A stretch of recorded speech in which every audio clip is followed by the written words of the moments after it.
Hello everyone! Welcome to Let's Have Some Streams Halloween Time 2024 edition. I am your host, Tara DeFox. Hello and welcome to all. What a reference with that title. Yep. Ba ba ba ba ba ba da da da, and I'm hungry like a wolf. Yeah, I don't know like the full song on top of my head. But I just know that part. Anywho, before we begin though, before we do anything, before I forget, Skeleton Town, hello and welcome. Thank you so much for the follow. Do appreciate it. Muskie, if you'd be so kind. Oh, Muskie. What?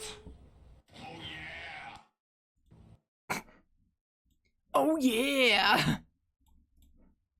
Oh yeah. Oh yeah. Oh yeah! By the way, hello and welcome, Nareem. I don't believe I said that. You can't go sing that perfectly, you're gonna get DMCA'd! No! Fuck. Not like Twitch has already DMCA'd half some of my stuff already. Both on Twitch and then on YouTube too. That's always a fun treat, but anyway.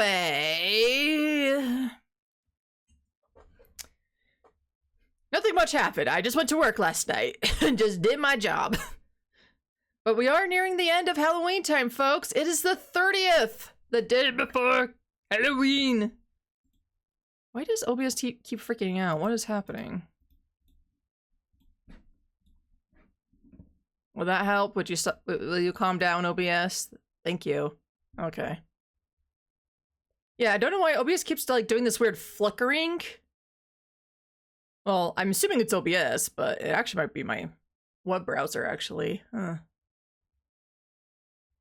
Well, regardless, it's just something weird on my end. But it doesn't screw up the stream for some reason, so I'm like, as long as the stream is not crashing, I will take whatever I can get. Yeah, it is weird, but whatever. Maybe my computer's just like, I'm getting tired of streaming every single day. Cut the shit out. Yeah, nothing weird over here. All right, that's good. As long as you guys don't see it, then I could handle the flickering. It's no big deal. All right. I don't think we're gonna beat Raging Loop before Halloween is over. I don't think so. We'll be close, because there's another guy on YouTube. I started looking at his rough estimate of his videos, and just to see how long we have-ish, like kind of just a rough estimate. And yeah, I do believe it's going to take more than 2 streams, probably 3, maybe 4. I think 3 might be it. If we push for 3 anyway. You don't pay me enough. I want a raise. No raises. Jesus. Yeah, this is a long game. Yeah, 25 to 36 hours. They weren't kidding. So this is a 7-stream game? Yeah, just about. I mean, it's not the perfect game.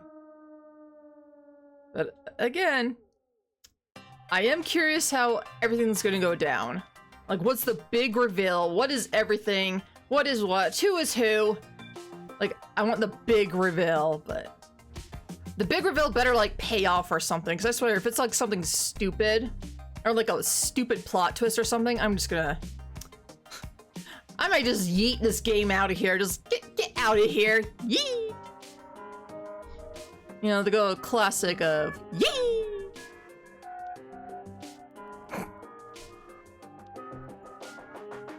There we go. I was going to ask you if it's some special game lined up for Halloween, but now I know it's just more loops. Yeah. Just more loops. Which I kind of expected this would take longer than, you know, the rest of the month of Halloween time, but... I don't know, for the reviews, I saw the end is very lore dump heavy and boring. Aww. Well, Time to get my yeet arm ready. Wind it up. Ooh. Ooh. Ooh. Yeah. I have threatened to yeet games before. I ain't afraid to do it. But we'll see. We'll see. Maybe some people were disappointed with it. Maybe I won't be disappointed. I don't know. Alright. T-san declared the start of the feast, and Rikako-san handed out some divine sake. Aren't you driving? Won't be for a while. Do not eat. It goes back in the collection. Well, I'm thinking of just like yeeting it out of this, my gaming office. Just yeet it out of here, go into the hallway, lay there, think of what you've done.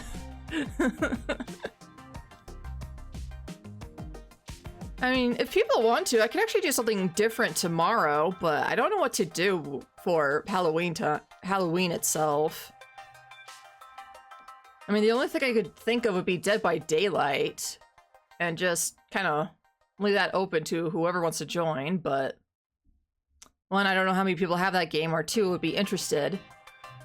And I don't know any other short games we could like quickly beat. Well, no, that's not true. There are other games that we could quickly beat, but I don't see the point in like starting and beating one when Raging Loop is just like right here. Oh god, Dead by Daylight, yeah. The game looks interesting, but oh boy, the community is one thing. I really don't think the Switch is on the crossplay list for PC. Is it not? Really? I would imagine all console versions will be on the crossplay. Actually, now I'm curious. Let me take a look at that.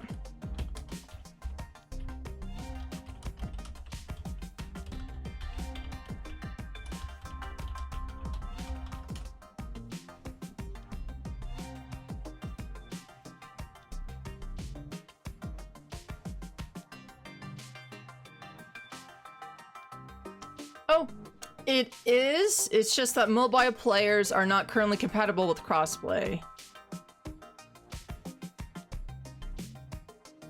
But PC, Xbox, PlayStation 4 and 5, and Stadia. I have no idea what the hell Stadia is, but yeah. So phone users, you're screwed. For everybody else, you're fine. Yeah, I thought it was a little weird. That's why people like it so much, because it's like literally cross-compatible with everything. Stadia. Oh, do you know what Stadia is? I have no idea what the hell that is. That data might be ancient? It doesn't exist anymore. Oh, well. Oh, okay. I guess there's my answer. That's fair. You know, that's actually fair. Kind of weird that it's cross-played on that as well, but I guess. It was Google's attempt at a console? Really? It died almost immediately. Wow! I didn't even know Stadia even existed, so yeah, that must be one hell of a failure launch. Like, no, I'm just curious, you know. I'm just kind of curious. Are there any like surviving consoles that people can maybe look around and, you know, buy or something, you know, just for preservation reasons? Yes, preservations. You know, just curious, you know, it doesn't hurt to be, you know, curious about that. I imagine not from Google itself, I mean like from secondhand dealers at this point, if I had to guess. I don't think it works. Oh, wow. Now you're definitely just collecting it for a relic if you do. Oh, damn. All right, let's go with Raging Loop. We're wasting enough time. Even though I am more curious about Stadia and the horrors behind Stadia, but it had its time to shine, but alas, Raging Loop, you know, requires our attention more. Hashimoto-san drank 3 full cups without anyone urging him to, and Mamaya-san gripped what he was drinking too much. Or gripped that he was drinking too much. He'd also had 3 more helpings of lunch. It was appropriate for someone his size, so I hadn't even commented on it. With him being the first to drink, the rest of us were a bit taken back. Then Tae-san explained the legend and the feast. Yeah, we don't need to hear it. That sounds like a crime to me. Just like last time, after asking this and that, Mamae-san eventually took that strong stance in the whole thing. If we don't do it, we will die ourselves. But... Let's listen until the end. Then we'll have time for questions and we can share our thoughts. Okay. Mamae-san still had a stern expression, but her cool temperament made her seem like a completely different person from last time. As a stream service, you could basically have whatever game streamed to your TV or PC and played it, but it lacked content and the thing streamed would have some lag associated with visual to audio or even inputs into the games themselves, so it's very bad! Oh, man! Okay, so it's a streaming service, not a console in a sense. Damn!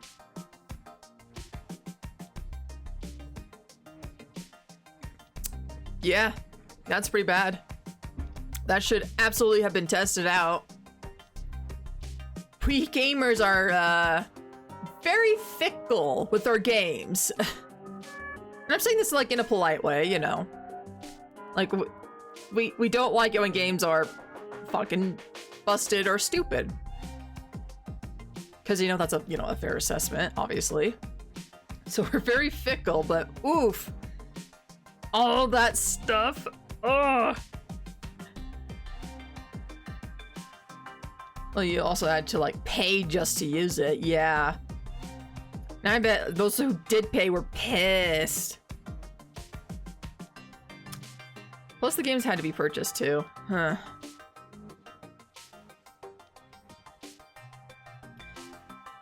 Yeah, the 10 per month plus buying the games, that doesn't surprise me, but the lack of content makes it like, why bother? Type of thing. But maybe that's just me and just how my thought process works. So it's like playing for Netflix and then having to pay per movies on the sub for Netflix. Yeah, I can see that being an issue. But then again, I also just don't think $10 a month plus for just having the service and then, you know, plus having the games wouldn't make too much sense. It's not particularly eco-friendly. They would at least have to do like 30, maybe 40. But, with all the other stuff, Ooh. That's rough. That's really rough. After that, Yasunaga-kun pointed out things Tae-san missed, like the amount of people the wolves could kill, the extra info on the spider, and whether any of us were in the feast before. Then? How do you know if you have a guardian? Hashimoto-san, who wasn't here last time, quickly pointed out more info that was missing. Kazu-san then explained that they appeared on the stomach. I see. So that's why cleaning your body is one of the rules. But God doesn't want to touch sweaty skin. You talk more than I expected. Oh, my apologies. I'm only quiet when I work. It makes it easier, so I restrain myself. Oh, really? He's a chatterbox? I know a chatterbox. He smiled, astonishing everyone yet again. At this point, all the rules except for the badger had been revealed. Well, we kind of went off track, but what do we do now? We got some dead dogs, but it's not like a person died, right? What if it's just someone in Kamifujiyoshi trying to intimidate us? Ba-chan said that it happens often. That was news to me. Well, my Oba-san said that the people from there used to release sushi blood into the field water. I do not believe they still do that. From what I can tell, most of the people there just downright ignore Yasumitsu. There's barely anything connected to the two places anyway. Some of the heading distilleries had ties to Kanzo Makishimashi, but they seem to respect you. Not sure I trust that. Well, Kanzo Ji-chan is the only one who can hunt at the base of Shinai-san. That was some interesting info. Anyway, good point. The only ones still trying to do something bad to Yasumitsu are school children and the village heads. Again with the unfair mudslinging. The village heads are far too busy for that. Unfair? Their whole mountain festival seems like one big Yasumitsu bullying event. I think we could even take them to court and win over it. By the way, Chikamochi. What? You're not the one doing this, are ya? Oh, that's possible.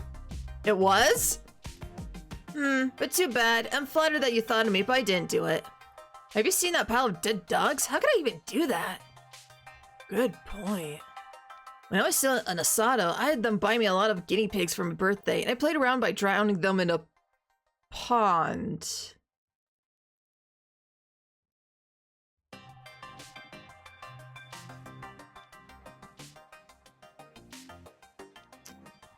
Okay. Huh? What? Sorry, that's just how he is. Kill him. Kill him. You're first to die, you fucking piece of shit. You suck. Yeah, I'm not doing it anymore. If you're gonna kill something, make it mice or cockroaches.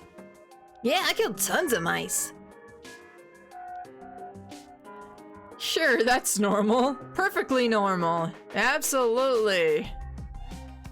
I'm starting to why he was fucking disowned. Psycho, no one wants wet bacon. Exactly. I could tell that the weirdos here were making Mamaya-san uncomfortable, but Hashimoto-san was unfazed as always. I had a feeling that the new info I was hearing here come from the fact that no one had died, so tension levels were low. Anyway, what do we do about the feast? Can I suggest something? Give me the first move? I recalled hearing that Takumi-san was the one who moved first the very first time. He'd revealed that he was a snake. Last time, one of the monkeys, Kanzo-san, suggested that I die. The flow of the events had changed, so maybe he didn't have the Guardian this time. Perhaps it wasn't a good idea to decide who had and didn't have Guardians based on that alone. Deciding Hashimoto-san had changed the course of discussion completely. And this time, Chima was the girl that criticized Fujiyoshi with her city dweller mentality, basically bringing her back around to how she was in the first loop. Last time, besides the strong words on day one, she stayed passive, only hesitantly making moral objections. By becoming a wolf, she greatly changed her approach to the feast. Now there was Kiyonosuke-shi. I expected him to suggest we use a popular vote, but... I believe he could be a courageous representative. He said that, while pointing at me. Are you telling me to die? I don't want to use such strong language, but I heard that's what you came here for. So I had to choose the first one. When the first hanging does happen, the crow can reveal themselves. I didn't expect that idea to come from him. That was basically the same approach as Kanzo-san's. Hadn't he voted for me the first day too? Fuck. I'm sorry, but do you have any idea what you're saying? Yeah, how can you tell someone to die for no reason? They said on TV that the first one to talk's the shadiest one. If he was by himself, his suggestion would have no effect. However, I'm with the scrawny Nasato. His agreement was bad news for me.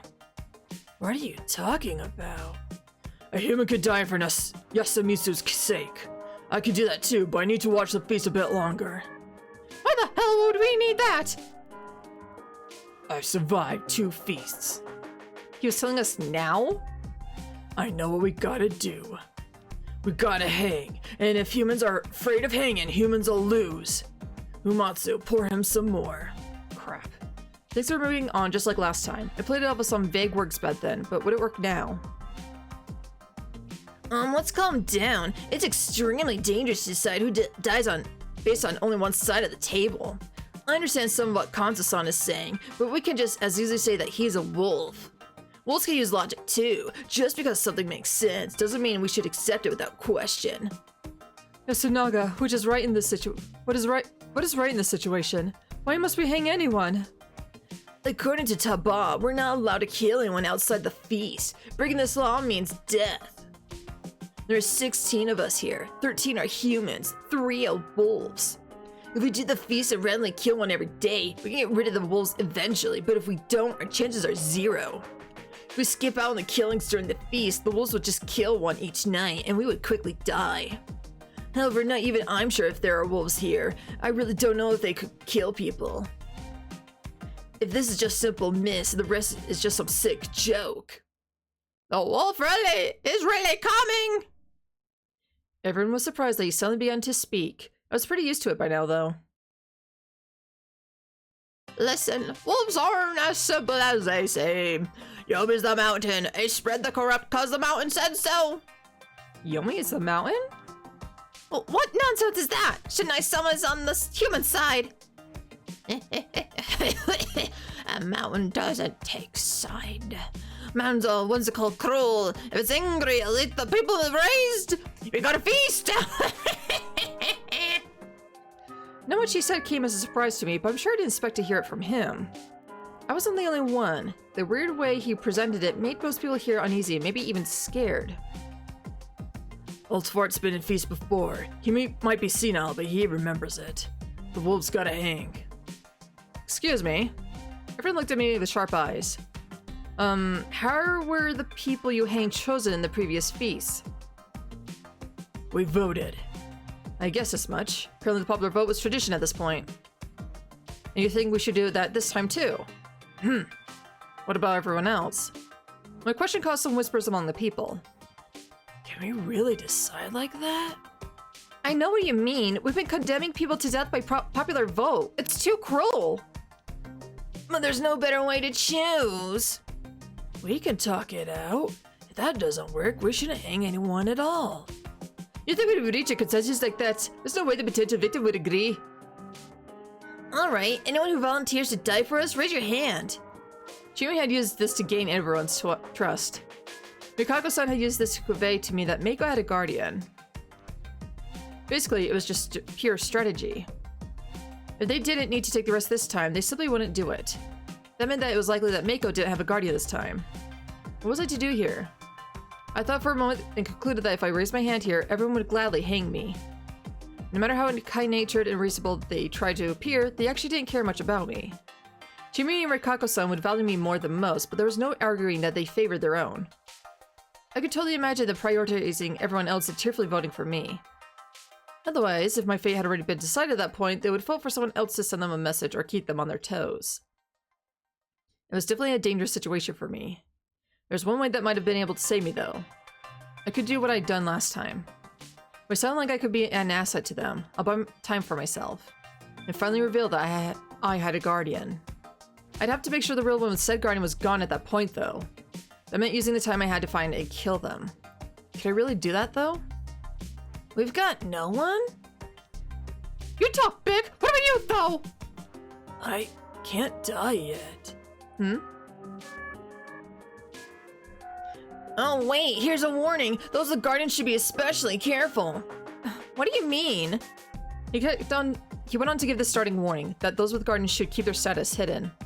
However, it was better to go against that warning when the snake or crow found a wolf or when a fake appeared. The monkeys were an exception to that. The explanation for the monkeys was the same as last time. The thing about the snake or the crow fighting a wolf, as well as the appearance of a fake, weren't mentioned back then. Those with guardians are likely to be targeted, so it's best for them to be quiet. But there are situations in which it is advantage to speak up or disadvantage to keep quiet. The prime examples of these situations are the appearances of fakes, or when someone discovered a wolf. You're sure we'll have fakes? No doubt about it. Yasunaga-kun went and briefly explained that wolves had to actively lie to win. He also just added that humans should avoid lying as much as possible. The only ones who lie in the feast are the wolves, making that a rule should spare us some trouble. That's what I think, Kanzo-san. What about you? Everyone got it? This was the time. Kanzo-san and Yasunaga-kun spent a lot of the beginning last time fighting over the lead despite both being monkeys. With Haru-chan and Tae-san's death, the one in charge ended up being Takumi-san. If a calm and collected Takumi-san ended up assisting Yasunaga-kun like last time, the wolves would be at a huge disadvantage. Now if Kanzo-san ended up in charge and controlled the feast with an iron fist, the order would collapse, perhaps to our advantage. However, that increased my chances of getting killed. I had to find a balance. Yes. I nonchalantly, yet unhesitantly raised an arm. A few others followed my lead. Chimi, Rikako, Kiori, Yoshisuku, Kiyonosuke, Takumi, Mamaya, Hoshimitsu, Mochi. I'm fine with that. He backed down? Yasunaga and everyone who raised their hands amounted to 12, a clear majority. His polite, calm explanation bore fruit. But was Kanzo the type to back down in a situation like this? But we're hanging wolves by vote. Ah, so he had conditions for his agreement. fine by me. Talking ain't getting us anywhere. Hell, all that talking would just get us the same result as the vote, won't it? Well, you have a point. Takumi ni, what do you think? Alright. It's gotta be a joke. The bartering with Yasunaga-kun had made Takumi-san agree to something he'd been completely disapproving of. Jimmy had realized that she had to accept it, so she'd given up on arguing and only complained. Kanza-san had a tendency to strong-arm people to get what he wanted, but he was good at it. So, we got derailed a bit. We hanging Fusashi? Things were looking bad for me. Suddenly got help from where I least expected it. If you ask me, I don't believe we should hang anyone today. Today? I don't think we should do it at all! If it's a matter of kill or be killed, I would kill. His tone was calm, but his words were terrifying. I have a wife and 3 daughters waiting for me at home. Mamae-san's eyes widened. She must have realized just how serious he was. You did mention that you don't intend to die for your work. Yes, that's why I carefully listened to what everyone here said, and I think that lynching someone first would give the wolves a reason to start killing. That was a general observation that no one argued against, probably because they didn't have a good comeback. I more or less understand the rules now. Can I say something that's on my mind? Thank you. If I'm getting something wrong, you there, you seem to know how things work, so please point it out. Huh? Oh, okay. Now, in this process, at least 5 people will die, a minimum of 3 wolves and 2 humans killed at night. Yes, at least as long as the spider doesn't protect the humans. That means that someone will die tonight regardless of whether we lynch someone today. That's not wrong. But if we don't hang someone today, the feast will continue without any dead wolves. That's odd. Today's lynching is to let the crows show themselves, right? It's unlikely that it would be a wolf. Would it really be effective overall? I won't say it would be worthless, but imagine hearing this tomorrow. I am the crow. The one lynched yesterday, Fusashi-san, was a human. Now, even if it turns out he was a wolf, we would believe the crow just because no other crow spoke up against them. What would happen then? We would have 14 humans and 2 wolves. The chance of getting a wolf would drop from about 19% to about 14%. From what I see, the endgame would be after some people have died, regardless if that happens sooner or later. So I'm not sure if we should lynch anyone today without any evidence. Well, you might have a point. That's Sophistic 3! We humans can't win if we don't hang anyone! Yes, but I believe that it's worth waiting for just one day. If we lynch someone today, the wolves would realize that they really would get killed, effectively justifying their killings. Now, if they strike first, the humans could unite to avenge the victim. I'll say it again, someone will definitely die tonight, regardless if we lynch someone or not. That is, assuming the wolves are serious about this. However, the lynching today, or lack thereof, would change whether tonight's victim would be considered the wolves' revenge, or their vile preemptive attack. But it's becoming increasingly obvious. I Can deny it no longer! I'm small. Marin Hecka, hello and welcome. Hope things have been well for you. Oh, I'm a little off, but that's okay.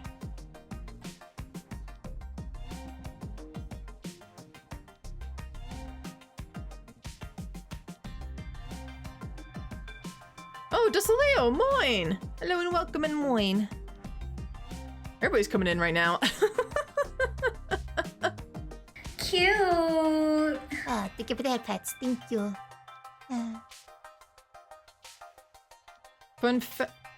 Oh, Cybernetic, hello and welcome! Wow, everybody really is coming in right now! Fun fact, if the monkeys step forward now, there's a 20% chance of landing on a wolf just by pointing at one of the remainder randomly. Huh. That's so interesting.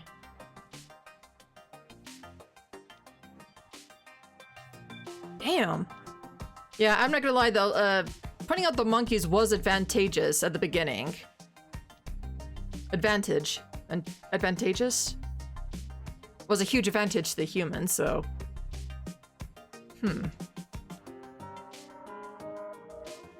Anyway, hello and welcome everybody. Hello, hello, hello.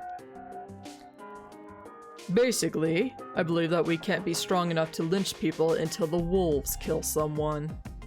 Personally, I hope that such restraint would make the wolves hesitate and not kill anyone. Is that possible? It's... No. The wolf is coming! I see. Even so, attacking someone when there's no victim is extremely stressful. I still believe that sacrificing someone who is most likely human and sowing discord between us is much worse than simply letting someone die at night and unifying us. You had a point. Just came back from Knitter. What you have? As a general rule, I was disadvantaged for the humans to waste an opportunity to lynch. However, making a preemptive attack when you had limited information and the chance of getting a wolf as low as extremely risky. Thus, it was a good option to prioritize emotional superiority and unity. Not many people could argue against this. Hashimoto-san was just too good of a speaker, the opposite of Kyonosuke-shi. His suggestion was beneficial for the wolves too, but only for now. It would be far more difficult for us to kill someone tonight. Hot dogs! Good choice, good choice. Can't blame you for that. Upon hearing him out, I believe that Hashimoto-san has a point. We don't fully know each other yet. Killing someone in this situation would be a waste. I thought the same thing. This feast thing is controlled primarily with information, right? What do you mean, Kyo-chan? You decide who is a wolf by taking time to see who sides with who, and who says something strange. Since you made it a rule that humans can't lie, the wolves who must lie will eventually slip up. It seems right to lynch them once you find them that way. There might even be cases where a single clue can lead you to know who all the wolves are. I see. Detective deduction. Yeah, my mother made them. I can't cook at all. Okay. I'm in the same boat with you, trust me. My sister does all the cooking because, it's not necessarily I can't cook. Well, some things I can cook decently well. Others I would be through trial and error. So I could technically try cooking, but I don't like cooking, so.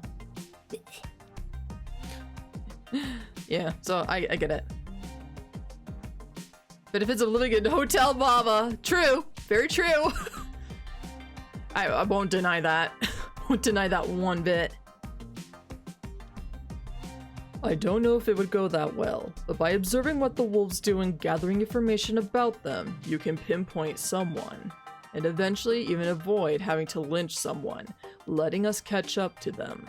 And it's not like we won't learn anything today. The snake will surely find out whether someone is a human or wolf. That's true. Maybe it's best to skip this day to avoid accidentally killing the snake. You presented the likely disadvantages that could emerge and provided ways to turn them around. It was really effective. Most here didn't want to kill anyone yet, but had to balance out the pros and cons of doing so. If they were told that the negatives could be made up for, they had no reason not to cling to that. Crap, I feel silent. So only people who were considered to be passive accomplices to the wolves. I had to say something. That does seem effective. There's another thing to keep in mind. What would that be? The wolves would definitely prioritize killing the ones with guardians, right? But if you lynch someone today, you would lower the amount of options for them to choose from. Now, if the potential victim of the lynching ended up being one with a guardian, they would have no choice but to reveal it. Since humans can't lie and wolves know each other, they would instantly know if the one claiming to have a guardian was telling the truth. But at this point, there's no benefit to those with guardians to come out. None of them have used their powers to gain any info. And they would only die to the wolves. Yes.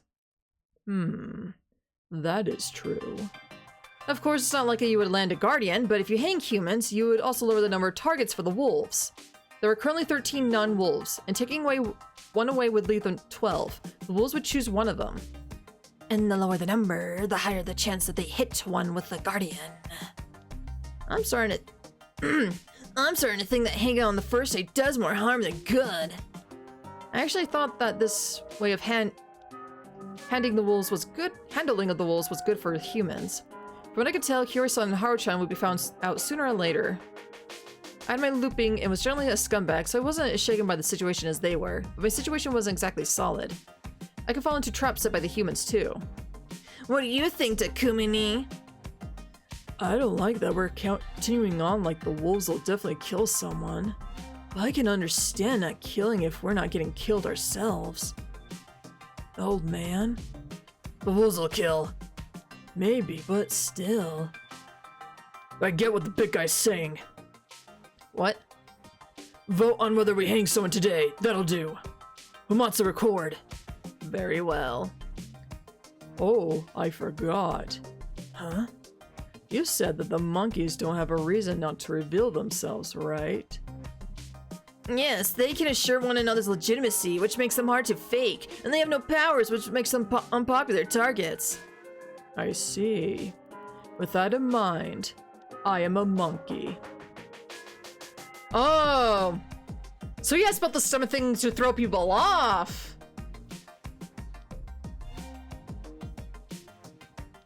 As for the other monkey, the letters were unclear and hard to read, but it's something Dasan. Yeah, I'm Chikamochi Kamishita. I'm the monkey. I am the monkey! Again? I am! Stop that! I see, so you're a monkey. Pure relief. Yasunaga comes glad that his best friend was definitely not a wolf. Such behavior was a good way to guess whether someone was a wolf or not. Reactions were important. I guess that confirms that this Hashimoto-san isn't just a wolf acting friendly. Can we start the vote? We gotta decide if we're lynching or not. No! We're saying we're hanging today, or waiting until someone dies. Once they do, we're hanging people no matter what. Swear it! Yeah. Well, I guess it makes sense. We can't just let them kill us and do nothing. Taba, you ready? Yes! No one has objections? I'm okay with it. With no more counter arguments, we began the vote. The results came back quick. The only ones who voted to hang someone today were the old wolf guy and Kanzo Shi. Everyone else chose to wait until the wolves made a move, so we didn't hang anyone today. The dining hall was a much more pleasant place than it was in the morning. I think Hiyori-san's gonna throw herself as a wolf. Like, she loves her sons way too much to potentially kill them. I think she's gonna throw herself out. Wait, Tara's now the wolf, right? Yes. This is our third loop. We are the wolf. So we're gonna see from the wolf's perspective and how this works. Which is very interesting. Yasumisa was a place full of decent people who readily accepted the idea that they wouldn't have to kill anyone today. The same applied to the wolves, or so I thought, but they didn't look so good. That's an interesting science. You've been to the seminars? Yes, they were led by Kimiyoshi-sensei. Kimiyoshi-sensei. I'm pretty sure a Japanese person I met in Lhasa was a college lecturer with that name. Oh, that has to be him. He specializes in Sino-Tibetan languages, so he travels there every now and then. I see. What a small world. At least to people like you and him. Another reason was Hashimoto-san. Once he stopped being silent, he turned out to be extremely sociable and understanding. The dining hall was fall silent every now and then, so he walked around and talked to people, bolstering morale and seemingly naturally suited to the role. He wasn't exactly a jokester, but everyone who talked to him seemed to be having fun. He'd even gotten a faint smile of Haru-chan. I go lie, if I would be a wolf I had to kill, I would throw myself out too. Yeah, cause what would happen if no wolves, like, followed the rules? Like, what if none of them did? Like, well, no. At the beginning they said, kill or be killed. But what's gonna kill us, though? The corruption? Like, when we don't do our job? That seems lame. I don't know, we'll figure it out, I wasn't jealous or anything.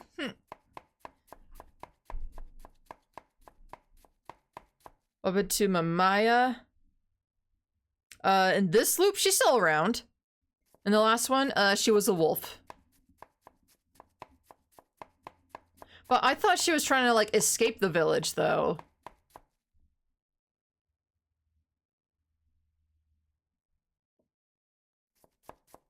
Yeah, I still don't know. I would gonna throw, like, the biggest backstabbing that ever happens. Wachah! I mean, before, because you were asking about what happened to wolves who break the rules. Oh, Mamai was trying to break the rules? Well, no, she technically wasn't she? No. She was, yeah, I thought she was trying to escape, but... Or did she just not want to, like, kill anybody?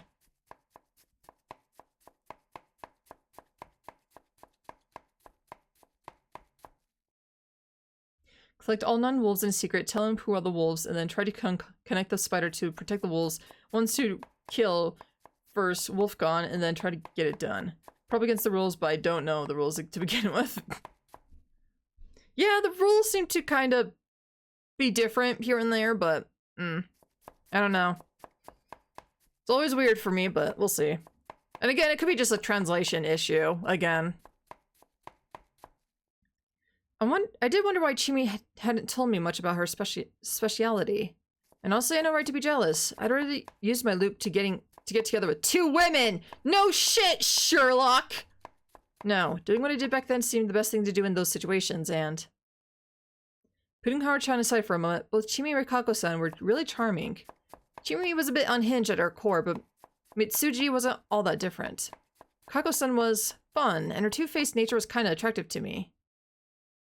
Two-faced nature, yeah, the one with... yeah.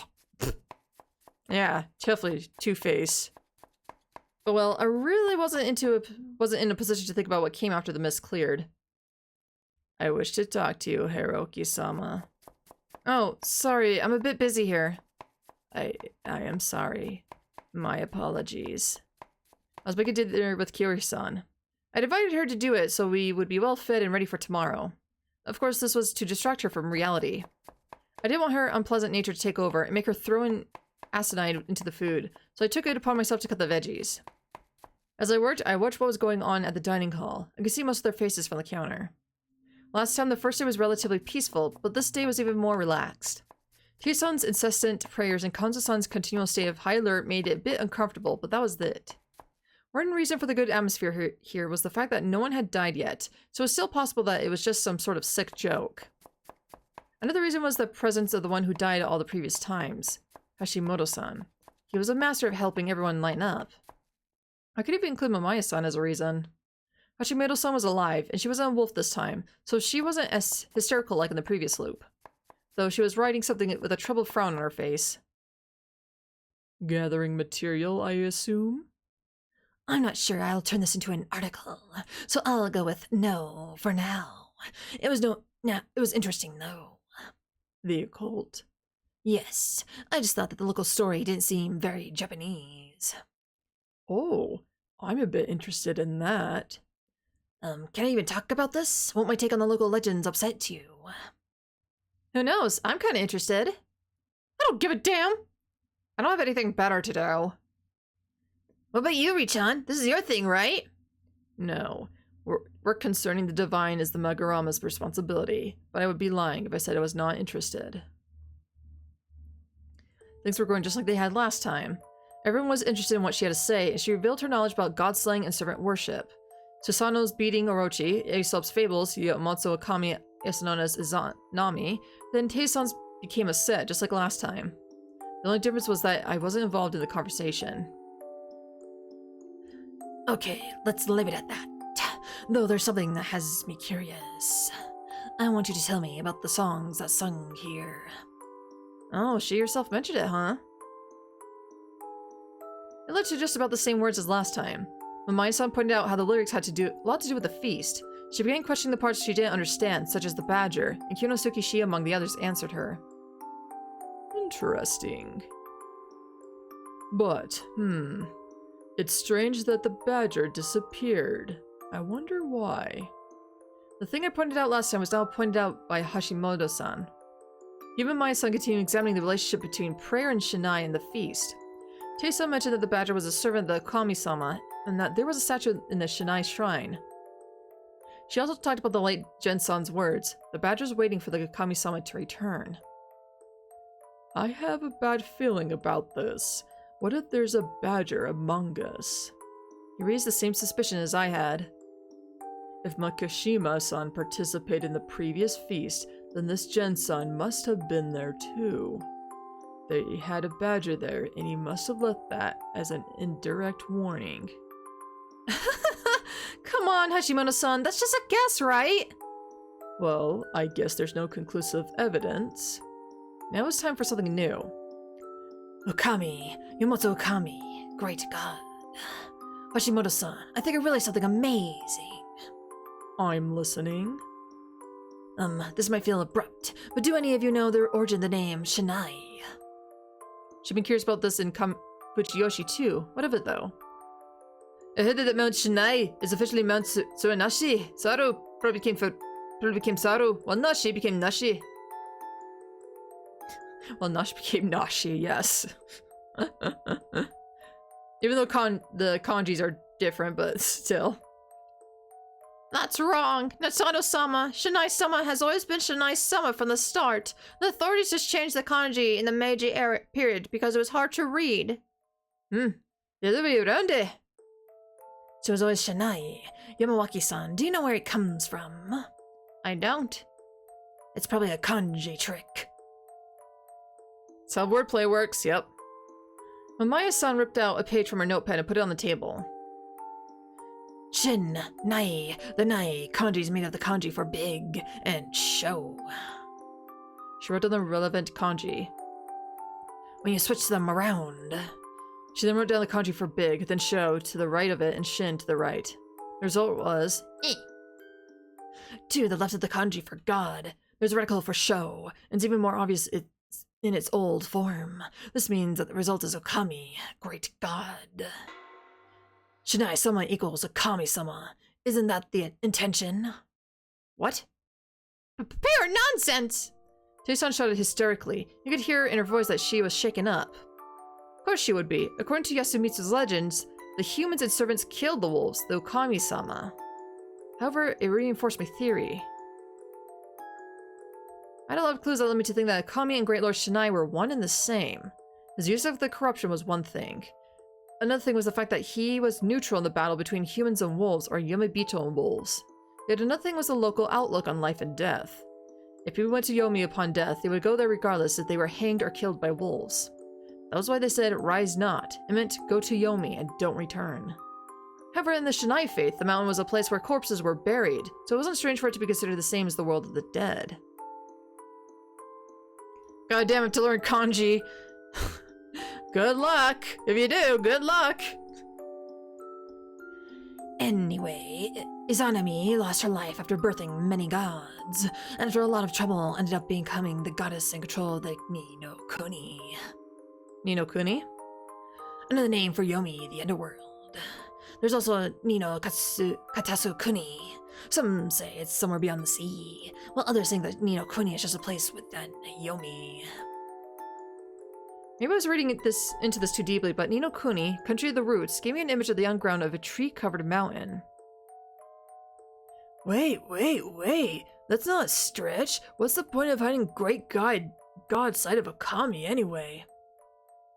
Maybe they did it so there wouldn't be any confusion with the Omiwa shrine, or maybe they warped it to incorporate it into Shinto. Or maybe they needed to hide the faith. Hide the faith? They could have been in a situation where they couldn't worship the Okami-sama in public, so they had to hide it. They would have protected the faith by making it change shape. Like how during the Edo ban on Christianity, early Japanese Christians worshipped Maria Cannon instead.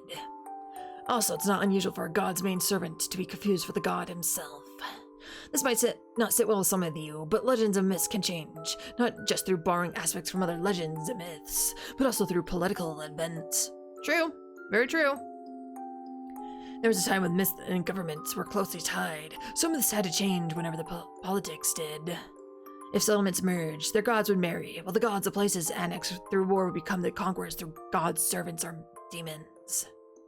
Or maybe they merged separate gods into one. The people shaped them according to the power balances of their day. Also, powerful gods and devils have many other names, forms, and incarnations. These are remnants of long-forgotten faiths. Man, doing this chick's voice is so tiring, I'm not gonna lie.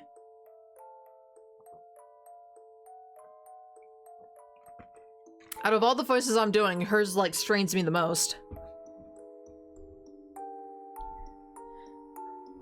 The legends amidst that lived to this day survive through countless such changes. Of course, they would have contradictions. With that in mind, if you look at it from that perspective, the meaning of prayer to Shania changes a lot. But I don't know the truth, of course. After all, the song doesn't mention anything about wolves or guardians being opposed to each other. That was true. Now, if Akami or Shinai-san was still on good servant-master terms with the 5 guardians, perhaps they gave the people the powers of the guardians and used the song to inspire them to fight Yomabito. In other words, among themselves. She went that far? With this audience? Apologies. But hearing that is not pleasant in the least. Exactly! Don't sound like you know more than us! Naturally, Rikako-san and Tei-san had something to say about that. True, it may be insulting, but it's interesting to hear an outsider's perspective. So Tara, how are you doing? I'm doing pretty good. Halloween time is almost over, which is a bit of a bummer, but, you know, all good things have to come to an end. But don't worry, there's always next year. Assuming I'm alive and everything, you know, nothing happened to me. I know that took a little dark turn, but it's like, technically speaking, if I'm not dead, then yes, there's a next year. With more games.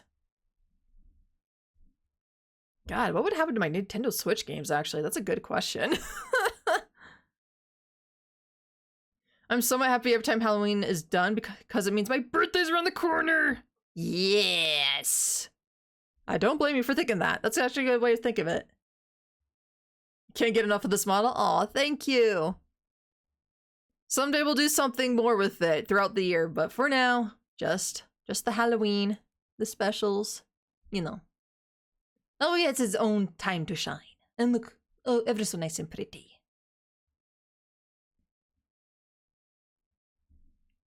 It's a very good model, true. Oh, thank you, thank you. Mofo did a wonderful job, and I also did a shit ton of research to make this at least look decent. Kind of miss the bloodstained model. Don't worry, it's coming back. Don't worry, it'll come back soon. But like I said, you know, this comes out once a year, gotta make full use of it, and then put it back on the shelf when we're done. Meanwhile, the bloodstained model is usually here most of the year. Oh, we are truly sorry. We are inquiring into these legends and myths because they seem credible. If they didn't, we wouldn't have participated in this and instead insisted on leaving and calling the police. That's kind of what I'm doing right now. I'd say you're half trustworthy, Serizawa-san. No one here is actually suspicious yet. It just so happened that the badger was almost left out of the legend. Both the legend and the feast rules were transferred through word of mouth. We're simply afraid that you two, despite your extensive knowledge of the legends, happen to miss or forget something important. That it is true that I cannot deny that possibility completely. Matsu-sama, but... Well, at its core, it's more simple than it seems. Yasunaga Ribikon, was it? Oh, yes? We agreed that humans wouldn't lie. But if there were a human that sided with the wolves, a badger, basically, he or she would surely lie or do something drastic for the sake of the wolves. Don't you agree? That's true. Even if it has nothing to do with any badger, we should be wary of such a case. But... a compulsive liar is an ally to the wolves. If they're human, we'll hang them on the spot, right?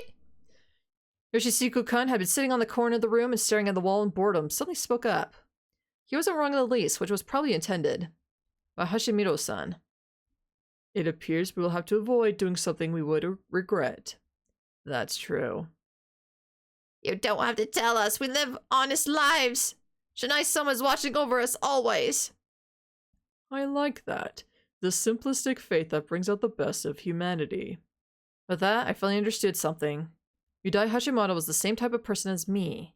He controlled people through speech and manipulated their emotions through words to put himself in an advantaged position. The difference between us was that his conscious presence and persuasiveness were far above mine. And he was a human, an enemy to us wolves. Hao-chan was in a seat near Yasunaga-kan and Mochi's, not saying a word. Tending to pick something up for the counter, I crouched down and looked at Kiori. With her back to everyone, she cut veggies, and though her expression wasn't as bad as before, it was still full of anguish and unease.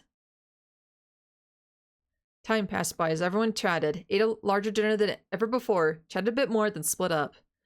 The only notable thing was the moment when Mamaya-san tried to ask Kanzo-san about the previous feast. Hashimoto-san stopped her, though. I noticed Haru-chan make a face, and a part of me was relieved by that. The previous feast took her parents. It was the time she went into the mist and lived to tell the tale. It'd have been bad if she'd gone crazy again. Hashimoto-san seemed to have noticed that possibility, so he'd stopped Mamaya-san to prevent it. Was it really good to help him survive?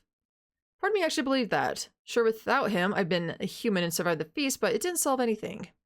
Becoming a wolf and making an enemy out of him was just an unfortunate side effect that came with letting him live. I just had to accept that.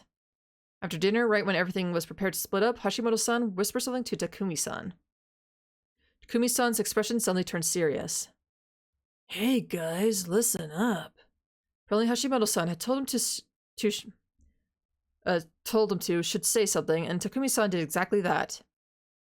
We didn't hang anyone today. That's why, even if there are wolves among us, I don't want to believe they won't kill anyone tonight.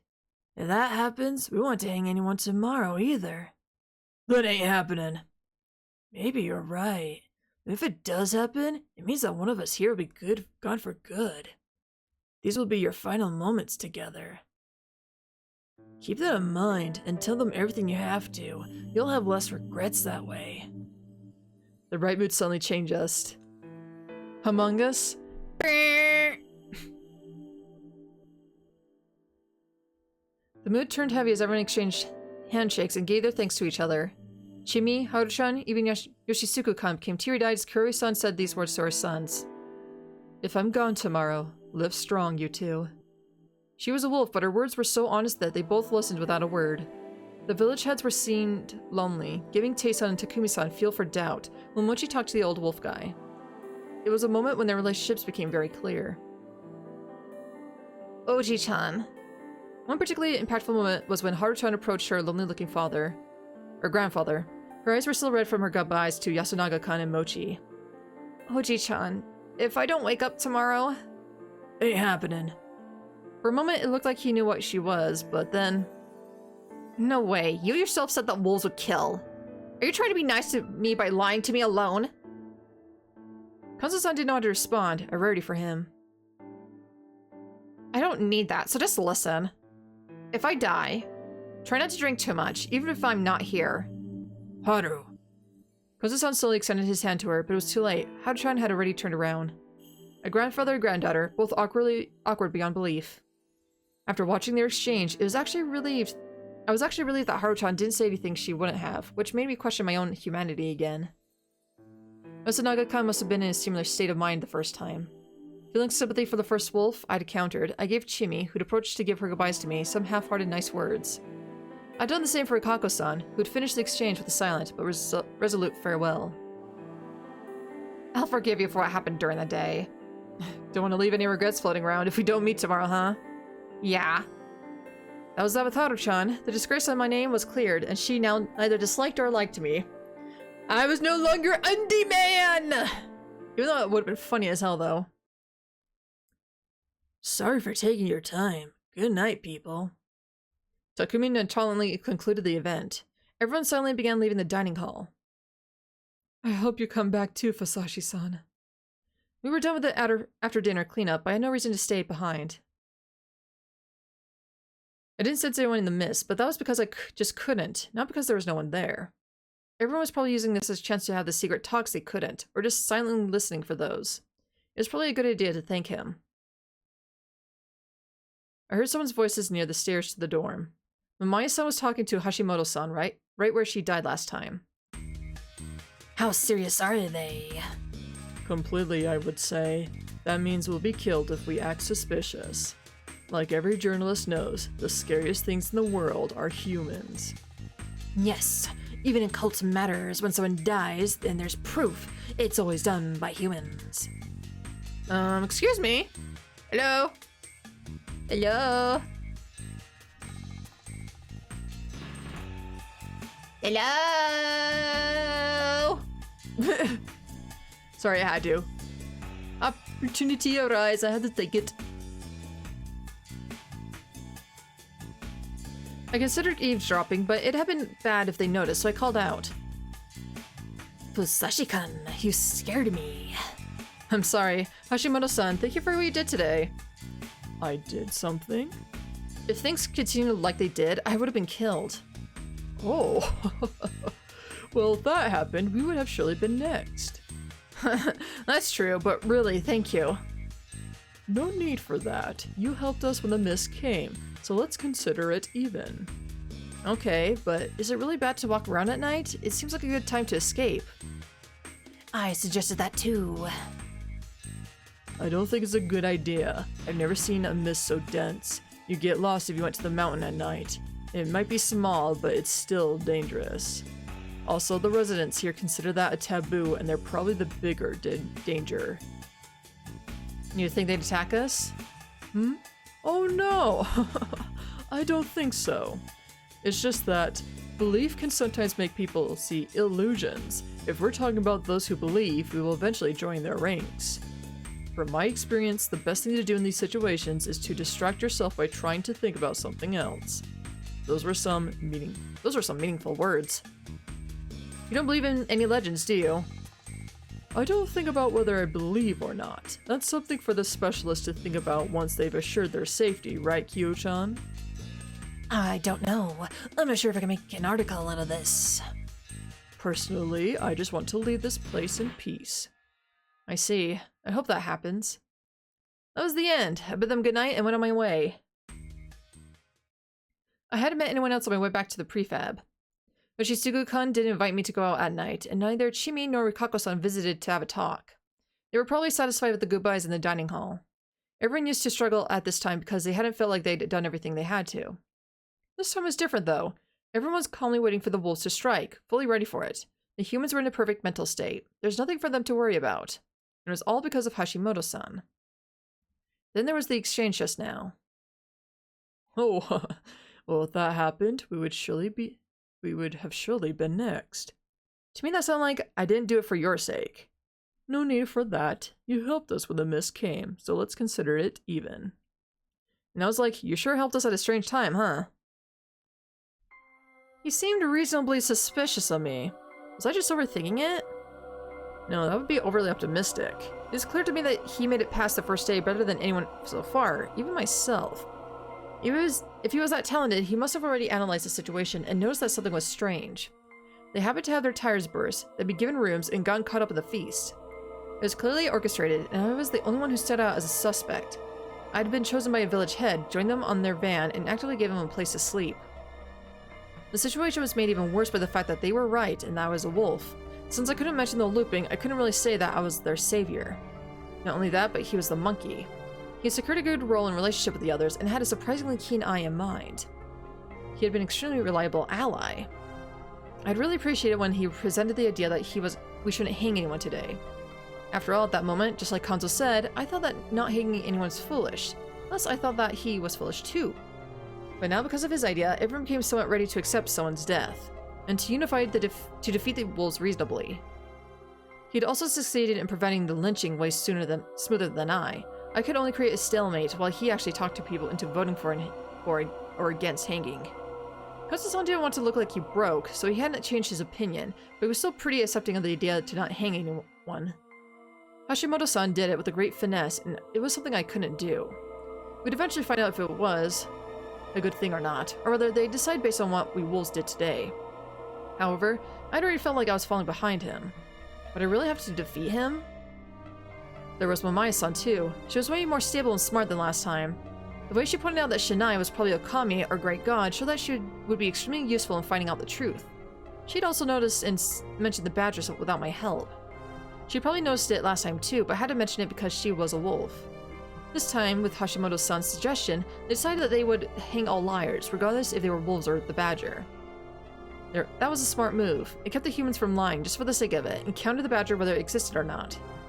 They were a pretty balanced pair. Mamae-san was blunt and straightforward, while Hashimoto-san gently reproved her and provided only the best solutions. They were a much better team than I expected, and the fact that they were enemies was pretty bad for us. As a wolf, I did consider the other humans too. Especially their Ruby brothers. After all, their mother, the demon who tried to kill everyone and swallowed her last words for their sake, was a wolf this time. If I didn't go about this the right way, I would be the one to die. Hatatron probably wouldn't want to kill Yasunaga-kan or Mochi either. Kanzo-san was her family too, but I wasn't sure about their relationship. Still, I didn't think she'd want to kill him. And finally, can I really kill Chimi and Rikako-san? Though it was all made void by the looping, they liked me and I liked them. But I really whisper sweet nothings to them during the day? Only to kill them at night? Oh my god. I didn't want to do that. That thought was my last before my consciousness faded. Huh? Huh? I jumped up, throwing the blanket to the side. Why was I asleep? Didn't I have something to do as a wolf? I could feel myself turn pale as I realized I just made a huge mistake. But the next moment, I noticed something that terrified me in a whole different way. There was something next to my legs. Unable to understand what it was, I let fear take control and pathetically backed away. Nothing was happening. I reached into my bag, took out a flashlight I got from the convenience store and turned it on. What the hell was this? It looked like parts of a costume. Particularly the kind used in action hero shows. You know, that didn't seem right either. It was like some traditional ritual clothing. Bracers, tabai, straw zori, a faded kimono, and a hakama. All of it smelled awful, like half-dried laundry being boiled. There was something that stood out more than the rest. It was a kimono underskirt with some blurry sutra-like text on it. There was another piece of cloth with similar text on it, and it was connected to something weird. Oh, was this a mask? A noble Yift Yivin Yao. You shall wear in this and cleanse yourself. Right, the thing had told us to wear this. We were supposed to put this on and cleanse ourselves. The bad smell made me really apprehensive. Didn't they have the order wrong? Didn't cleansing come before putting on some sacred clothing? It reminded me that I'd had to cleanse myself before sleeping. Wasn't that bad? Remembering this situation, I checked the time again. The phone I charged with the battery showed it was 10 o'clock. Great Lord Shinai had momentarily put me to sleep to bring this thing here. What if I hadn't woken up? Man, were they treading a fine line here? That aside, I was basically being told to put this on and go outside. I gathered my resolve.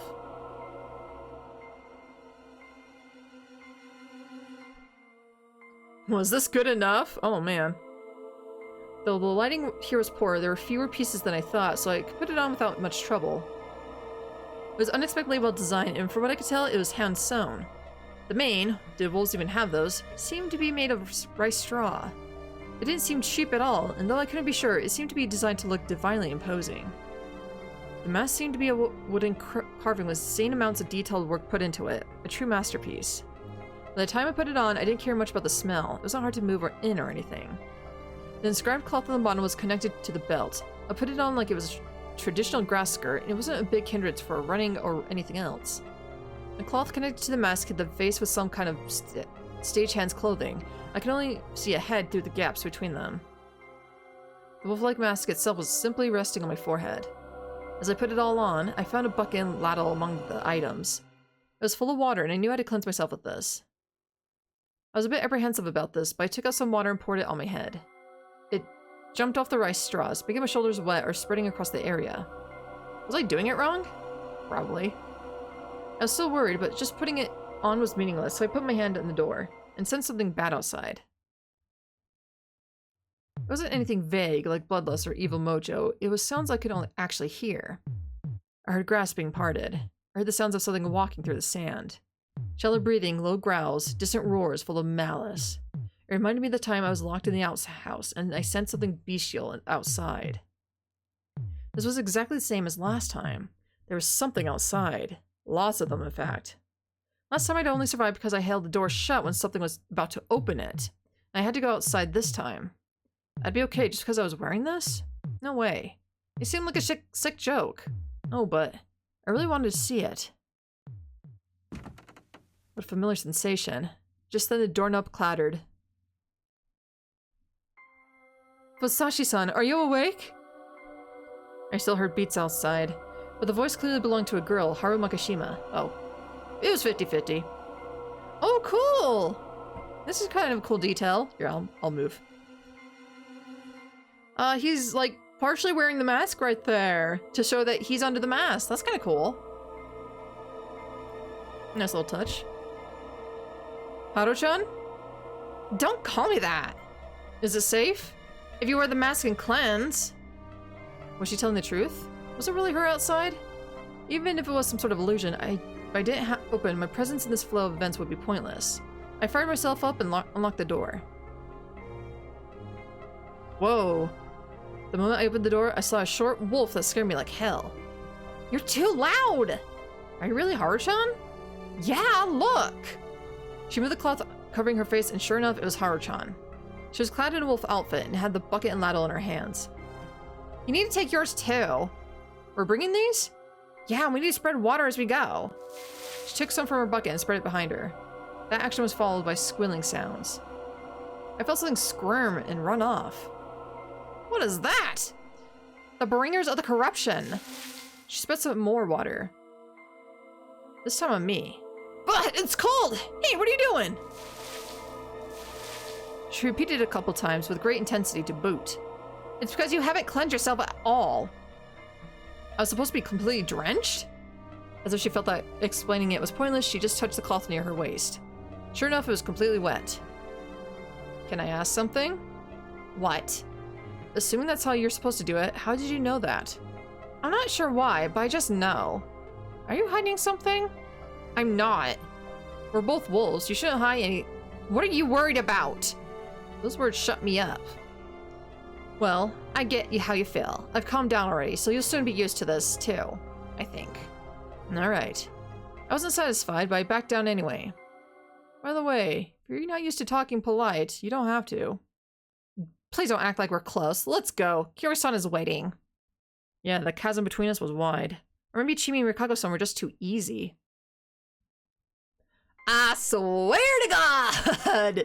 If this man goes after Haru-chan, like, other than, like, you know, trying to discover her secret and stuff, like, there's, like, actual romantic route with this, I'm just done with this. Apparently Haru-chan had walked through the mist without any light. I took out my small flashlight. What's that? It's so cool. I was met with a weird reaction. You can have it. I have another one. I prepared them in case I ended up running away with someone at night. I sure as hell hadn't expected to be a wolf, though. Whoa, really? Yeah, it's dangerous in the dark. How'd you get to me anyway? I know Yasumitsu's paths by heart. Made sense. It was dangerous regardless, though, so I just gave her one and showed her how to use it. Just make sure no one knows about it. It'd be really bad for us if they find out we walk around at night. That's true. Alright. She spread some water again, then put the ladle back and took the flashlight. You spread the water now. She led me through the dark path. I could barely see anything, but I did sense something bestial in the darkness. It was clearly hostile towards us, and several of them were surrounding us from a distance. However, they didn't come any closer. They also backed away if I spread some water. The flashlight could barely make it through the mist, so it didn't help to see anything at a distance. It's pretty useless, to be honest, but Haru-chan seemed to like it. She also swung it around like a sword, or rather, a lightsaber.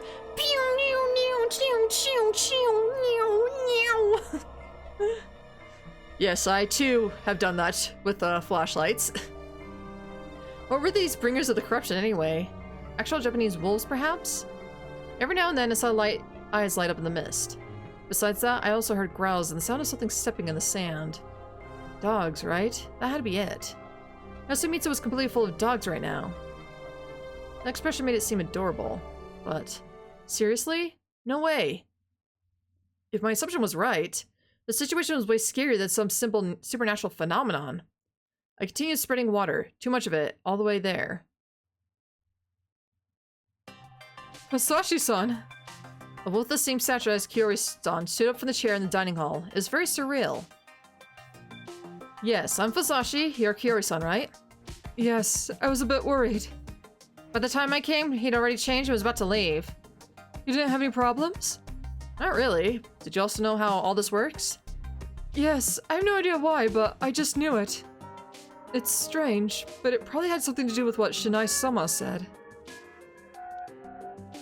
Do you have the Force or the Schwartz? Maybe both? There were 3 of him, right? Is it supposed to be like that? I don't know. The journalist said that Shinai-sama was Okami-sama. Maybe that's why we have 3 of them. That means that there are guardians, one for each of us. That's good enough for you? I mean, you saw them, right? Right. A strange experience would actually seem supernatural. People tend to accept anything they could see. Shall we go then? Huh? Where? To kill. Wait, what? We have to decide who to kill first. Oh, that's true. I guess I'm in a bit of a rush. Looking at today's feast, Oji-san is probably the best choice. I think Takumi-san is pretty dangerous too. Wait, are you too serious? About what? You'll have to kill your family. Aren't your sons important to you? She twitched and tilted in an unnatural way. I know that! Of course they're important to me! I have no choice! I must do as Hinai-sama says! Hiyori-san. You too, Haru-chan. Do you really want to kill Yasunaga-kun and Mochi? Well, I don't, but what else can we do, though? Run away from here? That really wasn't the way to go. We get lost or killed by the monsters. The mist would send me back to square one. All I could do here was pick one or the other.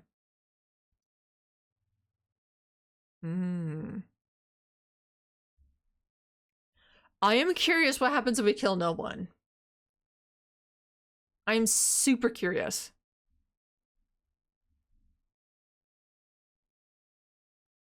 And we have a third option for some reason, but let's go with kill no one. And like I said, we can just go back through the other routes. We shouldn't kill. Can we just not do this? The rule was 1 kill per night, just like the humans. That was the limit. Basically, we couldn't kill 2 or more, but there was no rule about not killing at all. Thankfully, we had the perfect situation for that. Get a grip, Kiyori-san. This isn't something divine. It's just a terrible conspiracy. You will regret listening to it. Your body proves it. Body? You're shaking. You barely talk. If it's so hard for you, you don't have to force yourself to be Shinai's servant. Thankfully, Takumi-san created a situation where they won't kill anyone if we don't kill first. No one will have to kill anyone if we don't start it. Really? Is that true? Yes, as long as neither side harms the other, we can find a solution to this.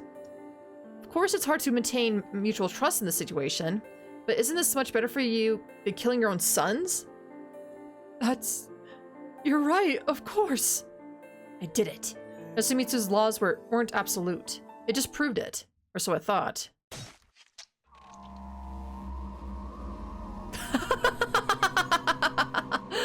I felt a light impact on my side, and when blood started pouring out, I thought I was living out some sick joke.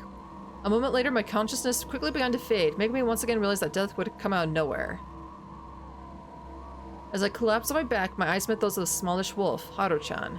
Even through the cloth, I could tell they were cold, stern, and full of disgust and hatred for powerless vermin. I shouldn't have expected anything from an outsider. The words were even colder than the encroaching shadow of death. The mountain's laws are absolute. In her hand, she had a bloody grass sickle. You know that, don't you, Kiyori-san? My vision soon faded completely. We must put Nichan and Yoshi-kun out of their misery. At first, I felt the taste of blood fill my mouth, but even that was gone now. That's our mission. I couldn't feel warmth or cold anymore. No, I won't! Alright, then die! I stopped hearing whatever they were up to, and as my consciousness faded, I realized that I'd failed. Man, the wolves this time were just awful. So they kill each other, but what about the well, literally, is there no way all 3 of them could agree to not kill? Well, maybe that's what the third option is like we convince Haru-chan not to do it. Yeah, we know what to do. Guess it was just a dream, right? Do better next time, dumbass. Alright, we start massacring. We kill everybody. Fuck everybody.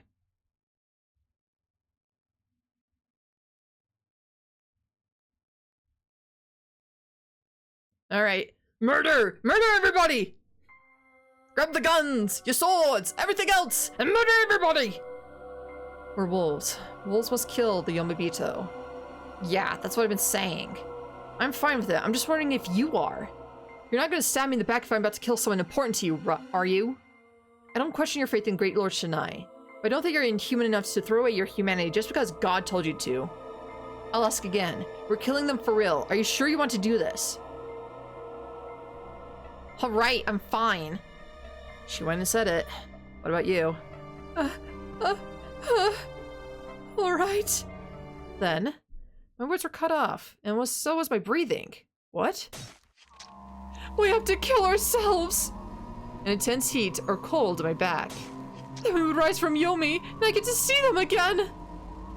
When the sensation was pulled out of my body, I began to feel my life leave me. Then I won't have to hurt my sons! Yeah, I knew she was crazy. I knew she was gonna off herself. I knew it. I'm just like, she loves her sons way too much to not kill herself. I mean, she's killing both me and Haru, but I knew she was gonna kill herself. I understood that she was stuck between a rock and a hard place, but I didn't expect it to be so bad that she'd resort to such drastic measures. I collapsed forward. Now, Haru-chan, hold still. Traitor! That was the last thing I heard as I choked on my own blood and breathed my last. Had I chosen the wrong way to go about it? How could I convince her? My questions faded with my consciousness.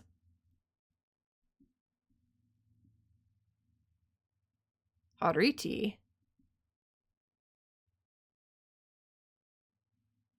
Eh, we're good. Guess it was just a dream, right? Do better next time, dumbass. Gotta get that dumbass in there. Gotta always get that dumbass. Otherwise it's... Are we really the sheep if we don't say dumbass? Alright. Insane maternity and righteousness. Alright. What's the third option?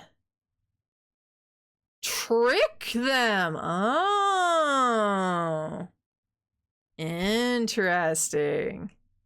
If I insisted on killing, the mother would snap. If I insisted on not killing, it was the girl. The experience made it impossible for me to choose either. The locals could have at least had the decency to harbor the same kind of madness. If I continued with little tricks, I'd lead to problems in the future. And I also wanted to find a scenario in which I didn't die. Thus I decided to spend this lifetime fulfilling the role of the wolf. Also, it seemed easier to create a full fanatic out of a doubter than to correct an unwavering zealot. I'll to make Hiro-san kill her sons. For that, I needed a good story. I'm not sure if you'll believe me. She needed a story that would match the absurd legends. But I actually came here to save this village. I had to be like entertainment and seem like fiction, like something Rikako-san would like. Excuse me? To save us? They lended an ear to me. I had it in the bag now. You might not believe this, but I can see things most people can't. This power gave me some trouble, but now I use it to solve certain problems. Then what was that about giving up on life? A lie. A young man seeking death has shown sympathy in rural areas. I often need to blend in on my jobs. This time I came on the request of someone from Kami Fujiyoshi. Who? A village head? Yes. I can't say who, though. I was told to investigate this supernatural phenomenon in Yasumitsu. I infiltrated Yasumitsu and, sure enough, everyone is barely human. Hiyori gasped. None of them know it. The boundary between Yasumitsu and the afterlife is indistinct, so neither you nor they realize it. But now that the mist is here, the false peace is over, and now we must fight those who fell to Yomi. That's what the mountain god, Great Lord Shinai, desires. Last night we saw what the wolf-faced god wants. Why is this happening? The truth was less important than the ties to the real story. That's the kind of place Yasumitsu is. Anyone who eats the local food eventually becomes a part of the Yomi in both mind and body. That's what happened to Great Lord Shinai's guardians too. They resurrect whenever the mist comes, and this god must defeat them every time. Why is he being so indirect about it? Because he's weak right now. That surprised them both. Shinai-sama is weak? Yes. After all, the mountain is controlled by the four head families who worship the four deceased guardians. They probably don't know it, though, and they probably wouldn't believe if you told them that their ancestors had already betrayed their god and sided with Yomi. Someone will have to deal with them too, but for now, we just have to survive. Is everyone in Kami Fujiyoshi a excuse me. Is everyone Kami Fujiyoshi a Yamabito too? No. Apparently it's just everyone in Yasumitsu. You're the only humans here. I'm not sure why though. No, wait. Hiro-san, you're not from here, are you? There's a connection pulling you to your homeland, somewhere north of here. How did you know? I just saw it. That was a lie, but as someone experiencing these loops, I could easily simulate this supernatural phenomenon of knowing things before they were told to me. What about me? You? I honestly don't know if I should say it. Huh? I was honest this time. She survived going to Yasumitsu 8 years ago. That alone was special enough, but would she be okay to hear it? I would just buy some time.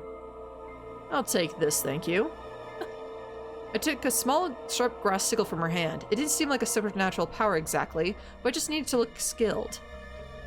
You would have killed me if an outsider went against Great Lord Shinai's laws, right? How? I'm used to rough stuff too. Hiri-san, you also planned to go wild with that knife over there, didn't you? That's not true. It is. I can see a demonic goddess who loves her children within you. What the hell was I saying? They were intently listening to me at least. The strong and righteous goddess, but you're currently blinded by her. She's keeping you from hurting your children and facing the truth. I understand if you don't want to trust an outsider like me, but as you can see, I am your ally. I have the skill and experience needed to deal with the Yamabito, and know what must be done for that. Hiyori-san. No, without him my life would have been meaningless. I understand that it's not something I should say right now, but their lives don't belong to you, Kyoryu-san. They aren't a replacement for what Fujiyoshi took from you and what you lost here, especially your husband. Just how much do you... Your husband is right behind your right shoulder. He's a lot like Yoshitsugu-kun, isn't he? She began crying loudly. What a cliche act this was. They don't know that they're with Yomi now, and they're unknowingly tainting their souls. Their souls are silently crying. As their mother, you must rescue them. Can't you look at it that way? You need to survive, leave this place, and live your own life. Your husband seems to think that too.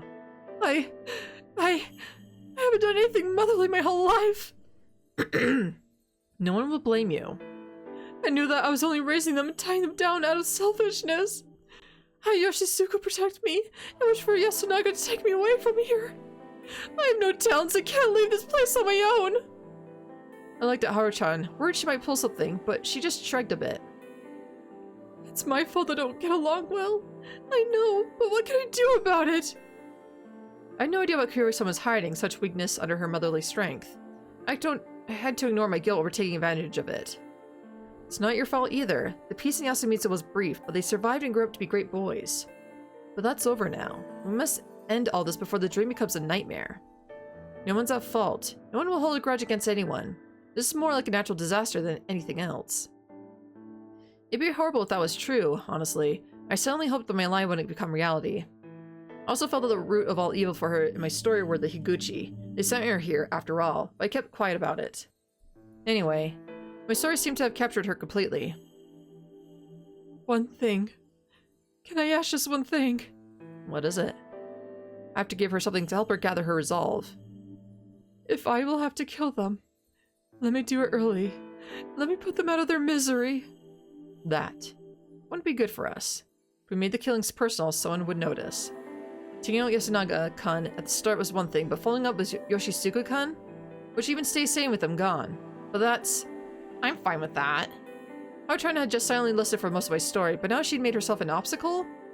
You don't kill with us if we don't let you, right? I just want to put them out of their misery. That's it. That's always been it. I just realized it. If you don't let me do it, I'll do it myself! See? If Kyoryu-san let her emotions take over and acted independently, she'd most likely put us in a terrible situation. She'd probably prepare food with aconite, Count Kinosukishi would notice, and be hanged. That'd be of no use to us. She could also use more messy methods, but no matter what they were, they'd have minimal effect. Violence needed to have perfect timing and force behind it. In that sense, Chimi's rampage last time was perfect. If you make it personal and kill your sons, you would be suspected. I don't mind, even if it gets me hanged. Your husband wants you to leave this place.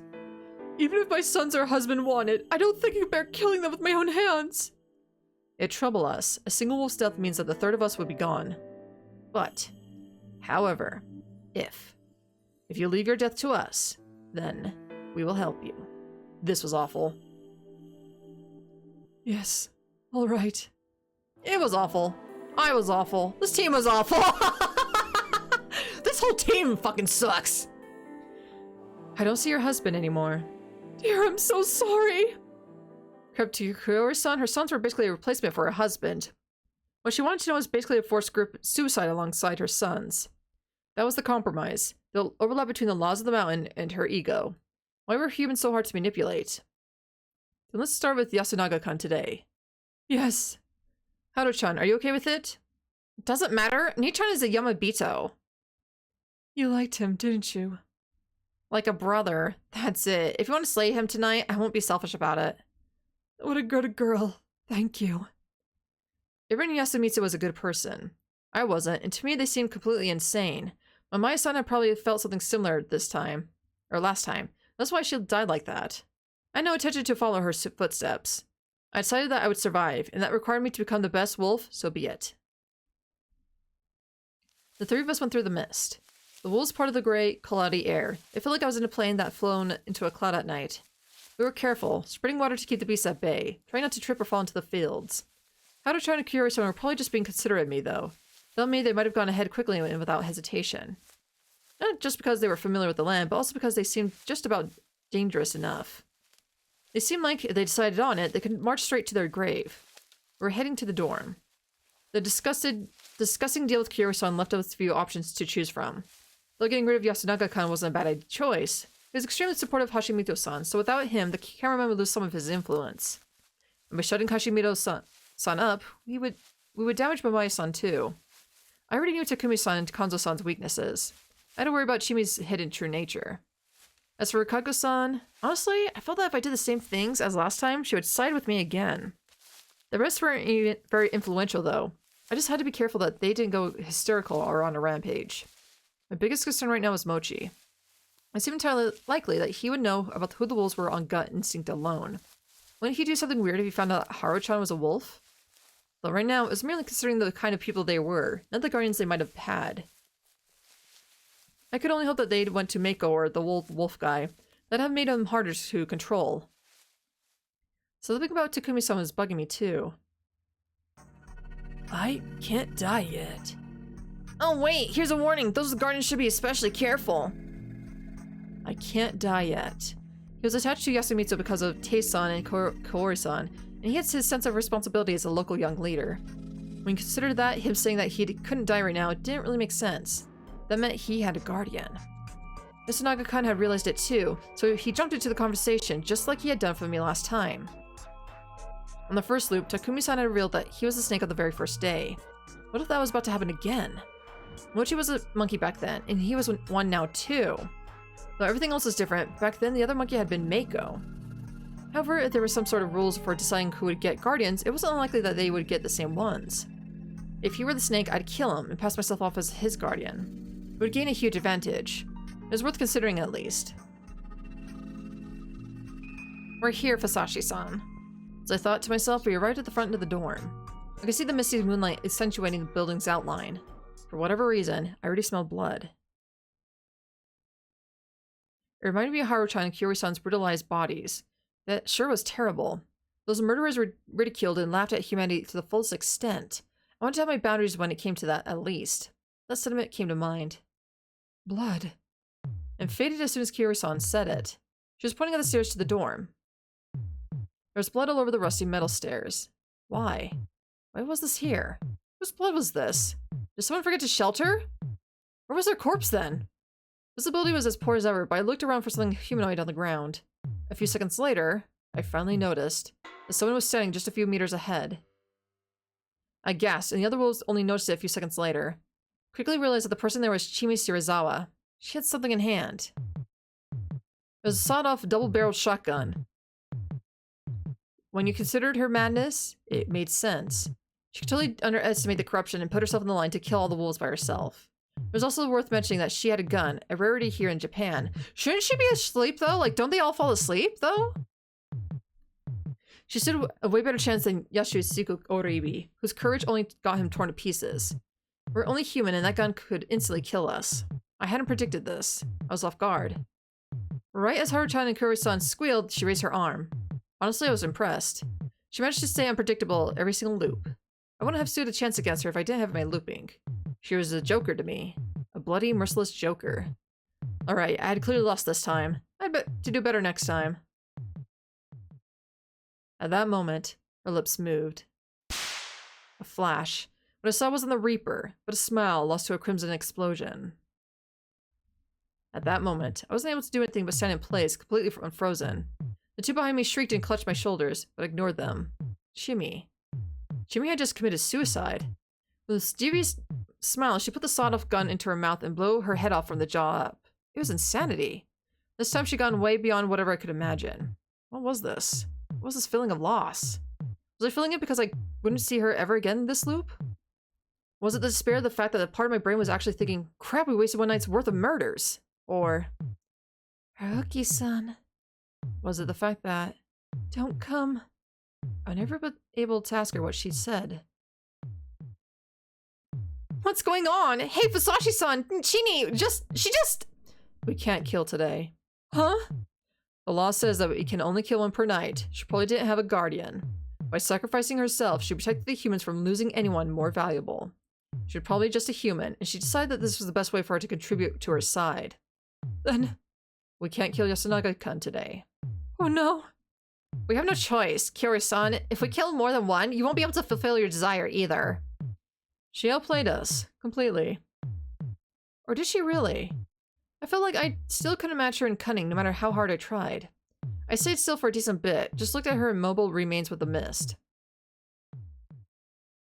Let's do what we have to. Yes. Be careful before you walk. Good night. We couldn't just stand here, so for now we returned to the dining hall and talked. My body was completely wet, but since I'd worn the costume for so long, I'd actually begun sweating, so taking off the mask was way too refreshing. Then, when it was time to return, Haru-chan and I once again put on the mask and left the dining hall fully equipped. There was almost no water in the bucket by this point. But honestly, since our costumes were so wet, it wasn't likely the bringers of the corruption would attack us.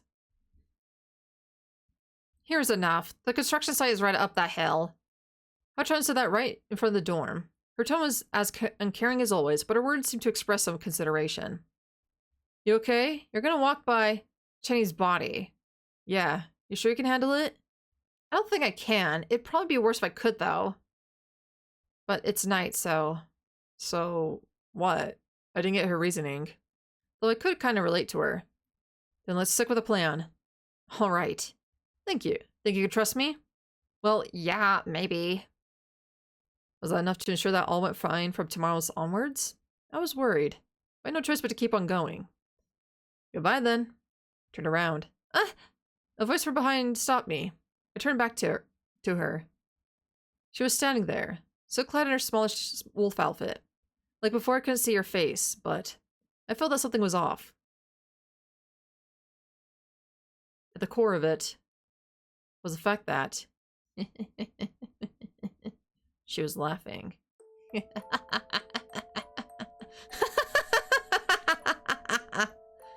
Was this the... My oh my, what a masterpiece. I could hardly contain my laughter when you were acting out your role. And to think you even said that Great Lord Shinai was weak. How thrilling and enthralling. You are the very opposite of God-fearing, aren't you? You're...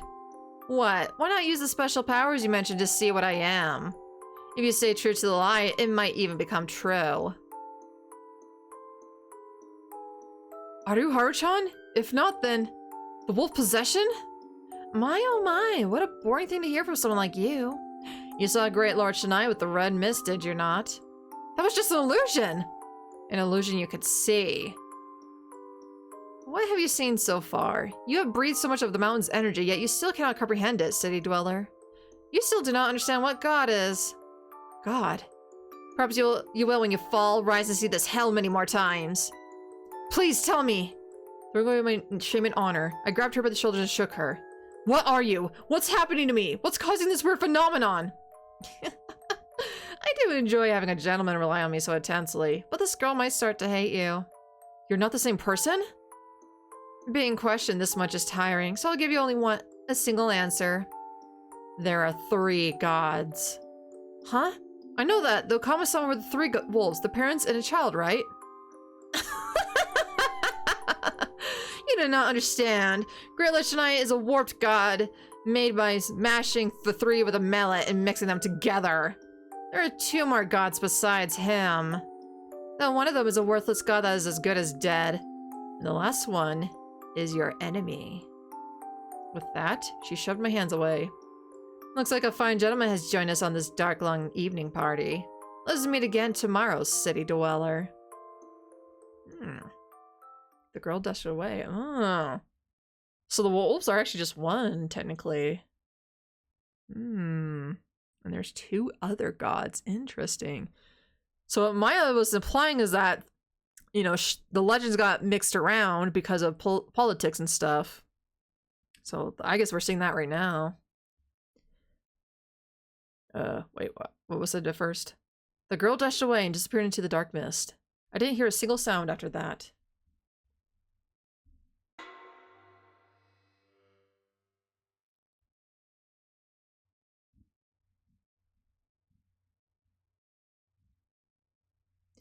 I woke up feeling an overwhelming exhaustion. It was 5 in the morning, a time when Kanzo-san was already active. I wanted to sleep some more, but I couldn't let them suspect that I was a wolf based on the idea that I didn't get enough rest. After returning here last night, I changed my clothes, wiped my body, and wondered how I was supposed to hide the costume parts. In the end, I hid it under some newspaper, which was very cartoonish. The humans found it, just like that. I'd feel like the butt of some bizarre joke. Part of me did hope that it would be gone by the time I woke up, though. I'd gone to sleep at 2 in the morning, and sure enough, the costume was gone by the time I woke up. Well, of course it would be. Costumes remained. You could easily find the wolves by just checking everyone's homes during the day. Last time when I infiltrated Chimmy's room to mess with their guns, I hadn't seen anything like this. Also, the humans found out there was something so artificial involved in the whole wolfing business. The Yama Beetle side of the story, that the monsters had transformed into humans, would have been rendered unbelievable. No matter how much the locals revered Rastamitsu's legends, I felt like the feast wouldn't get anywhere without the fear caused by the idea that they were dealing with something supernatural. Was the thing I seen the first time actually Yasunaga-kun or Tae-san wearing the wolf outfit? That didn't seem far off the mark. The mist and darkness made the costumes look extremely convincing. Maybe that was the Great Lord Shinai himself, as he appeared in the rest mist that one time. According to Haru-chan, that was the god, but... Forget that. What was Haru-chan herself? How did she know about my looping? It actually seems that she even knew about its cause. Possessed by the wolf, by the Okami, by the great god. There were 3 gods, and that had nothing to do with the Okami-sama being a group of 3. Was Great Lord Shinai a tripartite god? And one of the other 2 was my enemy. What the hell is that supposed to mean? She'd given me a lot of information, but it was all vague and uncertain. Were there mysteries and legends I still didn't know about? They make most of my current investigation completely off the mark. Was I missing it or misinterpreting something crucial about the info I already had? God. It's being much to rely on Mamaya-san, Tae-san, and Rikako-san's knowledge.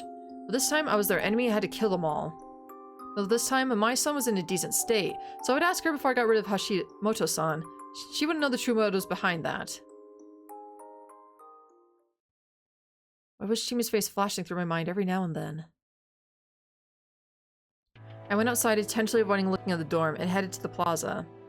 Kanzo-san and Takumi-san were already there, and they told me about Chimi's death. No one else was missing. Then, all that blood was... well, it didn't matter. As we waited in the plaza, we were eventually joined by Kiyori-san. She seemed a lot better than yesterday. Has her mind stabilized a bit once she started looking at killing her sons in a positive manner? Let's prepare the food, shall we? Yes. Yesterday we agreed on 5 things. We would focus on information control and gathering, as in we would avoid having secret talks and instead try to listen in on any that the humans had. We would avoid talking about things we weren't supposed to, like the cause of Chimi's death. Haru-chan would contribute to the feast once, they continue being as anti-elder and anti-outsider as possible. Kiyori-san would declare that she would follow Yasunaga's-kun vote, and do it even if he was voting for a wolf. And finally, we would fake our guardians. However, I would be the first to act, and only from the 3rd day onwards. Plan was focused mostly on keeping them from looking suspicious or doing something they didn't have to. I was apprehensive about trying to get them to go wild like Chimi did, and having them kill more humans. After all, I didn't have the trust or charisma for that. Of course, my final goal was my own survival, not theirs. There would probably be situations in which I had to use them as human shields, or just situations where it was an option. But... I didn't want to become just a murderer. A situation where I, not Haru-chan or Kiyori-san, was the one suspected was the best path to lead us to victory. Also an outsider, I had to gain their trust and make them certain I wouldn't betray them at the feast. And on top of that, I would survive. There have been many unexplained deaths during this turn, but there was no denial that he'd survived as a wolf. I thought about these deaths, especially Yashitsugu's-kun and Mochi's many times so far, but I couldn't really believe that Yasunaga-kun was the one who organized them. He didn't get rid of his allies, and he stood up against Tae-san, even if not as blatantly as she had when she was human. Personally, I thought it was the right way to handle it. I had to prepare for anything while trying to make sure that all wolves survived. Anyway, I was silently preparing the food. By the time it was 7, everyone besides Shimi had gathered in the dining hall. Yasunaga's face was pale. Apparently she committed suicide right in front of his room. Seeing that right after waking up certainly wasn't my idea of a good time. Especially when it was the girl you liked and respected. Mochi didn't seem too fazed by her death. He was too busy helping Yasunaga-kan cope with it. As for Hao-chan? Nii-chan, don't push yourself. Sit here. Do you need a cushion or a blanket? It's fine, I'm alright. Mochi, do you know any herbs that make people feel better? Oh, Mochi, do you know any herbs that make people feel better? Guess I'll look for some garlic or something. Garlic? No, stop! She was overdoing it. Wouldn't she appear unnatural? Wasn't she supposed to act even more shocked than Yasunaga-kan? Feeling uncomfortable about this, I continued preparing the food when Takumi-san spoke up. As you already know, someone died yesterday. It's Shimi. Our girl died, and so soon after coming home. There was some silent noise. Hiyori-san muttered Shimi's name while I created a gloomy expression. Told ya. You did, but I think this is weird. Can a human kill like that? It seems animalistic. Huh? Dumbass. What's wrong, Oribi-san? Nothing. It's just that the only local wildlife that attacks people are boars and moon bears. Does something like that show up? That ain't it. You know anything, old man? No. That was the end of the exchange. Had she mastered blunder well? Making the wolves say things that only they could know was a good way for the humans to find them out. Mochi had fallen for it last time, and there was no guarantee I wouldn't slip up while I talked. I had to make sure I didn't fall into the same situation as she did. But beasts? Badgers? Was her body attacked by the bringers of corruption afterwards? I did take a photo. I'll say it again, delete it before you leave. If that's necessary. If you wish to see it, go ahead. I don't recommend it to sensitive people. We're about to eat after all. I really don't think any of you should look. You could tell by her expression that she'd seen it. She looked like she wouldn't touch food the whole day. Whether we looked or not didn't affect our chances of being found out, so I just raised my hand. Me too! He and I were the only ones who looked at it. The others surely believed looking at it would do no good. I took a look at the back monitor of Hashimoto-san's camera, an expensive digital eye model from just last year. Yeah, it was completely different from what I'd seen. It was actually pretty close to the results of the corruption I'd seen in the previous feast. It was a mountain of chewed and torn up meat and bones. It made me nauseous, or at least I acted like it did. I was used to it at this point. That's awful. Oh, this isn't Wolf? He actually said something other than the wolf is coming and even asked something. In response, Kanzo-san just grunted, clearly displeased. He wanted to use this as evidence to hang the wolves in the feast, but there were some problems. One of them was that Shimi seemed to have died to the corruption. It didn't make sense. Shin-chan received the corruption. Yes, it appears that she had broken the law of sheltering. But there's no way Chinny couldn't have known that. She was scared of the stories too. Indeed. How did this happen? Did she have some business with me? Was that why she was standing in front of my room? Anything come to mind? Nothing. I even felt like she'd been avoiding me. What? Was the idea that she committed suicide about to be glossed over? Was it because they didn't find the gun? That would be... Lying right now would be dangerous. Anyway, we didn't expect this. Let's eat, clean her up, then talk about what to do next. Wait, I'm not an expert, but shouldn't we preserve the scene of the crime? Would it be bad to not clean it up? To us, it's way more important to get rid of the corpse in front of us than finding whoever did it. I see. Hashimoto-san! Let's just listen to them. Oh, will the cleanup be done by Muro-san and Makashima-san? Yeah. Then Kyo-chan and I will watch the dining hall surroundings. The rest of you try not to wander too far from here. Isn't that for the best? What do you think, old man? You're the monkey, aren't you? Yes. I'll leave the patrolling to ya. Bring whatever bites! I see. Very well. Hashimoto-san pointed out the necessity for patrols. Come out as a reliable volunteer and became even more trustworthy. On the other hand, he was giving himself a way to talk to Mai-san in secret. Was it his way of separating her? His identity wasn't confirmed yet for the rest of the group? I had to calm down. The first part of his move was obviously great, but I wasn't sure about the second one. Hashimoto-san was an active player, but I couldn't tell which of his actions were intentional and which were coincidence. So, anyone who can eat should do just that. I would like to have some time. I would like to have some too, may I? Ah, yes, certainly. Would you like some too, Takumi-san? Yeah, of course I'll have some. Can we really eat this? You had to say that now of all times? Huh? The hell are you saying? I'm not trying to be needlessly considerate. Someone died today because of superstition at that, so I believe we should throw away superstition and act appropriately. The hell are you talking about? You suspecting the hag? Oh dear. I like how he was so far. Kinosuke-san spoke those words without any sarcasm. Had he read the mood and chosen to become the resentable but not wrong kind of character? No, he wasn't that considerate. Yoshisuku, stop! Masato-san isn't wrong this time. If you're gonna mope around, then shut up! Mom, you tasted it, right? Something wasn't right here. Why was everyone so sharp so early in the game? Of course. Good, Kira-san understood what they meant. But I think I should try again. Nice, good job. No, I'll try it this time. This is my time. Everyone wanted to suspect me over anyone else, so I had to eat before they did. That was the only way to make them understand that I didn't add any poison to the food. Unfortunately for them, we weren't pulling anything like that this time. I tasted the food, then gave everyone a show of me rewashing the dishes, making them finally agree that food was safe. We then had breakfast. My son and Yasunaga-kan refused, while Haru-chan ate quite a lot, actually. Then Takumi-san and Kanzo-san left in the dining hall. Oh no, does Yasunaga suspect his mom? So soon? Why? Alright, I'll walk around and keep watch. There might be dangerous beasts here. Ooh, excuse me. So you should stay inside as much as you can, but shutting yourselves in isn't good either. Consider this free time, but don't go where you can't hear anyone. I'm supposed to go too, right? Anyone else want to come? Okay, then it's just the two of us. Just the two of us. I didn't understand what his final words meant.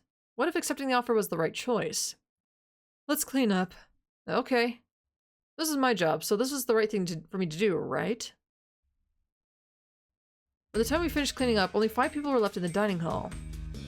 Thus I offer homage to Shinai the Almighty, so peace may come to pass. Thus I offer homage to Shinai the Almighty, so peace may come to pass. Mako, your hair's a mess. Come, I shall comb it. No, don't wanna! Shut up! This-san was in her praying mode. Rikako-san was busy caring for Mako, who seemed in a foul mood, and Kyonosuke-san seemed to want to call out to her, while Yoshisuku-kan just seemed pissed. The journals were outside, while Takumi-san, who had returned for a moment, had left once again. Old man said he's gonna widen his patrol range. He basically said we're doing the feast in the afternoon. Got anything against that? Just like yesterday, no one argued. People needed reasons not to follow an already established process. Yasunaga-kan was the one who'd point that out, and... Alright, Takumi-ni. Really looked drained. Wanna talk, Yasu? Huh? Haru Chikamochi, I'm borrowing him. Masashi Kiori-san, I'm going back to my place. Alright. Sorry you have to be so considerate of him. It ain't that, you okay? Yeah, I'm fine. Aniki, you dumbass! Did you forget? You were prepared for this shit yesterday! Yoshi, everyone has weaknesses. If your mom was gone, you'd also... No, that's way too dark. Forget I said that. You too, Kiori-san. No, I was the one who had to say that. Hi, I'm ready. Kumi-san and Yasunaga-kan left. Haru-chan, let's go grab something nearby. Huh? Oh, okay. You're not scared of the mist? Yeah, I got used to it. Haru-chan, acting as weird as always, left alongside Mochi. The situation was clearly set up by Hashimoto-san. Everyone split up and were free to have secret talks. What was the purpose of this? Was I just overthinking it? Were they just taking the opportunity given to them with no ulterior motives whatsoever? That's enough for now. Musashi-san, go have a rest. There's still time until noon. A rest? Guess I'll go outside then. Everyone left. Don't they know that Yomi's Mist is where corruption comes from? There's that too. I'm kind of worried, so I'll have a look. Now, how would a good wolf spend this strange time? Couldn't think of anything. Was I a dumbass? Well, I did have some ideas, but they all seemed like bad moves. Traps, basically. Could I eavesdrop on someone's secret chats? It'd work when it was dark, but during the day, you could see anyone within a whopping few meters. Could I just join one of their conversations? Was it best to just avoid secret chats in the first place? Was it normal for wolves to be so paranoid? Part of me couldn't help but suspect that Mochi Hashimoto-san was hiding in the mist. I couldn't see or hear anyone, so my brain perceived this world as empty. Before the unease and loneliness took over, such situations made you feel all powerful. No one would blame me for anything I did. Could lay down on the road, go commando, shout out that I was a wolf, but all that was just an illusion. Was this also sort of trap to get a wolf to do something stupid? Or was this some sort of filter that caught those so paranoid that they actually believed stuff like that?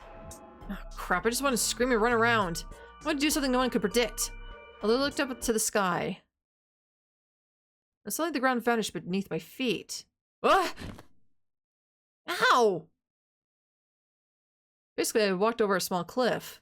Since I was unstable and fell feet first, I ended up hitting my legs, ass, back, and head on the ground below. Even if there was no fees, someone could actually die in the mist by accident, and I now knew that better than ever. So I tried to get up, I felt an instant pain in my leg. Ah, crap, it's twisted! Stupid. Also, the air below the plaza was clearly out of bounds, so I was breaking the rules here. Well, this was an accident I had planned myself, so I probably wouldn't draw any more suspicion than I already had. As I stood up, "What are you doing?" Heard a voice behind my right side. Along with it, something metallic. I instantly raised my hands, but the point that came over me made me groan. Ow, ow, ow, fuck! I nearly fell to my knees out of pain, but I was afraid that he wouldn't tolerate any sudden movements, so I just slightly bent my body. Fell? Yeah. Twisted it? Yeah, sorry. That was clumsy of me. Another metallic sound, followed by a few different ones. I had no idea what they meant, so I just became more tense. I took the bullets out. It's fine. I slowly turned to the right. Kanzo-san now had his gun over his shoulder, not ready to fire. That had let me finally relax, but my leg still hurt. I might have sprained it. Can you walk? After a little rest. Left side? Yeah. Here. To my surprise, he rested the gun in a more comfortable position. They came out to me, crouched and let me his shoulder.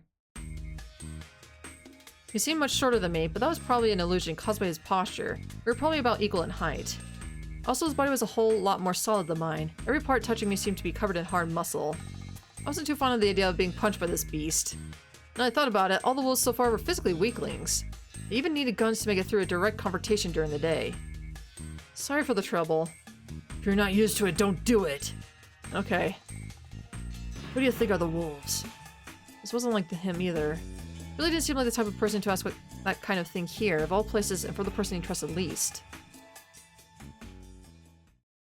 From everyone's perspective, it's me. I came at such a suspicious time. You all know nothing about me. You're shitty, but that's got nothing to do with being a wolf. Considerate response. From him? Something wasn't right here. What was I to do here? Got it.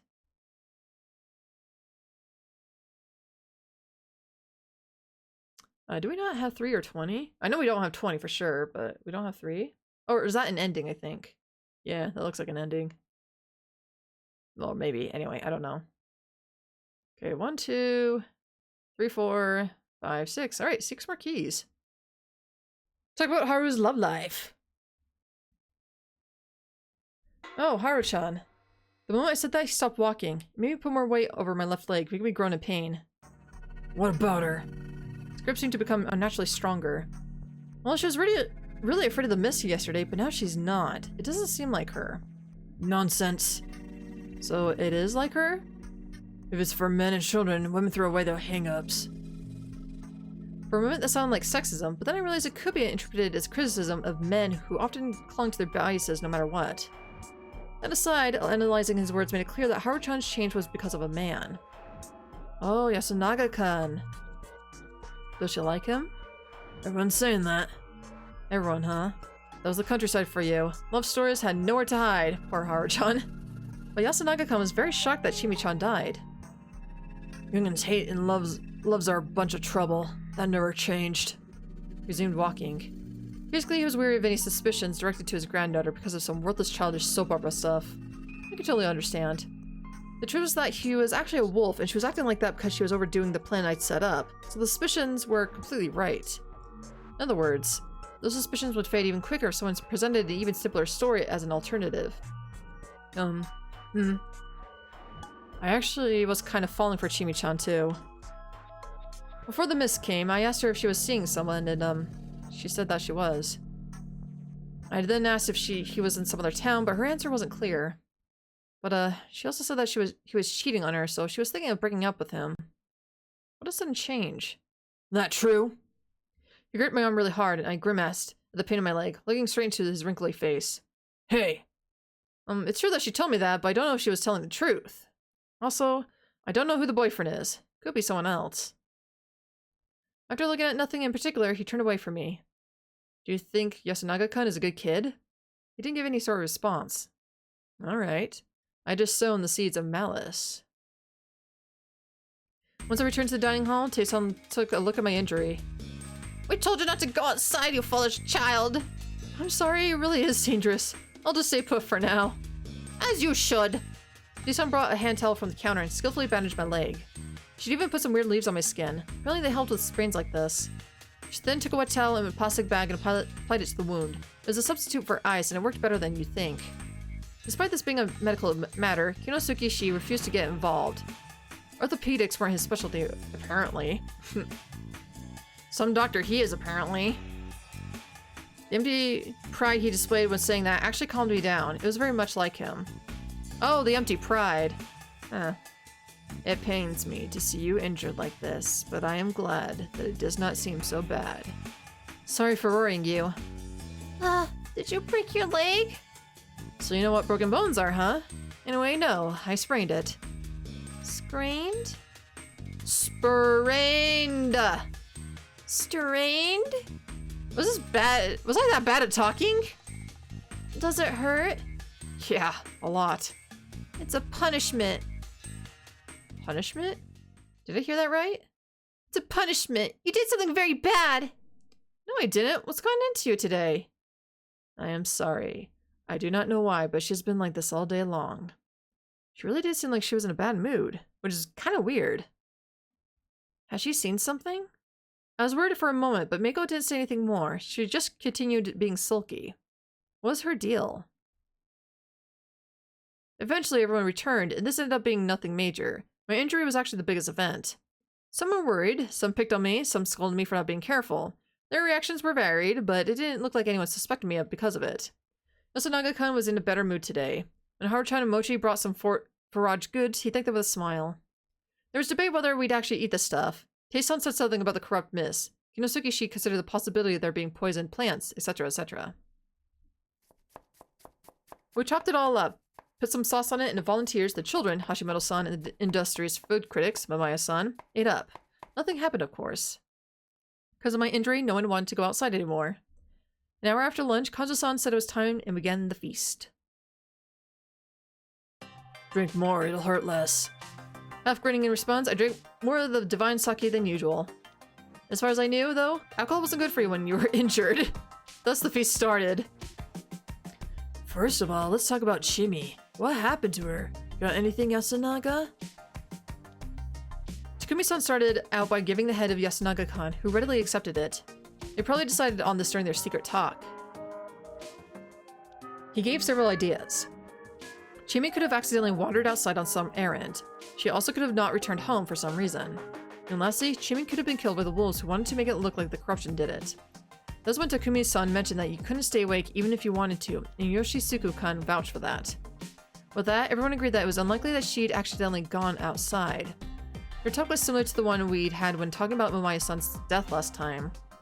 However, unlike this time, it had been given that Mamaya-san had returned to her room once, so we'd reached the conclusion that she, a person who didn't end up sleeping, was a wolf.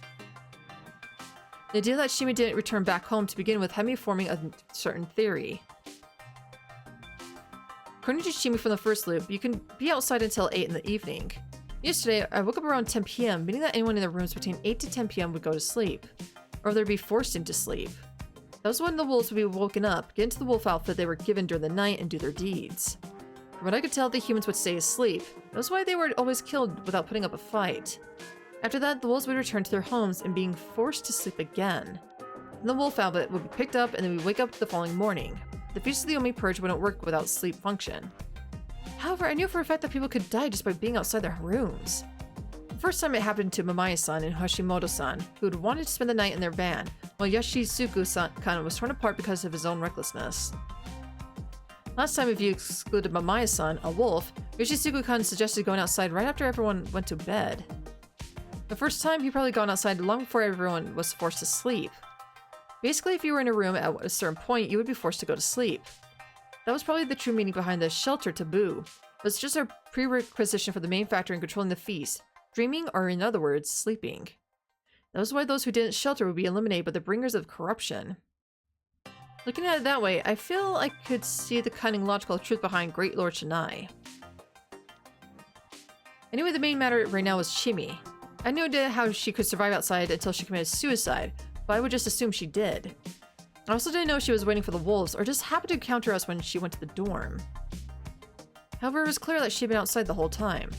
Yasunaga-kun also believed that and said so to everyone. His own idea that it was actually a murder made me look like a rule violation that was dismissed because Chimi's futon wasn't even spread out in her room. That meant that she hadn't even intended to dream last night. So you're saying that you don't know why, but Chini's death was like an accident? And that the wolves still haven't killed anyone, right? Yes. After Yasunaga-kun explained his position, Mochi interjected. He was a massive participant, but really good at it. Most of his few words were on mark. He was also the monkey, so no one had to worry about him trying to mislead people. So you're saying that the wolves themselves hesitated to kill? That's what I think. That misinterpretation was actually good for us. Though we didn't plan for it, we got rid of a human, and there wouldn't be a hanging today as retaliation. At least, a part of me hoped so. I don't think so. Kazu-san argued against it, of course. Why? It's too good for the wolves. Sharp. I see where you're coming from, but we must know what really happened to Shimi before we could say that. It's the other way around. Say, Yasu. Huh? Someone died at night. Normally it's the wolves doing it. Just say it. But Taba and the old wolf man just said that it was the corruption. That's what I thought, but it's difficult. The wolf is coming! It ain't good enough for me. Then how do you explain why Chini's futon wasn't spread out? It don't matter much. Yes, it does! Yasu, shut up! Kanzo-san's words were full of irritation, if not anger. It brought a change to everyone's expressions. Ooh, the seeds are sprouting! I was the only one who could see this rationally. After all, I was the one who caused this. I presented him with an unproven personal matter between me and a deceased girl, maliciously giving him several ways to view it. One of them led to the conclusion that Yasunaga-kun was a dirty cheater who played both Chimi and Haro-chan. I'd led Kanzo-san to that convenient idea without putting myself at any risk. I wasn't expecting us to avoid today's lynching to begin with. Thus, I would instead gain their trust by just leading them to the truth. There's another possibility. Chimi-chan could have committed suicide. The idea shocked everyone, but it was actually easy to explain. It was true, after all. Someone who commits suicide wouldn't prepare their futon, and since the suicide was enough bloodshed for the night, the wolves didn't kill anyone. It was an answer that let people combine the idea that the wolves didn't kill, but plan to. Then why was her body in that state? What kind of suicide leads to that? The wolves saw her body after she committed suicide and just left it there, letting the local beasts have it. Does that make sense? We got beasts that could do that? In this area? Oh man. He wanted to prove that the wolves were out for blood, but his knowledge as a hunter denied the possibility of there being such beasts here. So I helped him out. This is something I wanted to consider, but it might have been a monster, or maybe a god. Think about it. There's definitely something that brings the corruption. There were lots of dead dogs on the first day, right? If there was a being that could do that around the area, it could easily find Chimi's body and do the same. It could be Yomabito, Badger, or a real wolf. Well, it is true that there might be something spreading the corruption. Oh, how terrifying! Masashi-san, please don't needlessly frighten people. That's not my intention. I actually do think there's an unidentified menace around these parts, and we should be wary of it. It could be the reason why the corpse was destroyed. Shouldn't we keep that in mind? Well, you're not wrong. Wait, even if that was suicide, there's no proof that the wolves wanted to kill, right? Also, I don't think that Chimi's the type to commit suicide. Yeah, there's no way she would kill herself. Please calm down, everyone. So he joined in. How would he handle this? Can I give my opinion? Go ahead. Of course. I might not look like it, but I used to be a cameraman in a war zone, so I've seen many gruesome things. Seriously? Yes. I'm not an expert, so I can't be sure. But it looked to me like her head was scattered in a strange way. Some pieces even reached high up the wall. I even took a photo. It looks like a gun wound to me. A large gun at that, and from point blank range even. Oh God, it's Frank West! He's covered wars! Sharp. He's everywhere. Everywhere! A few people looked at Kanzo-san. It was a fitting reaction, considering he had a gun and he grunted in response. Oh, I don't believe it has anything to do with Makishima-san. What are you getting at? The only real situation when blood and other things can fly high up is when someone puts the gun to their mouth and shoots it. It'd be pretty hard to do with a large gun. A murder would more likely be at an even or downward angle. That makes me think that Fasashi-kan is right, and it was suicide. Did she have a gun? No. Not that I know of. Never heard of it. She did. But she said she's got a hunting license. Huh? Seriously? That she should have had a shotgun. She had guts. If I was to have someone go hunting, it'd have been her. Kanzo-san's tone grew lower as he displayed an unexpected high opinion of her. The story that she was being cheated on must have hit him even harder than I thought. Hey, pretty girl, what's up? I know, we had to cut our cuddles short because I had to wake up from my alarm and get ready for stuff. I'm sorry. Chimi really did have a place here. She must have gotten a license because she thought so herself. That can only mean that the gloomy talk from last night. But there's no place for me here! It was just nonsense from a wolf. Wait, that doesn't make sense. Why didn't she have a gun then? We didn't find anything in her room either. Not even bullets. I was curious about why there was no gun too. But there were no bullets either? Or shells? They were with the rest of her stuff last time. Did they mess up with searching or something? The room was unlocked, so anyone could go in, right? Right. I believe we should fear the worst. The wolves took both the gun and the bullets. That was when Mamai-san took over. Yeah, you wanna come up? No? I do understand that it doesn't make complete sense to fear a gun that, for all we know, might not exist. But I believe we should check everyone's rooms. I'm not sure if they would hide it somewhere so obvious. What do you think? I think it's a point to show that we're willing to search. Let's do it. Fine by me. Wait! I don't think you should look around my house for such a reason. There might be old hunting rifles that have nothing to do with this. Do you have something to hide? Honestly, I don't think he'd take a gun with him. He probably already has one or two, and he's got no spine. Chikamochi, you... But he's not wrong. In fact, the very idea of taking something like that from a corpse is making me nauseous. Huh, chicken? Afraid of corpses, huh? Oh, that's why you make it as... You can't make it as a doctor, pussy! No, I... Stop it! Yoshihiko Nasada-san, please forgive him. So he was really afraid of corpses. Man, the guy sure was hard to make sense of. What a fucking useless doctor. Still, there's no reason for us to be afraid here. After all, we weren't the ones who took the gun. I can only assume it was the Great Lord Shinai again. Thanks to Hashimoto-san, just about everyone now agreed that Chimi had killed herself with a gun. Proof is a very important thing, and people Yasumitsu really had to realize that by cleaning up the corpses right away, they made it harder to find out the truth. Doctors can be afraid of corpses too? They can be afraid? Well, Actually, I guess a better question is, do doctors take care of corpses though? That would be like an autopsy, huh? That type of doctor-ish. So yeah, I guess he's not that type of doctor, if I had to guess. No? Mortician, yeah. Oh, is that what they're called? Morticians? And they... the autopsies are what they're fucking... The procedure, not the people are called. Okay, yeah. Get my words mixed up. Just like your friend Matt's favorite game, Mortician's Assistant. Oh, man.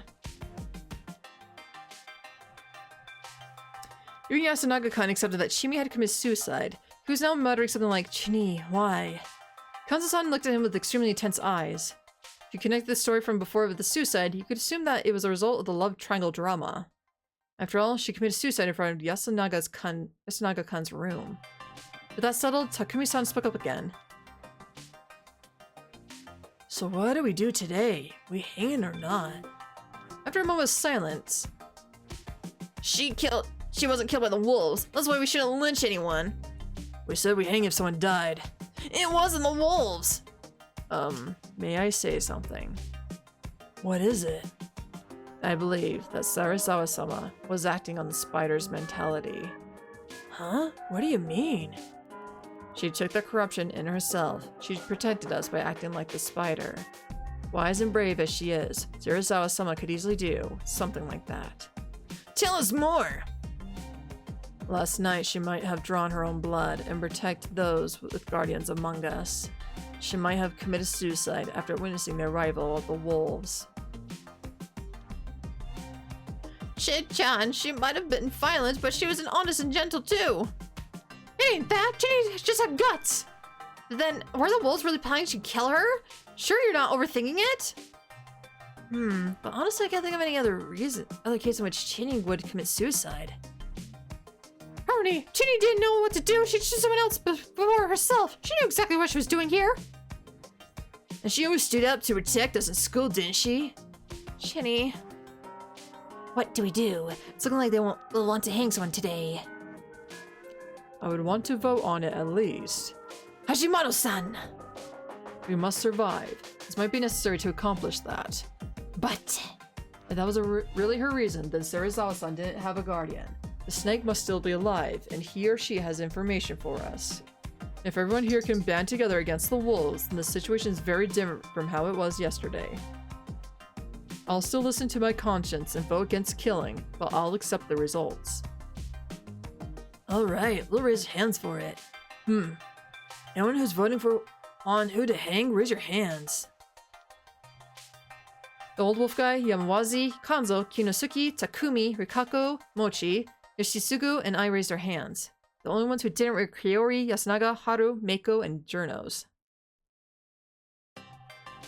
Mochi! Sorry, Asan, but I feel like I gotta avenge Chini. Oh, really? If she really wants that, she could have shown up in our dreams or something. Yeah. 9 against 6. Choose who to hang. Guess we have no choice. Oh, if we pick and lynch someone, do we just go our own ways then? How is it, old man? The feast ends when someone's hanged. Then before that, I would like to say something about the snake. They found a wolf today. They should come out with it. That's a good idea. It would make it easier to choose who to hang, and the spider could protect them. I hope we don't get multiple. Just like Yasunaga-kun pointed out yesterday, we're bound to have more than one, right after the first comes. Yeah, if the real one came out now, I would have to play the fake. The real one wouldn't come out just yet. Hey, Snake, you found a wolf? Doesn't look like it. That means that the person they found yesterday was a human. I see, I see. Now, does anyone here want to be investigated before anyone else? For a moment, I almost ignored that nonchalant question. But a second later, I almost stopped breathing. This was an attack. I had no idea why I thought that, but this was a deadly attack. What was I supposed to do about it? What was the right choice? Who wants to be thoroughly investigated? Huh. I'm not too sure what that means exactly. I couldn't let myself be investigated before anyone else. Not when I was a wolf. It'd be bad if the snake discovered my identity, and having me become a topic of debate would be even worse. It was possible they wouldn't speak up about finding a wolf. Oh, discussing who to be investigated by the snake. Got it, okay. Took me a minute. It was possible they wouldn't speak up about finding a wolf, but it didn't seem like silence was an option given the situation. Not to sound cocky or anything, but if I were taken down, the rest of the wolves would instantly fall apart. I wasn't supposed to raise my hand, right? After much hesitation, I didn't. On the other hand, 5 others raised their hands. Kanzo-san, Kinosuke, Yasunaga, Mamaya, Yoshisugu. Shit. When I saw who stepped forward, I understood the nature of the trap. I unconsciously glanced at the one who set this up and found him looking right at me with a smile. Yet another damn blunder on my part. It'd be late, but maybe if I raise my hand now... That's enough. Hashimoto-san made me had me totally beat. That said, I wasn't sure if anyone would understand the point he was trying to make. But when I consider my current position... So that's how it is it? How troubling. Despite his words, Hashimoto-san didn't sound the least bit troubled. But wait, what's troubling? First things first, all of you should want to be investigated. After all, if we're all investigated, you can gain proof you're not a wolf. Anything you say here can be interpreted as a slip of the tongue and lead to doubt, so all of you should want to prove your innocence. Then investigate me too. I want to be investigated too! Please investigate me. Me too, then. Me too. Me too! I don't get what's going on, but whatever. I'm in. Yes, this is the way it should be. Everyone who understood that explanation should have their hands raised now. What? The only ones who didn't understand kept their hands down. You can put your hands down again. Everyone did as he said. It was unsettling, like Hashimoto-san possessed some technique that controlled everyone. However, there's one thing that didn't go as expected. Those participants who plan to be passive aside, those of you who want a voice in the feast should want to have their innocence proven more than anyone else. Indeed, Nosato-san and Oribi-san's sons were quick to respond. Really, I can hardly do anything if I'm deaded whenever I speak. 'Cause guys like me look fishy simply for downing the old hag! Yes, that's correct. Incidentally, those two were designated because they were a secondary wave of those who wanted a voice in the feast, but had they realized that? Naturally, Yasunaga-kan and Kanzo-san were the primary wave, and Mamaya-san would be right up there with them at this time. However, it is quite curious how those who should have had a lot to say didn't raise their hands after. Oh. I'm the snake. Haraki? Who's Haraki? Again. Somebody said it. Shit, what a horrible timing. I've been forced to out myself as a snake, and with Takumi-san at that. I just barely managed to avoid falling behind his declaration, but that could hardly be called a silver lining right now. Oh, that's us. Masashi, you bastard!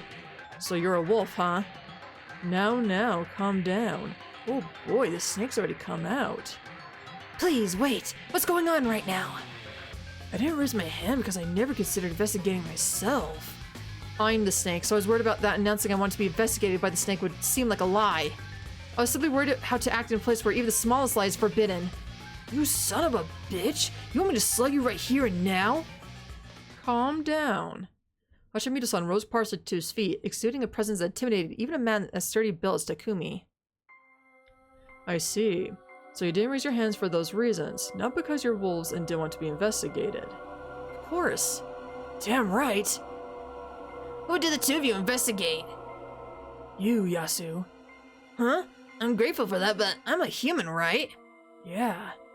I see. So that was why he acted that way this morning, and why he didn't out himself as a snake yesterday. What about you, Fasashi? I investigated Kanzo-san. He's human. It may sound a bit too good to be true, but he was the only one I could see possibly backing me up. There was also the seeds of malice I planted in him earlier. Now then, what are we to do? I was the one who wanted to complain. The snake had revealed themselves early, but this was a totally different situation from that previously where Takumi-san had done so on the first day. It was the second day, so not only had the power been successfully used once, but now a liar had been successfully lured out. The longer the snake survived, the better, but as a participant, they'd already drawn out more than enough information. So long as he was acknowledged as the real deal, that was. I'm the real snake. I'm the real snake! So you both are under the same conditions. Like hell, the damn bastard's lying. You're the liar here! Indeed, without any contradictions between us, neither of us would be selected. Why don't we let them be and observe how they act? Yasunaga-san reached to that conclusion, but... No, let's send them both. Yeah, of course this guy would say that. Guess trying to get him on my side was a bust. Yeah, that's fine with me. Wait, what? I know that Yasu's a human, and I'm sure the old man's a human too. I don't think this lying bastard would be brazen enough to claim one of his fellow wolves that was a human at this point. And the only man Kanzo I know would have killed himself the moment he learned he was a wolf. I kept wanting to say that wasn't true, but unfortunately I knew nothing I said could convince them. Yes, you and Yasu are safe, and besides, Shimi's already gone. If me and this sly bastard are gone, I don't think there'd be anyone dangerous left to take charge of the wolves.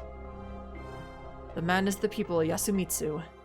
No one else is crafty enough to be suited as the leader of the wolves. I know that better than anyone. I don't know about Maya-san, but I don't think she has what it takes to direct the rest of us well.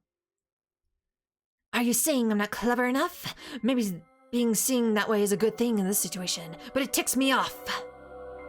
No, I meant that you're just acting as an outsider. As long as that's true, you couldn't lead the rest of Yasumitsu. I see. Then I agree. And there you have it. Go ahead and hang me if you want, but get rid of Fusashi first. Of course it's me.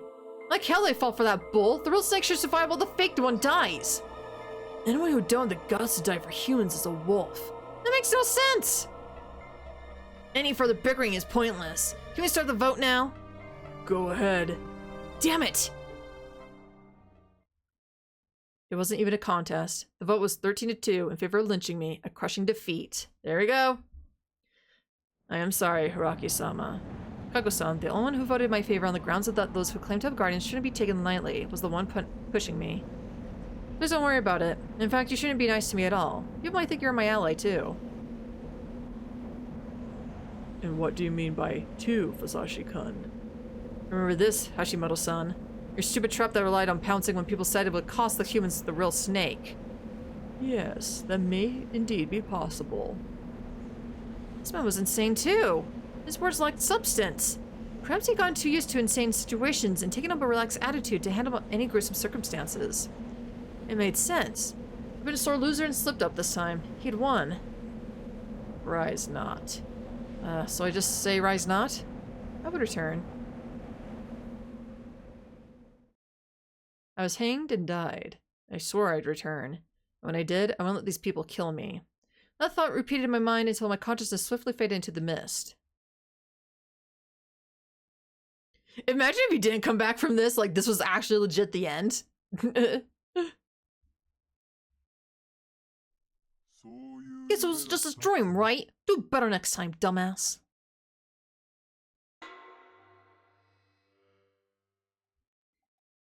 Alright. Damn, Hashimoto is like balling right now. I kind of like it though. He's like, this is why you waited till the third loop to bring this guy back to life. He's just like fucking everything up. And it's great. I kind of like it. Yudai Hashimoto, human victory speedrun strats. Apparently, like he knows how to play the game really well. I didn't have enough drink in it. Hold on.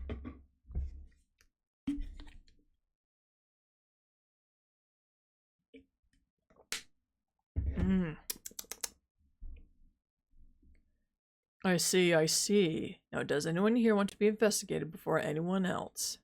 For a moment, I almost ignore that notch. Okay, we can skip this. Alright, don't raise hand. We're gonna raise our hand. As a wolf, I didn't want to be investigated before anyone else. Even so, I raised my hand. Now, raising it might be seen as asking that I not be investigated.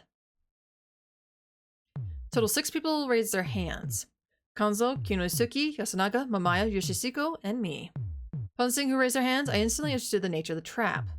Those who wanted to have a voice in the feast simply had to raise their hands here.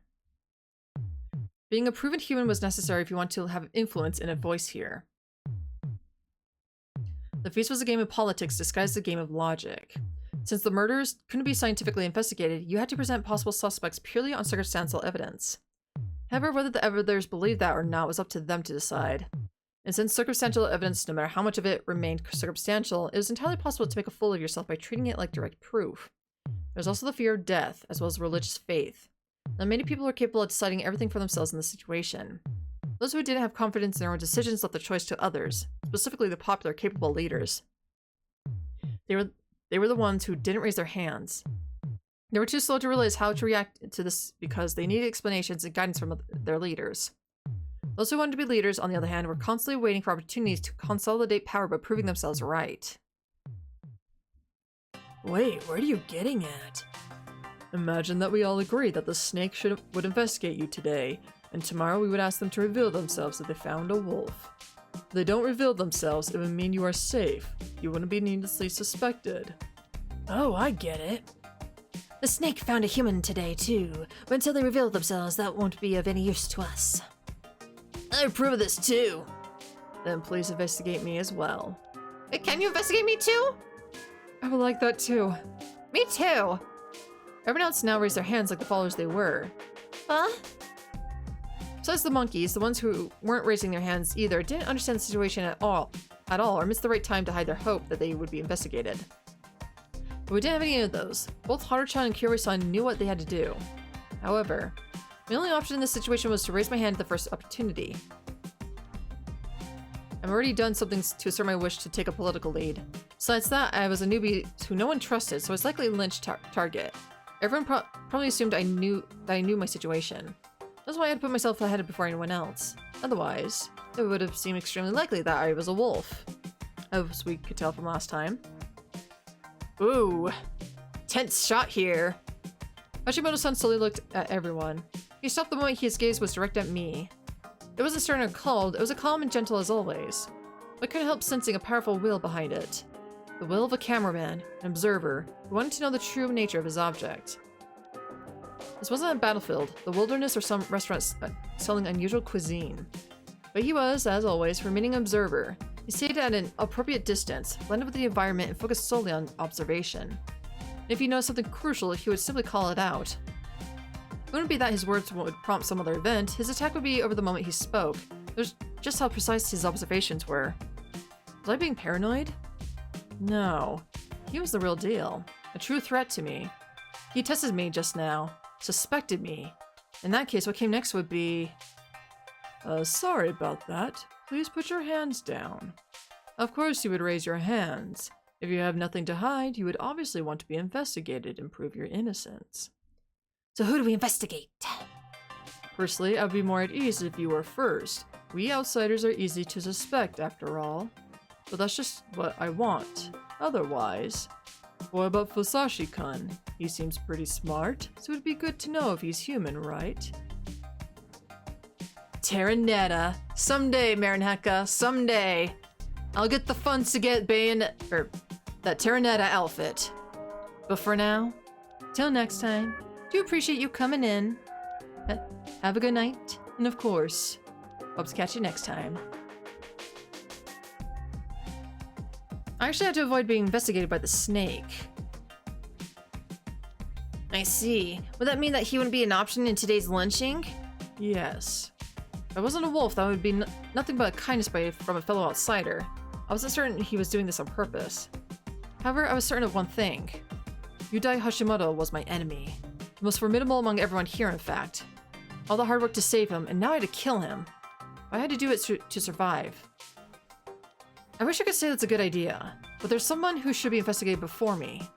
Oh? And who would that be? Takumi-san. This is how I'd handle it. It was a setup for a future attack.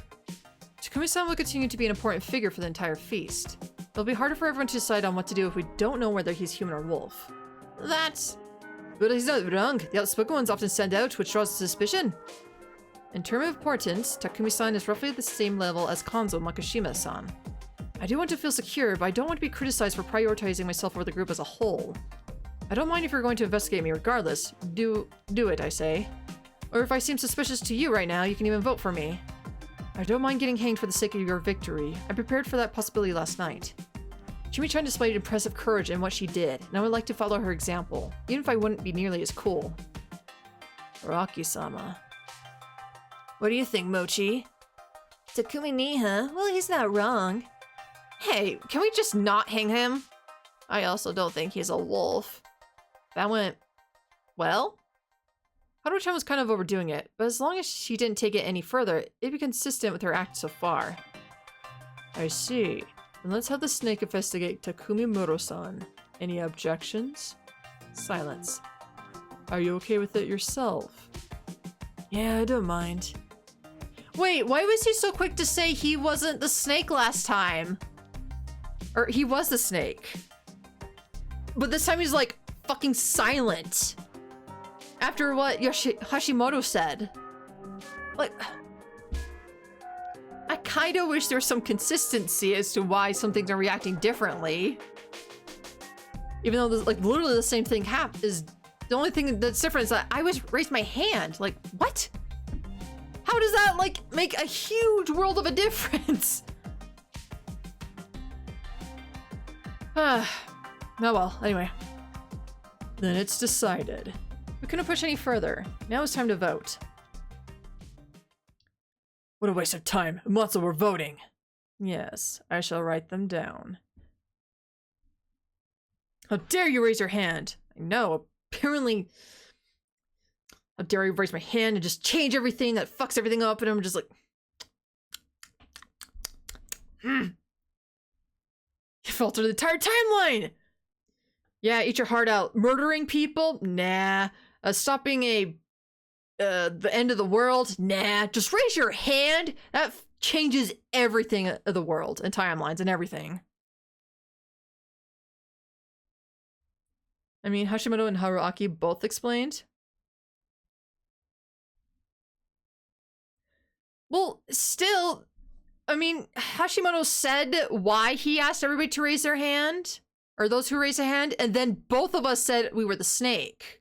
But this time, he said his spiel, but Takumi didn't say anything about being the snake. So it's just like,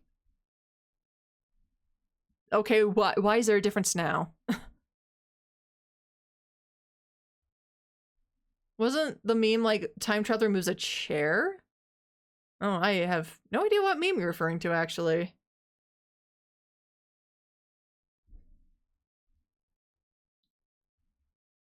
That's a new meme I have not heard of yet.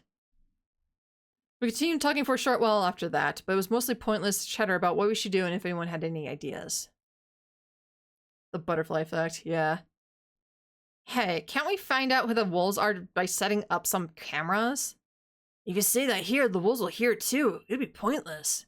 Oh, right. Haruchan did as I told her, displaying dedication toward contributing to the feast. A decent amount of time had passed since we started the feast, and it'd probably end right before the evening. Takumi-san was silent. He seemed against hanging people on a whim at first, but something had changed him somehow. Treatment like a fellow pillar of the community, so it must have hit him pretty hard. At this point, the only one clearly opposed to the vote was Mamaya-san, but even then, she only had a hand in her forehead. So the vote began. You first, old guy. You listening? Ew! Huh? Me? Like a demon. Scary, scary! Whatever. Old man Kanzo, your turn. One for Yasu. Did I push things too far? Is it that weird to be opposed to lynching? You got a good head. It could just be an act. Yasu ain't your enemy, old man. Can't trust that without reason. Takumini, it's fine. Move on. Then, Botchan, your turn. What a burden. One for the journalist. Wait, have I done anything suspicious? Hashimoto-san is a monkey, but I don't know about you. Calm down, Kyo-chan. I'm fine. I should have seen this coming. I was just surprised. My turn. One for the old wolf guy. I don't want to say this, but if you're just gonna say random stuff and in this situation, you're a nuisance to us all. Oh, you're suspecting someone else, right? You sure, huh? I don't know what you're talking about. Yuri-san, you're next. Yasunaga, what do you think? Can I say who I'll vote for before it's my turn? No problem. I can't vote with certainty at this point. With that in mind, I can only pick someone who doesn't contribute to the feast, so don't just follow me without thinking. Just say it!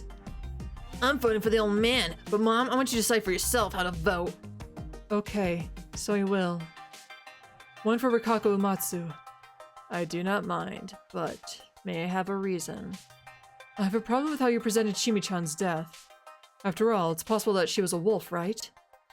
Of all people, she was the one to say that? Then again, I was actually planning to mention it too. That's a smart move. What do you mean? I'm saying that it could have been a fight between wolves. Maybe they argued about whether they'd actually kill or not. Wow, it was almost as if she was there herself.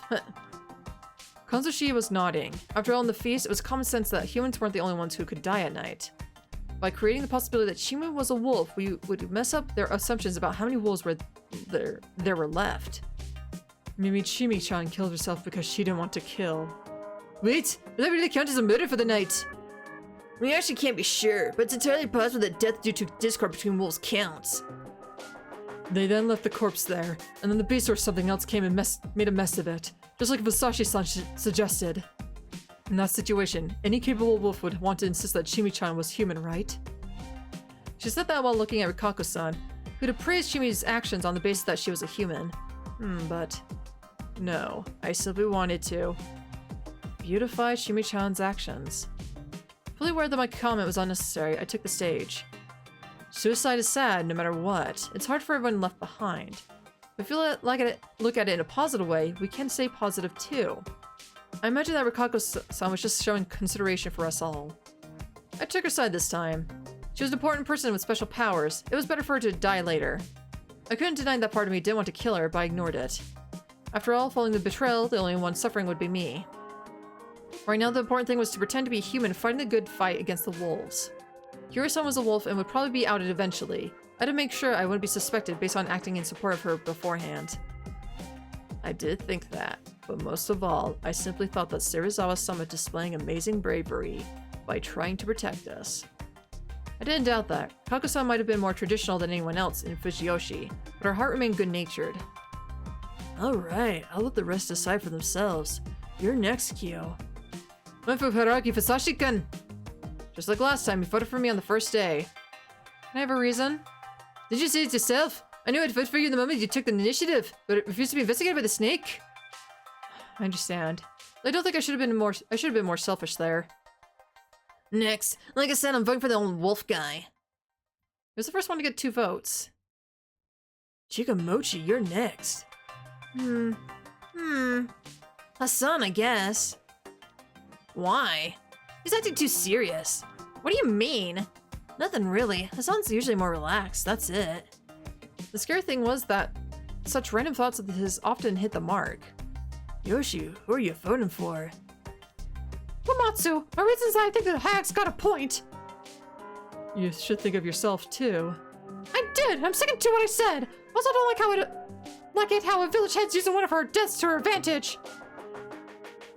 Haru, you're next. I'll vote for Amatsu-san too. When must a woman who grieve for your loss be suspected so much? Is this how you pay her? Shut up! Let's just get this over with, Takumini! One for Rikako Matsu. One for Tori Uribi-sama. Retaliation, I suppose? Yes, I know I am human, and I find your reasoning unjust. You done? You're next, Mako. Fusayuki-san! What? You mean Fusashi? Why him? Everyone's bad, but there's an order! Huh? What's she saying? I do not know either. Wait, could it be that she was... Everyone needs to, something, it's, hang! Mako was the badger. Crap, I couldn't use her to... no matter how hard I thought about it. Hell, she could totally give it away and ruin us. Oh well, next. Fusashi. Alright. Right now I had 3 votes, as did Rikako. The old wolf guy had 2, while Takumi-san, Kyori, Yasunaga, and Mamaya had each 1. To survive, I had to vote for Rikako-san or the wolf guy, and my vote would affect those of the remaining 2, the journos. If they both voted for me, it'd be game over. If I was right about the nature of Hashimoto-san's action, he was trying to decide whether I was clean or not. And if he decided that I wasn't, he would surely have mentioned it before the vote began. It was possible that he would vote for someone else. I had no idea if Mamaya-san would follow his vote, but even if she didn't, it wasn't likely that she would vote for me. Basically, if I voted for Rikako-san, she would get 4 votes and most likely be lynched. If I voted for the wolf guy, he would have 3 votes, and depending on who the journos voted for, I could end up with a final vote. None of those with just 1 vote were particularly suspicious, so it was best to just disregard them altogether. I had a vote between Rikako-san and the old wolf guy, but honestly, it wasn't much of a choice. Kyori's words about Rikako-san relied a decent amount on the assumption the village heads were anti-Yasumizu. That wasn't very credible. It would be strange for me to base my decision on that. already had a hard time to agree with Kaori-san's words. She didn't even give her own reason. I didn't want to be considered an ally of those who'd given up on thinking for themselves. Now, all that mattered was who the remaining two would vote for. This could lead to another vote, but I thought about that. I'm voting for the old wolf guy. Why? I had to say something justified and useful to the humans. You're all well aware of how he behaves, but I think it's all an act. My words surprised everyone. Why would you believe that? Naturally, I couldn't say that I'd seen him make a decent play when he was a badger. I don't believe that a senile man could survive multiple feasts like this one. He's something unresponsive and doesn't say a word to the very end, but when asked directly, he tends to answer immediately. When you look at it like that, he might just be ignoring or dancing around questions that are bad for him. It's a clever strategy. Wait a second. I voted for him myself, but don't you think you're overthinking it? Also, if that were true, don't you think he'd have avoided being in this dangerous situation? I think he might know a loophole. A loophole that doesn't kill you? I can't say for certain, but from what little I've seen, the place he sleeps at is basically a dilapidated wreck. I haven't seen it this time around, actually, but no one would find my claim fishy. It didn't even look like it qualified as shelter, and yet he's alive. Now that you mention it. Kanzo Makishima-san, has he ever survived things he didn't seem capable of surviving? Can't say if he did or not, but I don't trust him. Guy's been a freak for as long as I've known him. He decided to ignore it all, apparently. If you know how to avoid the feast, please do tell us. If you do, I'll retract my vote. No one escapes the mountain! He's basically saying he won't cooperate with us no matter what. That's the basis for my vote. Alright, you're next, Mamaya-san. Can I just not vote? I don't want to be complicit in murder. We can't have that. We need to know who you doubt and who you support. Alright then. You, Haru Makishima. Huh? Haru, your reason? It's nothing major. I just picked the most suspicious one out of the ones who would definitely not be lynched today. I considered voting for Yamawaki-san at first, but there's no point in such petty revenge. You're saying that Haru-chan's more suspicious than me? If I had to choose between you, yes. She didn't say why she suspected Umatsu-san, and her general attitude is strange. There's nothing certain there. Saw through Haru-chan's act, huh? I don't have any preferences here, but I don't believe that all the wolves are so cunning, cruel, and gutsy. There could be one who's just cowering in fear of any votes that could come their way. It's a genius issue to consider, and that's why I'm voting for her. Seriously? That's it? That's so cruel! And so is this whole thing you're all doing. Please don't make a big deal out of this. Alright, you're last, Hashimoto. This is difficult. But even so, I will vote for the old wolf fellow. It was settled then. Can you give us a reason? I believe I understand what kind of people you are now. I believe nominating you at this point in time would be strange. That's it, really. A simple reason. I see. Alright then. That gives him 4 votes. It is decided. Bring the rope! I need time! Shut it! I've seen this before. Kanzo-san punched the old wolf guy, shocking some people. He did it again! In the end, upon getting the rope, Kanzo-san tied him up and went to hang him in the pine all by himself. I'll hang him myself. You go back. Old man, what's gotten into you? The conditions for it were different, but this event unfolded the exact same way as last time. This was just my assumption, but I believe that Kanzo-san had some sort of unfinished business with the old wolf guy. Perhaps he too suspected the old man would try something strange here. The first time he said he needed time, everyone accepted it, and soon Hiyamochi, who accompanied him, were found dead outside. Was he planning to do something before his execution? That something led to murders and made Kanzo-san forcefully drag him to the tree. It seemed significant to me. Dragging my feet in the line, heading back to the dining hall, I thought about the old wolf guy. Was there some sort of way to make him talk? Maybe I could loop back and... No. I probably wouldn't react to anything I said. For now, I just had to be glad that I'd survived today's feast. I couldn't show it, of course. If there was any holes in anything I'd say today, it could prove trouble further down the line. Even so, I'd cast aside my doubts and taken a step forward. I could win this. I would win this as a wolf. Like last time, we ended up spending an awkward evening in the dining hall.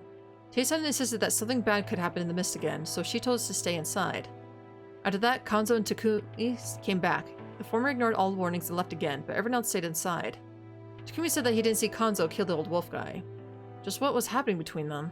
What if he didn't actually kill him?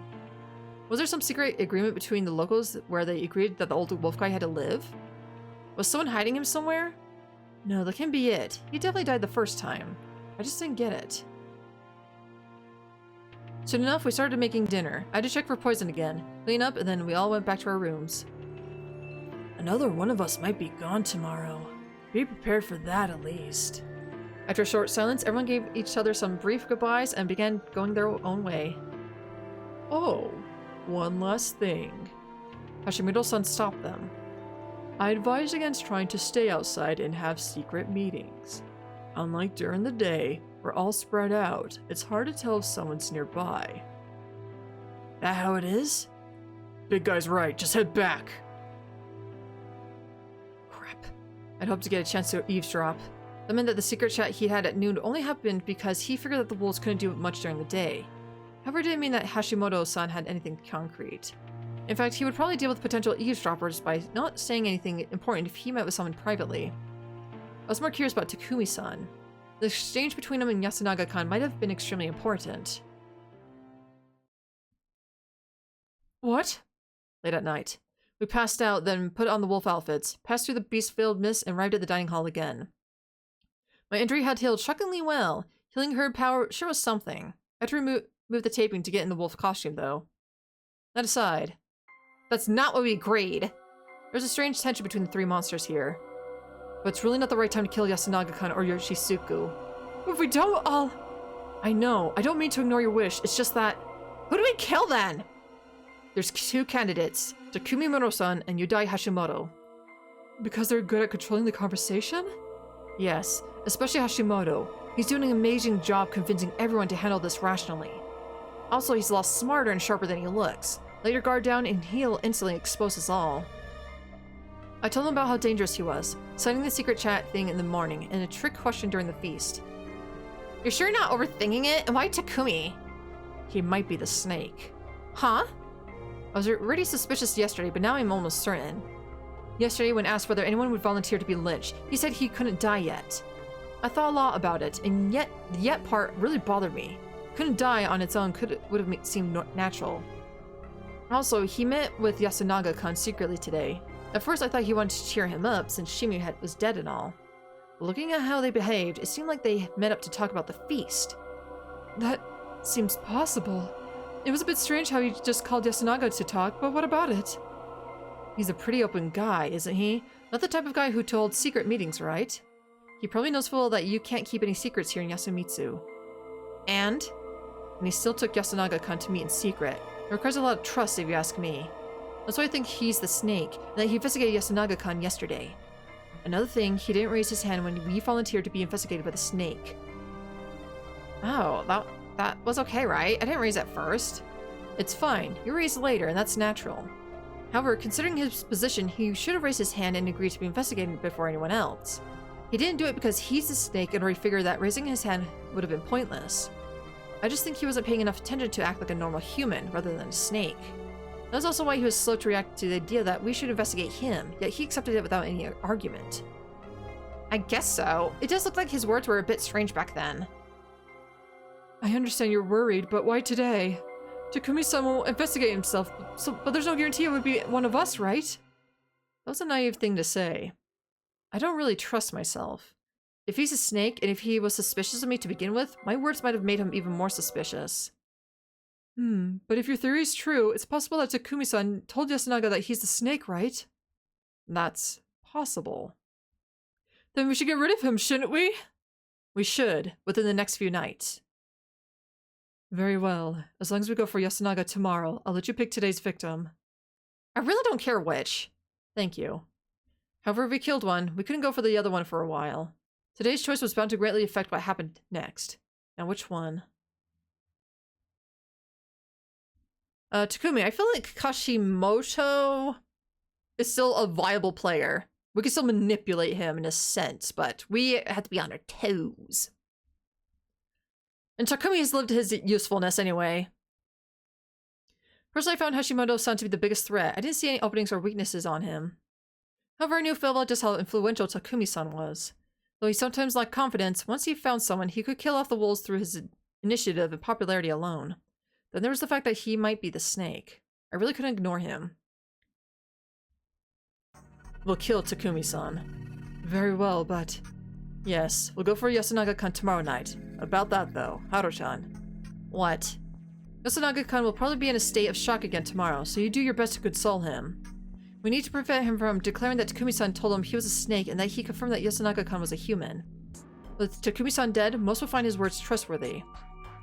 Pretending to be the snake would become really difficult then, understand? I do, but how do I even do that? Honestly, I don't think I can pull something off like that. Well... I'll do it. I just have to make sure Yasunaga doesn't talk about that in or outside the feast, right? Yes, basically. Can you do that? I'm his mother. No one would suspect it if we talk as a family. There's also the fact that, well, Takumi-san isn't a stranger to me. And if he tells me that Takumi-san is the snake, I'll tell him that I suspect Kanzo-san. I say that he killed the snake because he was afraid of being investigated. It's possible that Kanzo-san realized that Takumi-san was right. Yes, now that you mention it, he acted weird in front of everyone there. Exactly. I'll also tell him to keep quiet about it because we could be next. He could be next. I might have severely underestimated her. I'd assumed she was a timid person without much of her own opinion on anything, but oh, was I wrong. I didn't know whether she was holding back or just using her imagination and activeness in a negative way. But she was really dependable in a situation like this. Please avoid saying things only wolves can know or claim that Takumi-san is the snake before he does. It won't be good for us if Yasunaga-kun starts to suspect you. Oh, but suspicion is no problem. He'll die tomorrow night, after all. I held back from cursing at her. Mother was intending to kill her own child. It made me feel unpleasant. It was the right thing to feel, wasn't it? Then I won't have to do anything, right? Yeah, for now. Her sudden grin was too out of nowhere, and I had no idea what to make of it. Neither did Hiyori-san. Takumi-san's place was close to the plaza. There was nothing out of the ordinary around it. That meant this would be our first real murder. Our first kill as wolves. Was I really going to do this? Would the door really open? Would I really open it and carry out the deed? More nervous than I appeared, I put my hand on the door. Like, I felt it unlock. Seriously? Let me check something. Huh? Hey! I ran around, checked several houses. The detached dwelling where Yoshisugu-kun lived, Meiko's place, Kanzo-san's place, Rikako-san's place. All of them were locked. Apparently you can only unlock the first door you touch. It's best not to touch the knobs without thinking. I see. So we've got no choice but to kill Takumi-ni. Exactly. I'm opening it. Danielle's, hello and welcome! This will be my first time here since I investigated his corpse during the first loop. It was a simple room. There was a futon in the middle, and his large body was right there. He was sleeping, defenseless. He wouldn't wake up, right? Hey, how will we kill him? I actually was curious if we were going to be provided some means of killing. The murders I'd known so far had been outside the norm, but they weren't something beyond human ability. I also thought that they'd been a bit excessive, assuming their sole purpose was murder. I still didn't know if there was something that compelled them to do that, but apparently you had to come up with your own method of murder. Let's do something here. Thankfully, we had a lot of options. There were various old farming tools nearby. The edged ones, sickle, hoe, etc., looked extremely fitted for the purpose. There was even an axe. That would make it really easy. An axe could destroy a human body in no time.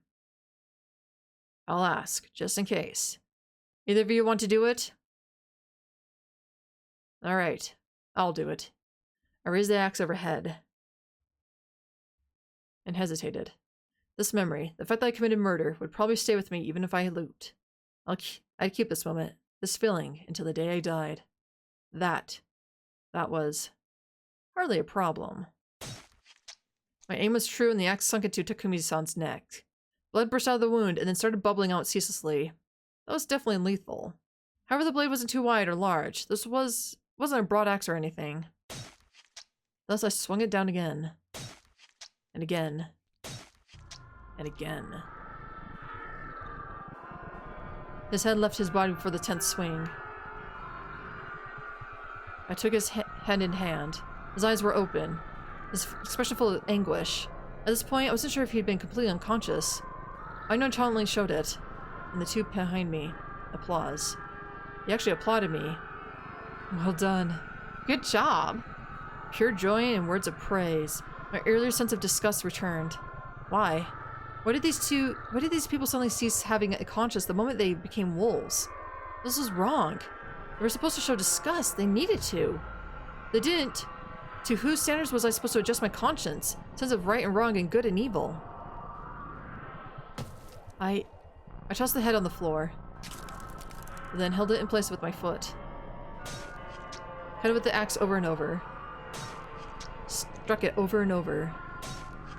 It was almost completely unrecognizable now. I kicked away the damaged skull, still covered in flesh and hair in places.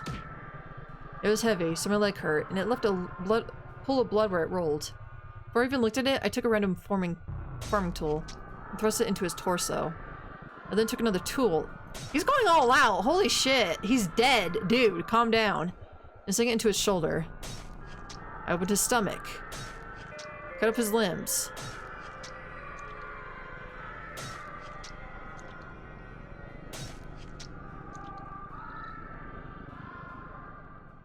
That's enough! Stop! By the time someone stopped me, the corpse was in such a state that you'd think the corruption was responsible for it. Who's he letting it out on? The big, dude with the orange, shirt. With the bandana. We suspect he's the snake, so we're killing him so we can, take over his role if need be. Cute how Prayer to Shania is playing for that scene. Oh, Prayer to Shania? Is that what that tune was? I didn't realize that, but... You didn't have to go this far, did you? Not even these words were out of disgust or guilt. They simply thought it was a waste of time. Let's go. Still pissed, I went to the exit, not even looking back at them. You need to cleanse! I felt some water hit my back, but I was too pissed to even react before leaving. Same tune you heard it as the call to the watering hole. Gosh, that was so long ago. I don't even remember that, honestly.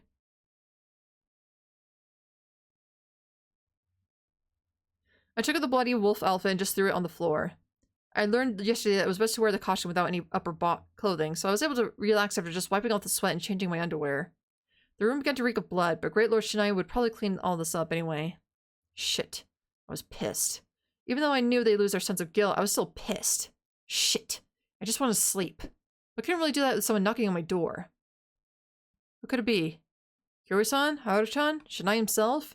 It was still late at night, so it couldn't be anyone else from the village. Police then? That'd be a laugh. I ignored it though. I was too pissed. More knocking. More ignoring. My. Oh my. You certainly are easily offended, city dweller. Now that I could ignore. I jumped up and leapt to the door so quickly I almost tripped. This was the mystery surrounding Haru-chan.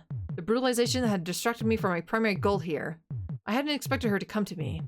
Upon opening the door, I saw something I really didn't expect. This was...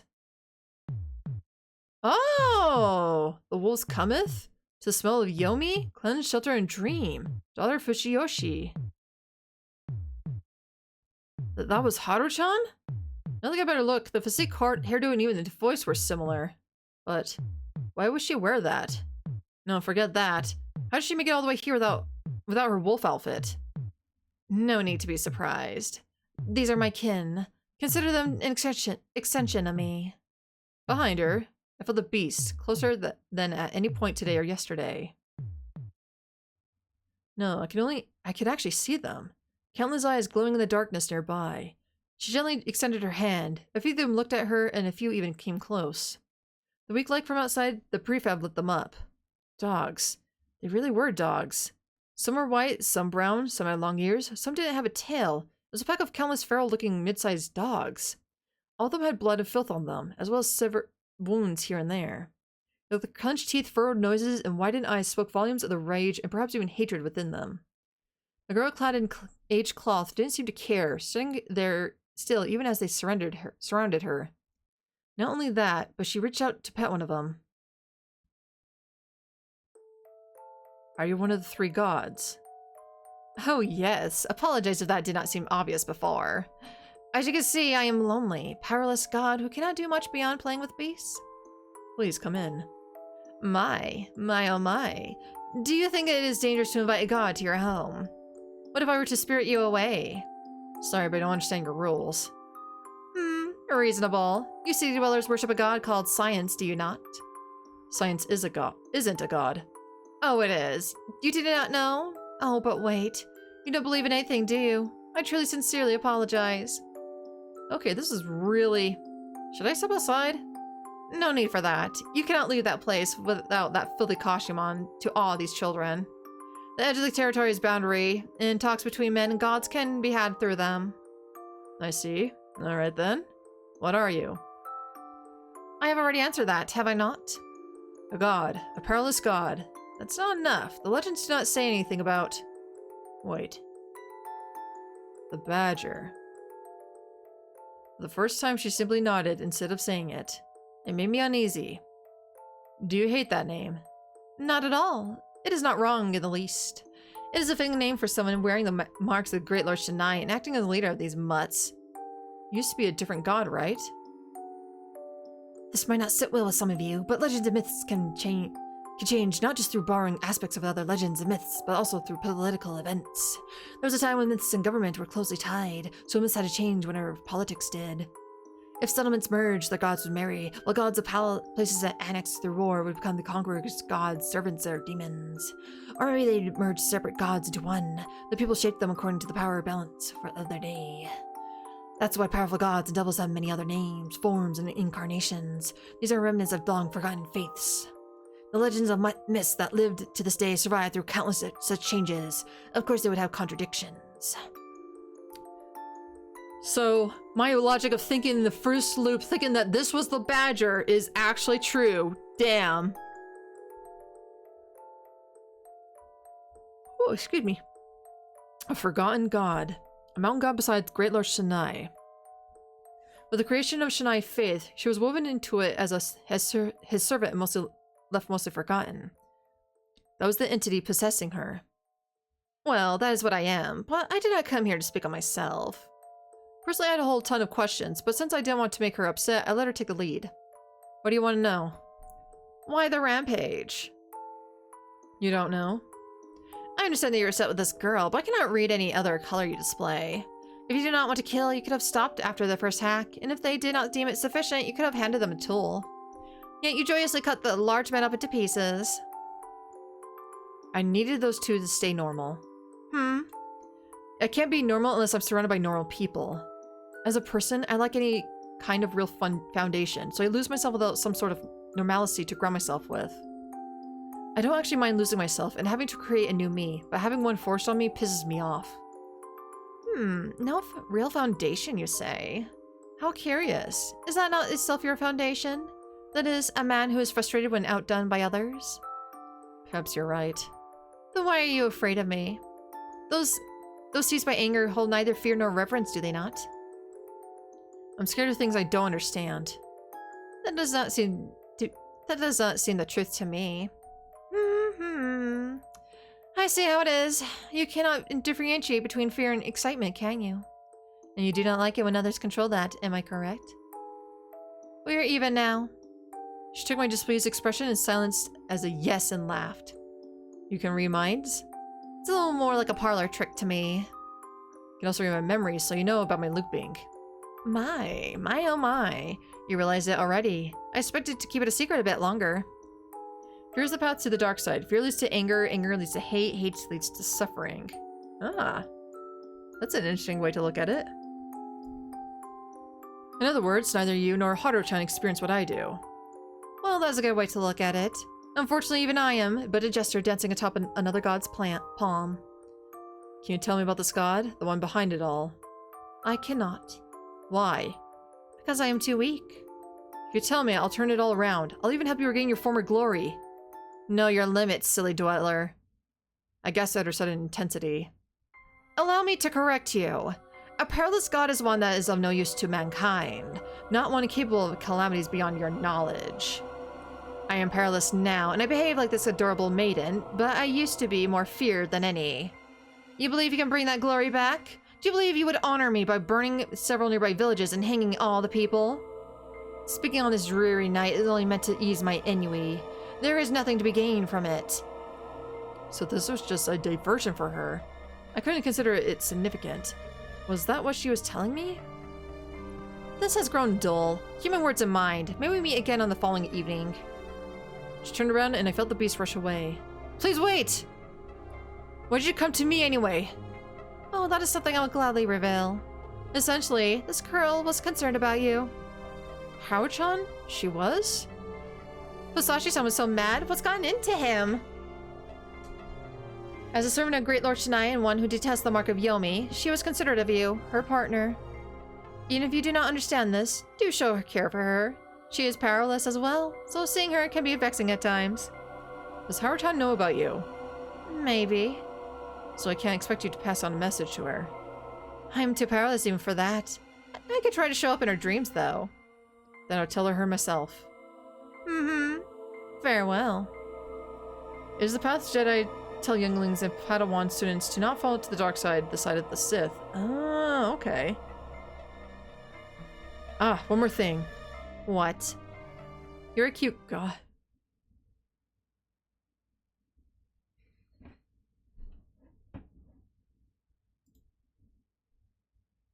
I'm just gonna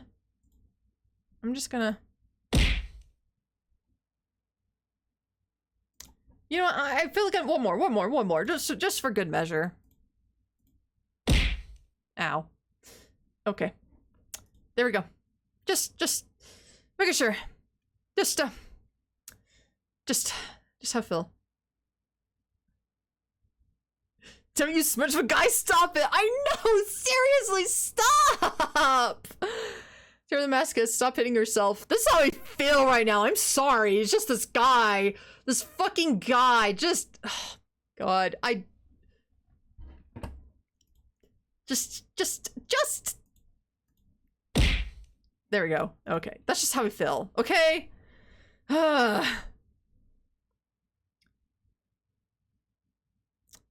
You know what you should do? Ow! Too much love, but thank you. That's actually a little bit more fitting, huh, actually? Do you have Slay the Princess? We could do that tomorrow instead. I do not, but I would like to get that, though. By the sheer technicality, he's talking to a god rather than a girl. I know that, but still. Ow! You get the fuck back here. Ow! Ow! It's making it even worse. Exactly! It's just, oh my god. It's not just the girl either. It's the fact that in every single loop, he's like thirsting after these girls. And I'm just like, bro, stop! Please! Keep it in your pants! Please! I'm just begging here.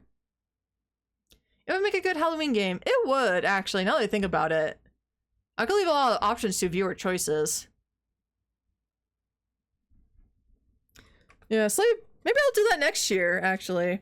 Maybe I'll see if I can get the Slay the Princess and see if I can, toss that in there. So we can get that done and taken care of. As well as, have a good time with it.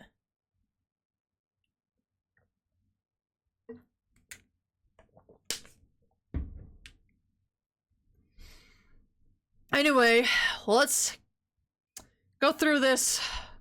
Now that I've been hit plenty of times and smacked myself plenty of times, let's go through with this. You're a cute god. I see. You truly are as warped as you claim to be. Oh, thank God. With those words as her last, she disappeared into the night mist. Good. You should be warped and stupid.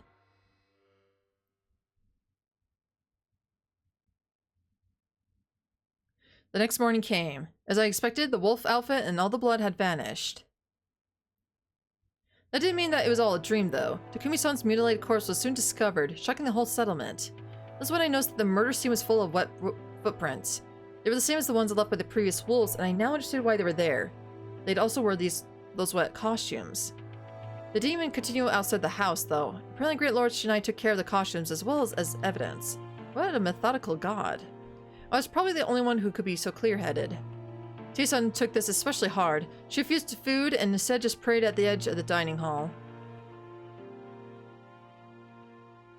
Haruaki has some standards. Probably. No, he has no standards. He's a fucking moron. I can see why his ex-girlfriend broke up with him. Let's go with that. I could see why. Kanzo-san was looking really weird too. First Shimi, now Takumi-san. He was looking people he depended on one after the other. His reaction was only natural. As you expect, Yasunaga-kan had gone pale once more. The person who'd consulted him the previous day was now gone forever, after all. Then there was Kiyori-san. She looked shaken and had already broken 2 plates. Everyone assumed her state was caused by Takumi-san's death. They were close after all, and everyone just was sympathetic. Oh, you have no idea. The senator is probably female, and that's optional. Same with being alive. Pfft, yeah.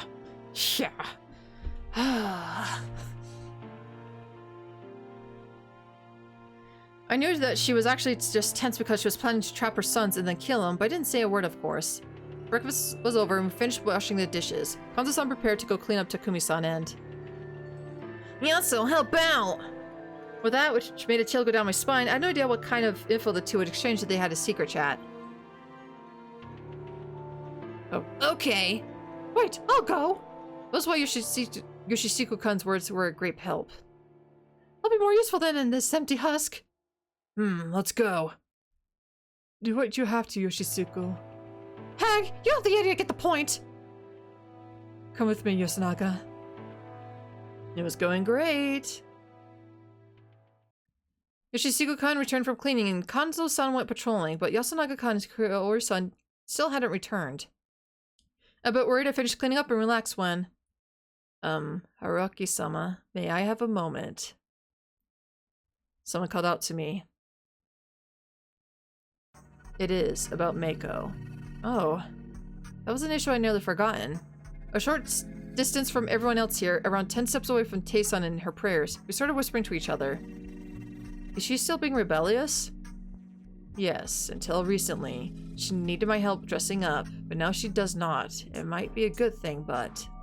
She ate alone too, didn't she? It was cute though. Yes, and she always says that Oni-chan Fusayaki-san should be hanged.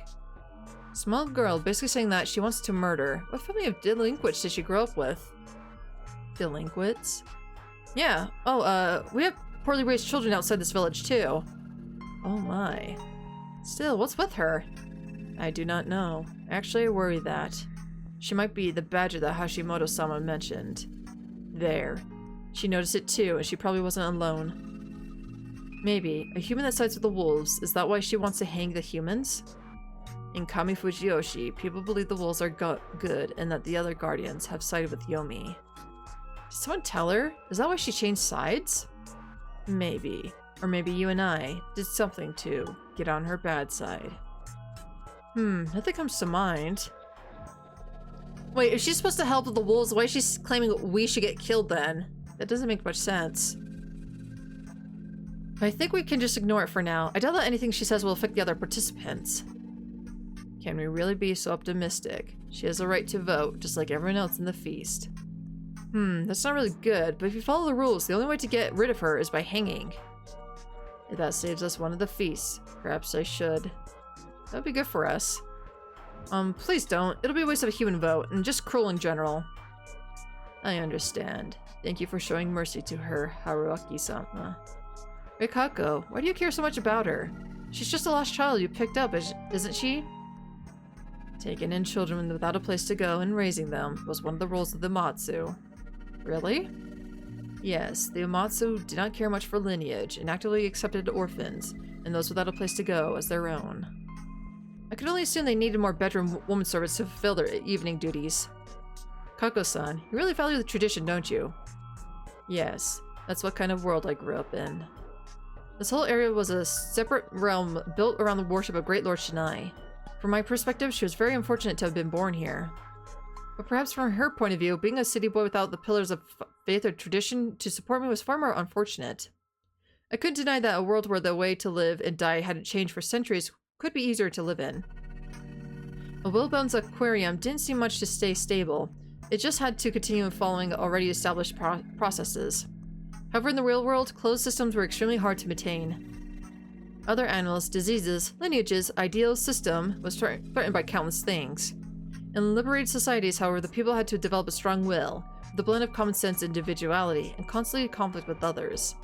Not like that couldn't crumble as a result of outside influences either, but there was no denying that it was tougher than a secluded, happy society. Open societies exchange certain happiness for the practical, universal simplicity we call money. That reasoning was probably a bit shaky. Anyway, the settlement was as Fujiyoshi would eventually fall victim to our aging society. Alright. Sorry, reading that comment. Without a single person here, Great Lord Shinai would, just like the Badger or the nameless mountain god, be forgotten and vanish. Bimatsu, her included, would simply vanish faster than the rest.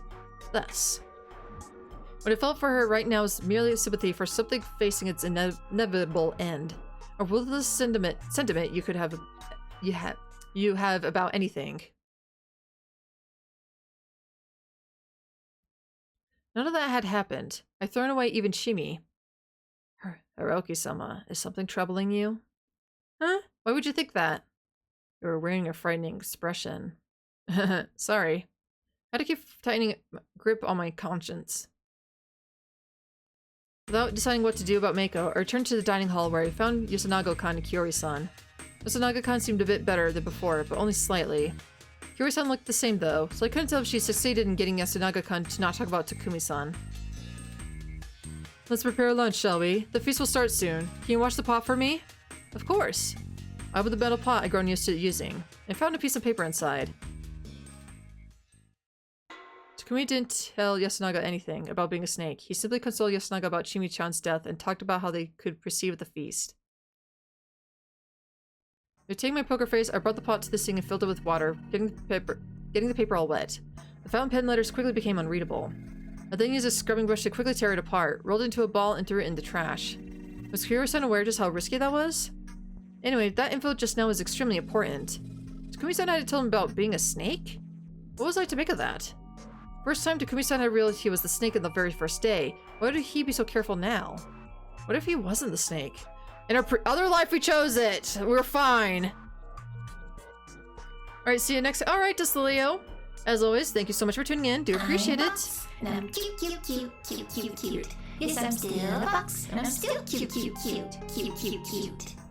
Alright. As always, thank you so much for tuning in. Do appreciate it. Have a good night. And of course, hope to catch you next time. Let's see here.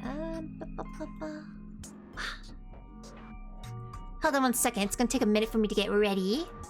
Because it's spookiness. So much spooky. Yeah.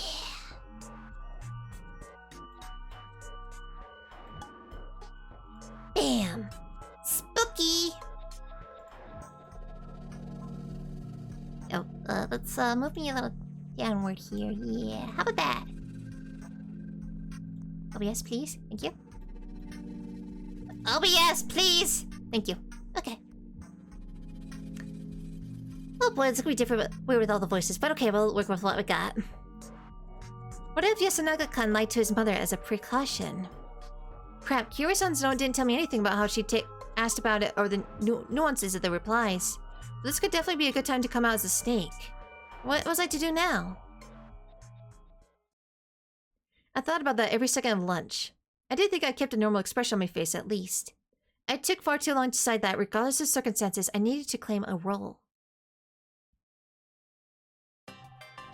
Let's begin today's feast. We need to hang the wolves that killed Takumi. Prayer time was over for her. Her sadness and confusion had become hatred of the wolves. Everyone displayed approval of her words, including us wolves. My gosh, with that big guy gone, it's like so empty now. Goodness. We might have been the ones terrorizing them, but it wasn't hard for us to act like the powerless resistance. Come on up. Stop saying you want to come up and come up. Yes, come up. Come up. Come on. Oh my god, you freaking cat.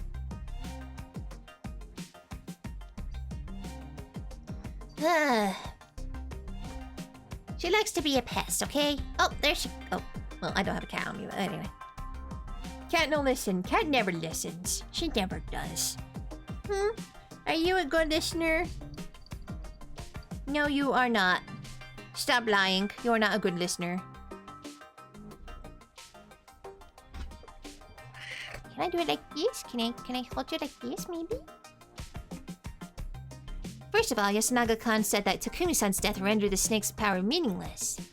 His tone seemed authentic, so it was hard to believe he was just hiding that we'd lost a snake. And that means that the only confirmed humans so far are Mochi and Hashimoto-san. Which you need the old wolfman Takumi gone. There's only 13 of us now, with 11 being unconfirmed. And we must choose only one to hang, huh? That is quite difficult. Pick who the snake's looking at tonight, then leave just 10. If we're to consider the order. Yasunaga-kan was... Yasunaga-kan was giving me a sideways glance. It should be you, Nichi-chan. You talk a lot, so if people start to think you're suspicious... Yeah, imagine the old fart talking shit about ya. Am I suspicious? You and the journal woman are against hanging the first day. Takumi was against it too. Even you understood why, right? I voted for the hanging. Kanzo-san began presenting his unreasonable argument. He was basically saying that... Fuck. He was basically saying that just about everyone here deserved the noose. Please calm down. We still don't have enough information to decide. It's a mistake to use that vote as a basis for a hanging. I was the one who suggested it, and I'm a monkey, so please control yourselves. Now, if we were to be optimistic, what's the likelihood of the old wolf person from yesterday being the wolf? 0. Huh? Is there an answer from a place no one expected? Old fart was human. Are you saying that? Don't move, any of you! Sharp words and a sharp sound. He stabbed the kitchen knife from the dining hall with the tatami before him. Haruchan gasped while Kanzo-san made a stern face and got up. I said don't fucking move! That means you too, old fart! Kanzo-san could have probably beaten him even with 1 or 2 stab wounds to him. He didn't do it though, probably because the hostility in Yoshishiku's voice was highly restrained. Despite his intense words, he was very calm and displayed great determination. It was a silent threat, and Kanzo-san believed it was worth listening to him. What is it? Say it! He even encouraged him to talk. I'm the crow. The old wolf guy we hanged yesterday was a human. If anyone else says they're the crow, you're faking it. Now kill him right now! Sir, we don't need such demonstrations! I won't stop. The feast's all about whether you believe or not, right? In that case, the ones who will win are the ones who show just how damn serious they are, right, you wolf assholes? You want to die? Try saying you're a crow. I dare ya! I saw what he was doing here. The feast's all about whether you believe or not, right? They both reached the same conclusion because they weren't wrong. Due to the unreliable nature of playing the odds, the feast became, just as I thought, a game of politics rather than logic. In political scenarios, the one who were in charge were the loudest and most emotional, not the most rational.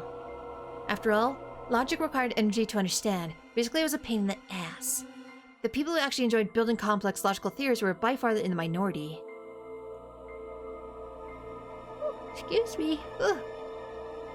The minority dislikes wasting energy on understanding them, even if they did have that capacity. There was something they all had in common. They all wanted to believe that the world was actually easy to understand. The truth was simple, and that someone was just making it more complex than it was. The truth was that any world worked based on complicated mechanisms. It only seemed simple because you wanted to see it that way. However, it was impossible to impress the complexity of the world upon everyone. Thus, people always left certain matters, such as science or politics, to those considered to be pros. It was a sensible delegation of authority. To earn trust, you needed to present yourself in a way that was simple rather than complex. You needed a story that the ones who'd cast logic aside could easily swallow. Like Takumi-san back then and Yoshisuku-kan now, they'd realized that, so they decided to gamble on it. Discard logic, pick your methods based on feeling and preference, gamble and win support. They provided the anti-logic crowd with a convenient lifeboat. It was definitely a good approach, but Yoshisuku had overlooked 2 things. Doesn't look like there's anyone. Then I guess I'm the real crow, huh? First was his own nature. He was a persuasive person even when there was no basis for it. I actually admired that. Yoshisiku was your generic edgy delinquent to the core. However, he was kind at heart, as well as passionate and naive. That much was plain for me to see. That's why everyone could believe him if he took things seriously enough. As long as he stayed honest, no one would doubt him. It was rare and valuable talent. In a good-natured society, that is. I see. Then let's all assume he's the crow, while the old man was the human. That means we have 10 other people, 3 of which were armed wolves. That was all that he earned by revealing his guardian to us wolves. Was it really worth the risk? The other thing he misunderstood was that this was something that couldn't be emulated. No one who tried something similar would get the same results. This was because winning via brute force was usually a bad move in this game. He was an exception. It did nothing, and he can only use it once. You should have said that for the endgame, Yoshisiku.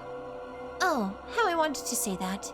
I would have put a shit-eating grin and tell that to him. I really wanted him to understand how harsh the world really was. Thus, I had to survive. Damn it, I had to win this even more now. Oh, excuse me, can't stop yawning. Ugh. I know we're getting closer to bedtime. Goodness, it's not for another hour and a half. Goodness. But it's okay. I can manage. I can manage, folks. I can manage. I respect your courage in revealing your guardian. I also have something to say. What is it? If this was Yasunaga's trap, I'd fall right into it. It'd be embarrassing, but I'd just look back and try again. I'm the snake. That's why I couldn't look into myself. You. I can't be as intense as he was, but if there's any wolf who wants to be a fake snake, I will tear them down with facts and logic. Do we have any volunteers? No, of course not. Takumi Muro really was the snake, As I discovered in my previous loop.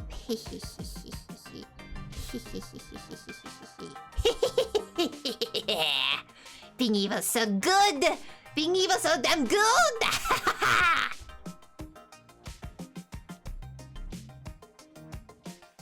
That lowers the numbers of unknowns to 9. And Yasunaga didn't know that either. Oh, how I wanted to thank Takumi-san. Because of how thoroughly he kept his secret, we wolves would be saved. Is that what you suggest we investigate Takumi? Yes, it was wasted though. I see. So you basically declared who you investigate. If the targets are killed, we'll never increase the amount of confirmed humans. Bingo. That was why I suggested we check Takumi-san. I also wanted to see his reaction to help me figure out if he was a snake. Then who did you look into the first night? I already had an answer to that. Yasunaga Oribi-kun. He was human.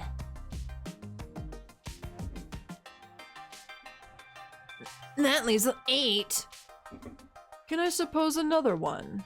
That cute little girl, Mako-chan, right? Isn't she a badger? Kitty! You little punk! Little punk! Oh my, you're taking my earheads away too? Oh my goodness, you're such a punk. Oh my goodness.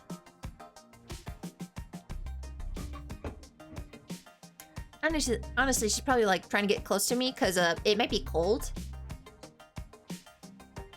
Oh, crap. What was it? I knew he would point that out. Is that the one you talked about? The one that would lie? Yes, I think the badger exists. Ah, no, I'm the goat! I am sorry that she is being like this, but I also think that as well. If she is not talking nonsense, she insists we hang someone, which is definitely something she did not previously do. Well, I do not know what her role is, but she has contact with the wolves. I'm sure they told her to keep quiet. Therefore, I believe she should assume that she is human. Definitely not a wolf, at least. If you remove her, that leaves just 7. Kanza-san. Quit joking! Silence. Yeah, Mako's a goat. Ba ba ba, black sheep bitches. The badger? That don't exist! Kanchan, did you forget when Gensan talked about it? Gen gone see now then. Not worth believing. But the idea that she'd just be quiet if she was a wolf is believable, right? Not at all. The wolves could just be using her as a sacrifice to hide themselves. Hey, Yasuo's really human, huh? Snake? Yes, no doubt about it. Then he's too soft. No, I just... You said we shouldn't hang even when Chi died. Oh, so you don't trust me? The mood changed. Yasunaga-kun was as stern as he'd been when he was a wolf. Want to shut him up? Not yet.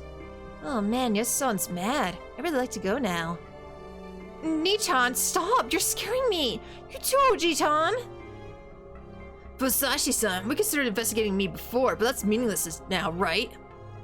Yeah, it's already done. Investigate Haru-chan next. Me? You'll do that? Yes, once that's done, you'll be safe. I didn't mind that. Now that I'd taken the role of Snake, I could lie as much as I wanted. But why did he suggest it now? Quit messing around! Naturally, Kanzo-san snapped. Investigate me! I'm human! The UN said I'm more important here! I do believe that it's best to investigate the most influential participants. You've shown your true colors. What? You want to flaunt your importance to the feast instead of ensuring your own granddaughter's safety. I get it! She's dead, so you want to have Haru now, huh? What did you say? I don't think of Haru-chan that way. Yasunaga-kun was able to finish his sentence. Because Kanzo-san's fist didn't reach him.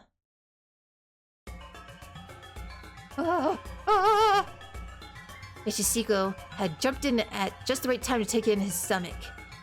You scum! Shut it! He then sunk his left fist into Yoshisiko-kun's cheek. The teen fell to the ground. The kitchen knife on the floor was still in the tatami a few feet in front of him. Kanzo had already noticed it, so he beat Yoshisiku to the punch and grabbed it handle. They prepared to... Oji-chan, stop! Everyone's looking at Kanzo-san right now. Cold stares, fearful eyes, judgmental glares. Yasunaga's trap wasn't that special. Like he said, it was worth investigating Kanzo and confirm his humanity at this point. However, since he was rough about it, Kanzo had gone and treated Haru as Yasunaga's woman rather than his dear granddaughter. That's when he had to retract his statement and stop himself. There are many ways he could have gone about this, like saying that letting Haru-chan be investigated could get her killed like Takumi-san last night. Or he could have said he made a mistake, but Haru-chan was more important and let her have the turn. He would have still had everyone's respect then. He could have still been the backbone of the village. But now, he turned violent and pointed a blade at a defenseless brother. Right now, he was just a threat to everyone.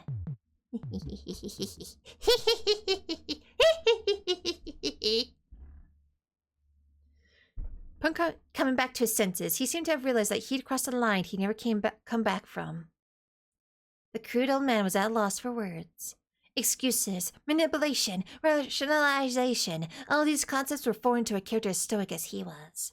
A man of few words had little he could say for such a catastrophic blunder.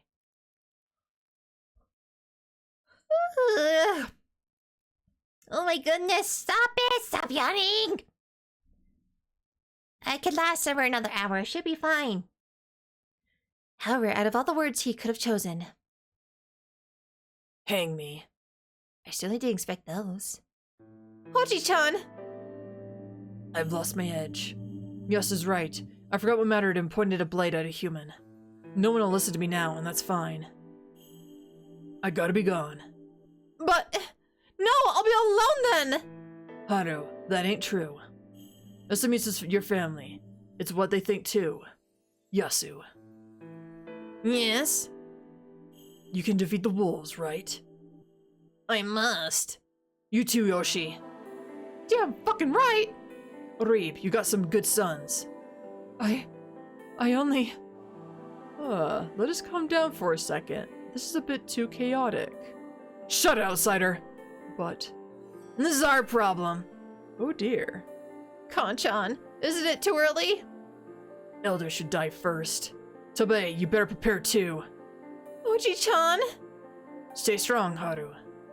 Oh man, were these people brain dead? This wasn't the time or place for this. Personal vendettas, lover spats, brotherly union, maturity, generation gaps? This wasn't a situation where you could waste time on something like that, was it? Kazu-san was human no matter how you put it. Sure, he'd sown some discord, but they had to make an effort to fix that. I didn't mind if they got rid of someone who made an unnecessary scene, but their decision should have been more calculated and less emotional. Those who weren't part of their circle just didn't know how to react. Hashimoto showed some serious courage trying to intervene. However, he underestimated how cold Yasumitsu could be toward outsiders. I knew that well, thanks to Chimi. Well, not like objected to this outcome. If these people were going to accept his death and find unity in madness, I just play along. I wasn't looking down on them. I just thought they were brain dead, but I had to take that back. Madness was a fearsome foe to face. I let myself revel in victory once I actually won. And I would definitely emerge victorious. Thanks to my looping, I had all the attempts I needed and then some. Don't become... Why did her face just come back to my head?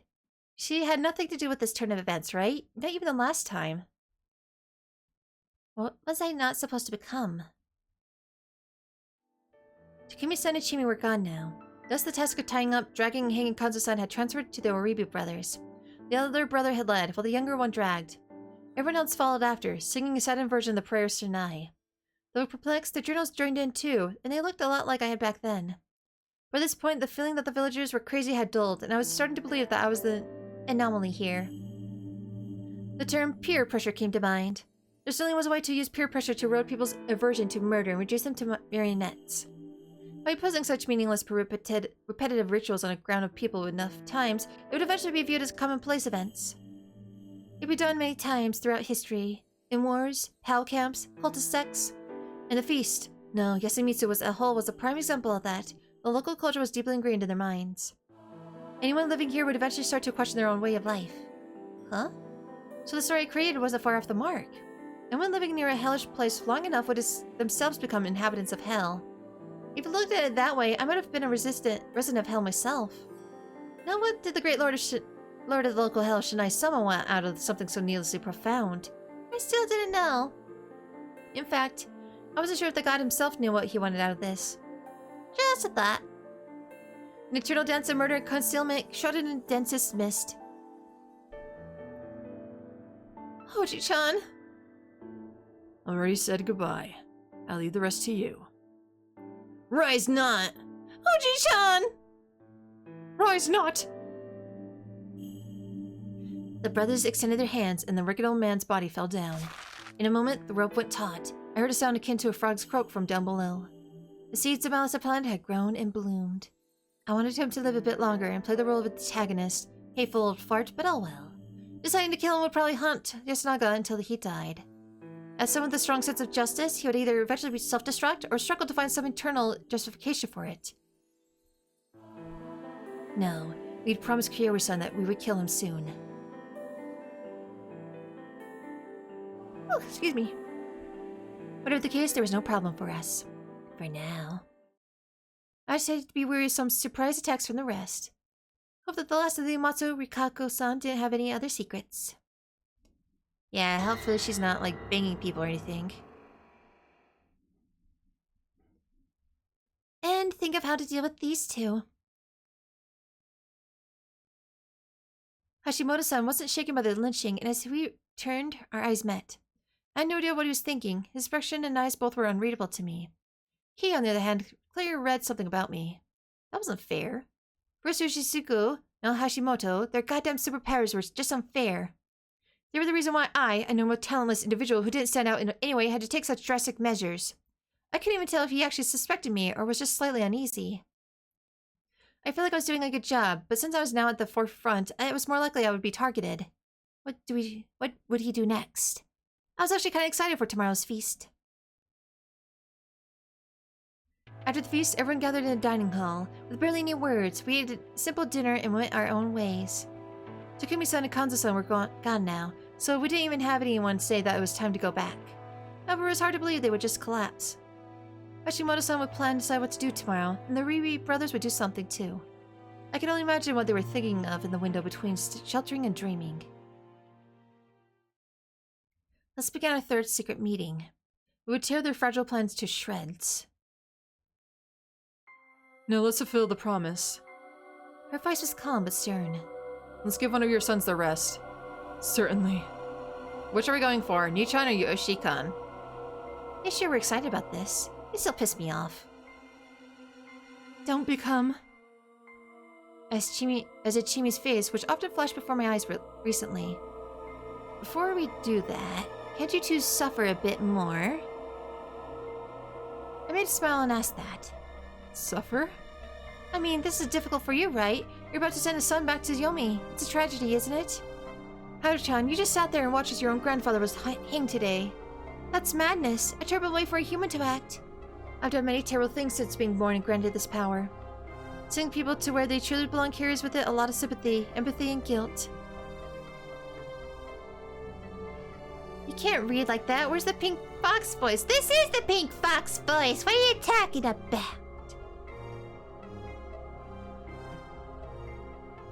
Trying to deny that I can't speak my pink fox voice when I'm doing it right now? I'll tell you, I should look at you right over here because that's where your comment is. Huh? Huh? Oh, do you mean my other voices? Yeah. I'm just teasing you. Ah, you little punk. You little punk.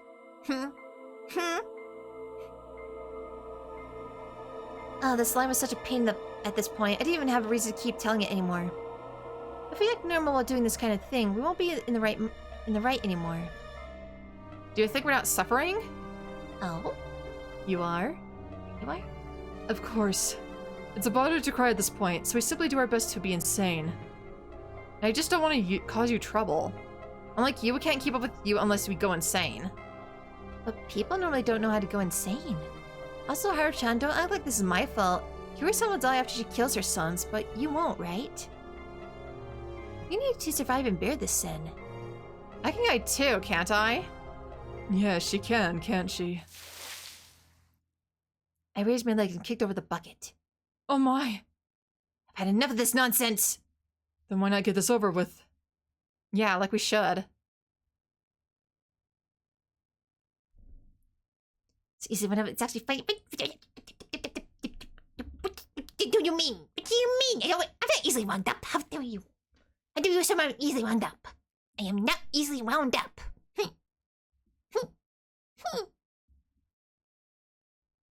Lies, all of it. Lies!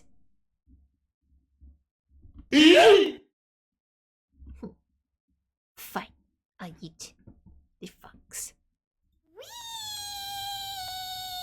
Ow! Ow! The fox has been yeeted. You happy now?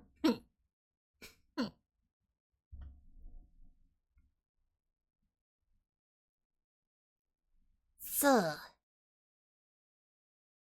does this really matter who we kill?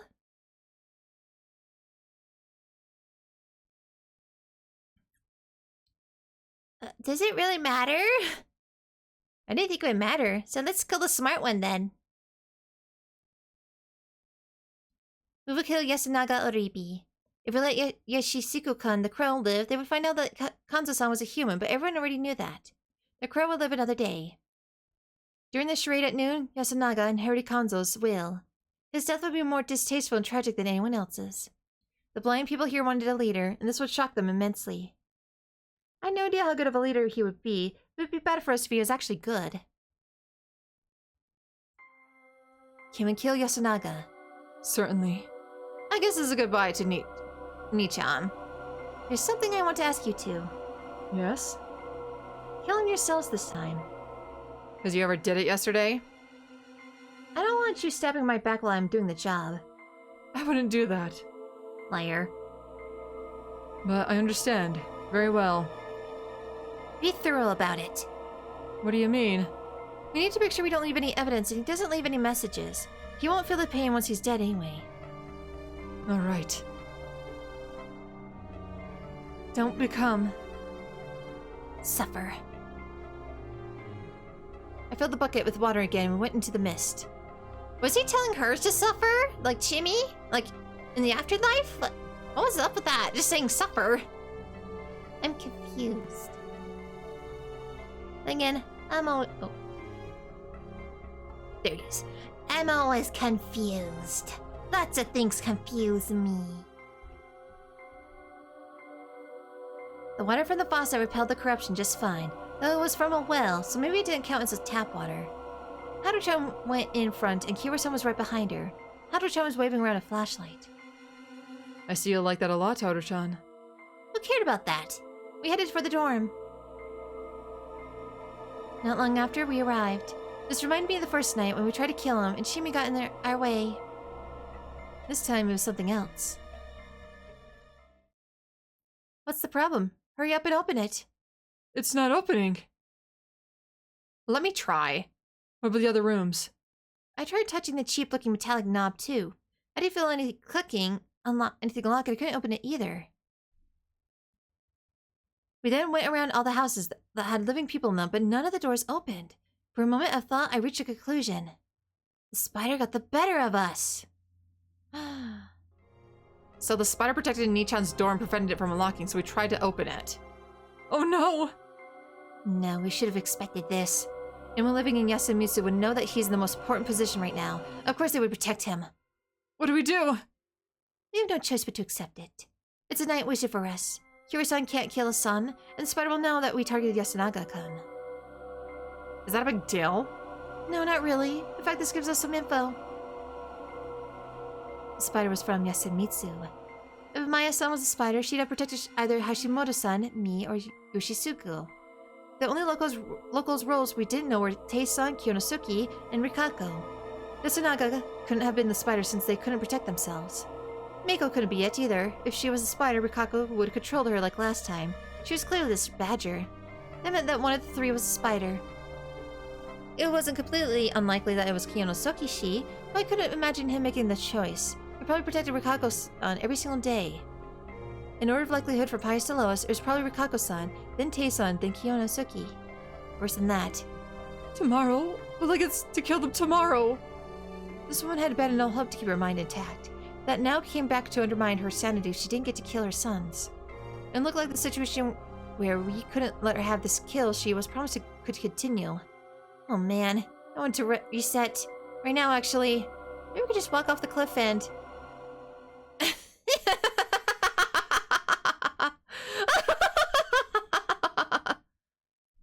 Oh, sorry, that was imprudent. Musashi-san, you really are insane, aren't you?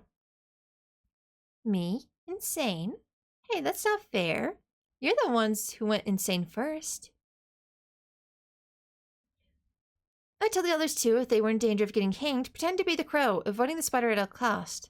The spider wasn't an option. Claiming the spider meant death on the next or the following night. And if that didn't happen, it would mean that the spider was a fake.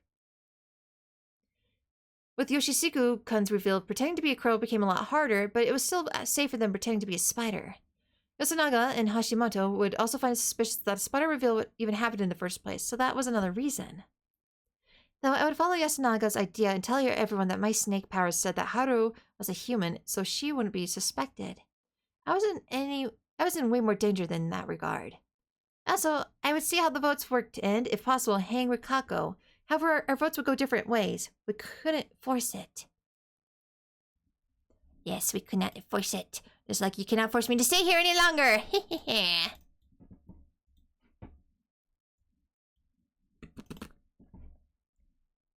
Alright. Back time to reveal my true self again. Well, semi-true self, but yeah, no. You get how it is around here.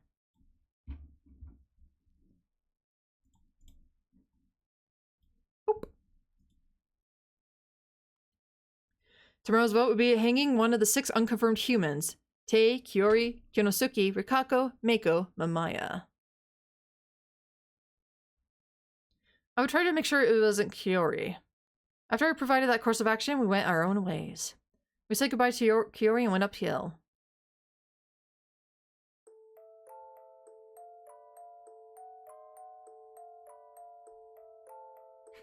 Haru-chan. What? I was the one who started the conversation. That was a loss for me. Am I insane? Maybe. I don't really know you. Though maybe I don't understand how you can brutally kill a man, then talk about morals. She had a point. Another loss for me. God. What is it, silly dweller? Am I insane? When you first came here, Were you the kind of person who would think, I want to die to restart? Well, I certainly would not call you a good person. That was a fair third loss. It's all Yasamisu's fault. Well, sorry. I'll still live and die here, though. This is hard. What is? Nothing. Hey, what? Did you really not feel anything about Kanzo-san? Of course I did. Same for the Reeves and Mochi? I don't want to kill anyone. Then why are you acting all normal? Because it's the right way to act? Right. Right? I'm not corrupted! I'm not insane! I'm not! It's Fujiyoshi that's messed up! It's God that's messed up! Is God some state of being? Crazy. Right. State of being. Have you realized something, City Dweller? No. If that were the case, I could understand it, but... No, even then some things wouldn't make sense. No, that wasn't right either. It wasn't that I couldn't understand. It was just so absurd. Way too hopeless, but... I wanted to tear off all these masks and examine them to my heart's content. I too would like to die to restart. Is that how it works? Best not to try it. There is no more terrifying or thrilling moment than the one when you were about to expose the ugly face of the unknown. Apparently the role of wolf wasn't fit for it. The wolves were way too right. Basically, I had to change my line of thinking. Haruchan, here's an idea. I return back to the small wolf. What? Alright, it was Haruchan. We should give our all to be villains. Villains? Yeah, the bad guys. She tilted her head in confusion. We're bad guys and kill people. We're bad guys who betray their own. We're bad guys who do what we want. It would be all because we're evil, not because we're right. Evil is free from all forms of justice. Villains? Evil? Are you sure it's good to be like that? No, it isn't good, of course. But, you know something? If they set their minds to it, humans are animals that can do bad things. Killing is bad? Of course, it's evil. And killing friends, family, and good people? Even worse, it's pure evil. Why? Reasons why we shouldn't murder. It was perhaps the hardest topic in morality. However, when you think about it, it wasn't too difficult to find a logical answer to that too. You simply ignore the concept of good and evil. If ignoring such ideas was an integral part of evil, then it wouldn't teach her, and through it pose her a question about how flexible she really was. It inconveniences both mind and body. I don't understand. If you do something people don't want, they will start not wanting you either. That binds your mind and heart more tightly than you think. People who do things others really don't want might even find their bodies bound too. Bound, inconvenienced people can't live in peace or die in peace. Most humans are forced to live well and be good. And that's because they all want to live and die in peace. People become binding others, the chains grow to encompass more and more people. So people grow up being told to live well and to avoid that. But get this. If you give up on all that, if you inconvenience everyone as well as yourself and prepare to have a discomforting end, you can do bad things. Hey, does everyone outside of here learn that? Nope, I just thought of it myself. That means... I think I'm surprisingly correct. If you agree, I'll join you. Let's be as villainous as we can be. I like the Western movies they show on TV. Really? What do you like? The one with the Force? She really did love that series, huh? What character do you like? The golden one? Was that why she liked androids? Do I remember her of him? Do I remind her of him? When you watch movies like that, you normally support the side of justice, right? Saying this is kind of embarrassing, but I sometimes think about how great it would be if some handsome knight came to save me. That's a perfectly fine way to enjoy something. I never thought about becoming a bad guy. There's lots of movies with bad guy protagonists. Really? Yeah. Can a bad guy cry? Of course.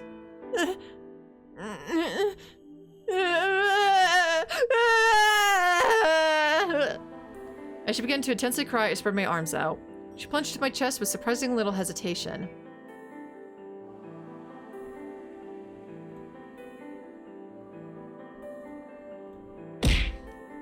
There we go, just how I feel right now.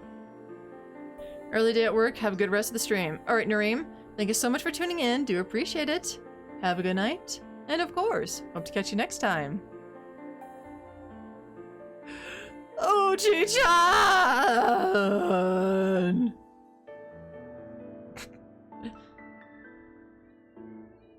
Meow! It's not bedtime yet, ma'am. God. Like 30 more minutes? 20-ish more minutes? This cat, man. I swear to God. I embraced her damp body and looked up at the sky. It was able to grieve about parting ways with the Yomobito, huh? And perhaps she, no, everyone here, wasn't actually insane. Well, I was an exception. Meow. We then walked around Yasumitsu, barely saying a word. Then we reached a fork in the path. One led to the dorm and the other to the construction site. Here. Yeah? What? What should I call you? New name for a new relationship. I had a good idea for this. Just Haraki is fine. Haraki Nichan? No honorifics, just Haraki. Partners in evil are equal. That's a bit hard for me. It's only between us, though. Don't even use it in front of Kiori-san. I'm Kiori-san? I mean, she's a good person. Yeah, you're right. We'll kill her because we're evil, right? Exactly. Alright, Haraki. Yeah, Haro-chan. Why do you get to call me with a chan? That's not fair. It's in my nature to want to call cute girls with a chan. Oh my god. I'm cute. Becoming evil made you at least 60% more cute. Oh my fucking god. I guess I'm fine with it then. She extended her hand to me. I grasped it tightly. We would no longer be wolves of justice, but wolves of evil. Good night, Haraki. Good night. I turn around. I hope you'll sleep well, city dweller. No, villain. A cold voice. Say, God. Just what is God? Is a god? Do not act like you don't know. Well, I do not mind this too much. The intensity is not unpleasant. You're the sort that enjoys playing with fire, aren't you? I walked up as if to get away from the laugh, which sounded strangely infuriated. I just remembered that the protagonist of that movie was actually the princess's brother. Wait, but then it took a turn where the princess got together with a wandering rogue. Maybe it was safer to let her call me Nichan.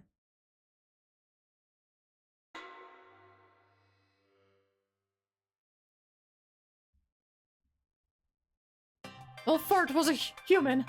The spotter did a good job, so no one died last night. That all fine with you all? The next feast of the Yomi Purge began with Yoshisuku-kan saying those words.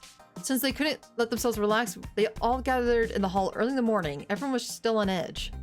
I knew it. His sudden sentiments were shared by everyone present. Of course, everyone already knew that no one had died last night. Even so, no one was resting on their laurels. They were all hard at work, thinking about what happened next, and what they'd do about it. At this point, no one was stupid enough to suggest the wolves were just being merciful. Kanzo Makishima left voluntarily, so we have to try to take it positively. We can consider whether it was good or bad after this is over. We can't turn back now. Are you okay, Haro-chan? I am. Despite her words, she didn't actually seem fine yet. It didn't feel unnatural, though. I could only assume that turning to evil freed her of any misconceptions about how she had to behave. She was now free to present herself however she wished. I didn't know if it'd be good for us in the long run, but I didn't mind. Evil could look even at defeat with a positive spin. Considering my loop, though it wasn't something I could rely on all the time, coming back after every defeat was one of the good things about evil. That promise was an unexpected boon for my own sanity, too. Fusashi-san! Haro-chan is human. What a relief. Both Oji-chan and I were human. Yeah. He was human, but you hanged him! Yeah, I still haven't come to terms with it. Anyway, Mr. Naga-kan forcefully moved the conversation along. now we have 6 confirmed non-wolves. Haro-chan, Mochi, Hashimoto-san, Fusashi, Yoshisuku, and I. I had also agreed that Meiko is the badger. With that, we have 7, leaving just 5. Why? What if Oji-chan was right and the wolves were actually just making her say things to distract us? Trying to get a girl no older than 5 to say what they want seems far too risky. She could easily reveal too much. Also, she's an outsider and a little girl. Unless it's absolutely necessary, hanging her is something we shouldn't do. We have people who still can't accept that we hanged Kanzo-san. It'd be even worse with her. Really? Apparently Haruchan had decided to play subtle opposition with Yasunaga. With her there to annoy him, he would feel less confident in his course of action. Also, by presenting herself as a victim who lost her grandfather, she would never be suspected by the others. Basically, she was doing a good job. Sounds like sophisticated to me, but I admit I question the guilt of this child. Perhaps instead of removing her from the list of candidates, let the people decide whether they want to vote for her. Fine by me. Do we still have the right to speak? Of course, what is it? There's only 5 left, right? Yes. Then perhaps the game would be over if the spider revealed themselves. Yeah, there's something to be wary of. Progressing based on such optimistic ideas would actually make it difficult for us. If the spider protects someone among the 5, they can vouch that the person is human too. Wolves don't attack wolves, after all. You're not wrong, but that sounds a bit optimistic. Well, it's just a thought. Optimistic? I don't think I get it. Explain it to me, Yasun. Because it's not worth it for the wolves to target one of the 5 that aren't confirmed humans yet. By killing them, they reduce the amount of potential wolves. They should start with those who are confirmed. With a snake, monkey, and crows revealed, they have no reason not to go for them. Exactly. After all, the spider protecting Yasunaga-kun, a confirmed human. Even so, I didn't want the spider to out themselves and leave only 4 candidates. It raised the odds of the humans, realizing there were imposters among them. Oh, so if we went after the other brother, the delinquent one, okay, this is what they would have referred to then. So we chose the correct choice then, okay. Well, we can explore the wrong one later. I thought they'd go for the unconfirmed humans because they want to get rid of the spider. Even then, there's no point in going for the unconfirmed. Even I and Haruchan could be the spider after all. There you have it. It probably wouldn't lead to an immediate victory. But if it actually is a situation when the spider revealing themselves reduces the unconfirmed humans to just 3, I would like him or her to do it. But even then, you would need 3 days to execute all the wolves, right? Right. So the spider would die for sure, right? Most likely. It's hard to expect them to out themselves in this situation. I'm sure Kyo-chan, for one, would never do it. Yes, if I were the spider, I would keep it a secret. No one play their cards. You people understand that someone can get executed even if they're innocent, I assume. The silence said it all. Of course they did. Kanzo-san had died just yesterday, after all. The peer pressure was too strong, after all. Well, if the spider is prepared to die and reveals themselves, we could create a majority. That's true. Our combined votes would lead to certain victory. Right now, it was 6 versus 6. It didn't feel right to consider Mako as confirmed, so right now, the sides are tied. Pakushi, hello and welcome! Unfortunately, we're almost nearing the end of the stream, about like 15 more minutes, but hello and welcome nonetheless. Hope you've been doing some art, and hope it's been going well for ya. And obviously, I mean art in general, not like drawings of me specifically, just in general. As an artist myself, it's like, oh, I hope you're enjoying the process, having fun with it. And if you're beating yourself down, or beating yourself up, don't beat yourself up. That's bad. Oh, you know me too well. Also, the remaining 4 can be reduced to 3, correct? The wolves among the 4 know who the other wolves are, so we wouldn't know for sure who they are. We would have to watch their reactions and remain observant for other signs.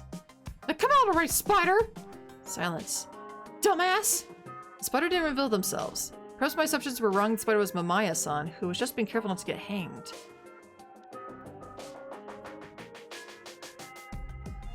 Who is Mamaya? Oh, Mamaya. She's Mamaya, okay. The spider was wary of potential wolves among the humans, and they were absolutely right about that. In the best case scenario, we would win the day after tomorrow. If the wolves and Mako were alive for when there were 8 people left, the wolves could reveal themselves and take in the badger as another vote. However, since we would lose Kiyoru-san after she killed the Ribi brothers, the best case scenario was probably impossible. I would focus on trying to hide the fact that there were humans among the wolves. It'd be all over for us if they somehow determined the 3 final suspects today, hanged one of them, and the crow could declare them as human tomorrow. They would immediately realize that the snake was lying. Thus, we needed a situation where it took longer for the rest to be confirmed. The spider acting cautiously worked in our favor. Of course, the spider themselves remained a major threat to us. But still, we now had no choice but to use our nighttime kills to prevent a fixed majority. Identifying the spider and leading people to be executed required a subtle hand during the feast. it doesn't look like we can lower the number even further, so we'll have to hang one of the remaining 5. Get the child. I know it may sound annoying, but I left her on the line here. Right, it's 6, not 5. Stand up. Mako, stand. Don't tell me what to do! She still stood up. What a good girl. She was followed by Kinosuke, Rikako, Hiyori, Tei, and Mamaya. Starting from this side, I would like you to tell us 2 things. Why we shouldn't vote for you, and who, other than yourself, do you believe is a human? Clever. Taebot, please start. I'm human, that's all I know. But look at this, only the elders are dying. Does that mean the youngins brought this corruption upon us? What? It definitely wasn't only the elders, but it did look like the spaces around her were kind of empty. That must have been especially hard to her, who lost both Konzo and Takumi. Huh, big shame, huh? That's all that's left on your side of the village heads you love so much, my old hag, all middle-aged. You're saying that the journal woman in the brag, Yamabito, you ain't got the numbers for it. What about you? You just said you're the crow, like that's enough. The hell did you just say? Mishisigo, please stop. I'm in danger of being hanged too. Can I sit now? Sitting's hard on my bones. Please stand a bit longer. Yeah, Sukana, what a bad child you've become. I'm sorry, but I don't want any further chaos. Next. Jason must have felt pretty cornered. She didn't have to hold such a grudge. I'm not a wolf. I swear it upon my 2 sons.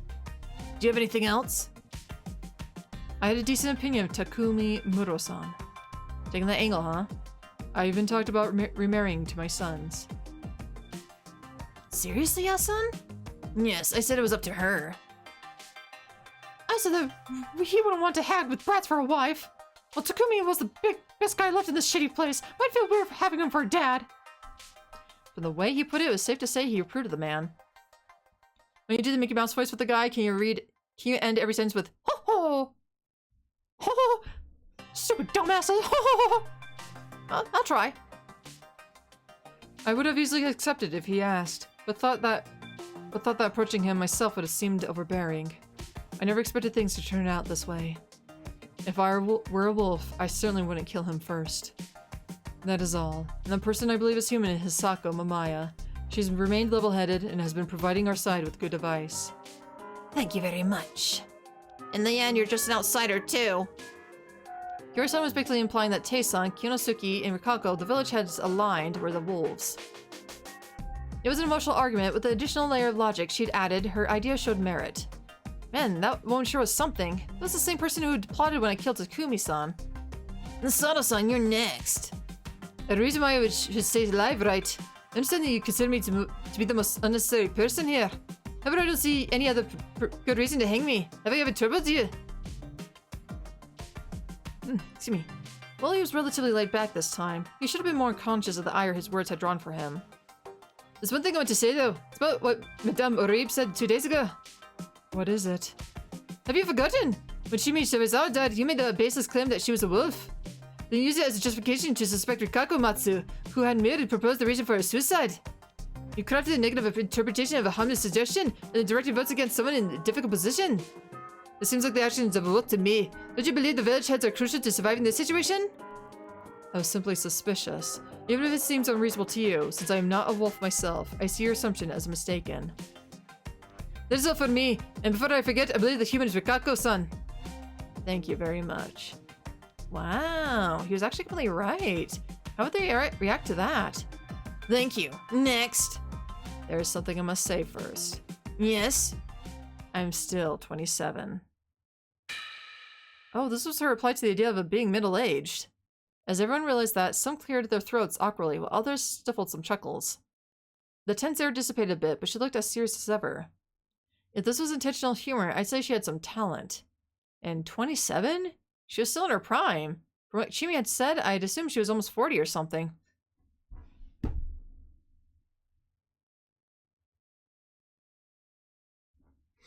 I'm just... Oh, we're just gonna do this. There we go. Thank you, I needed that.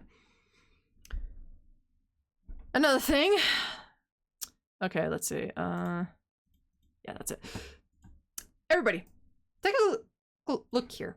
A really close look right now. Just look at this.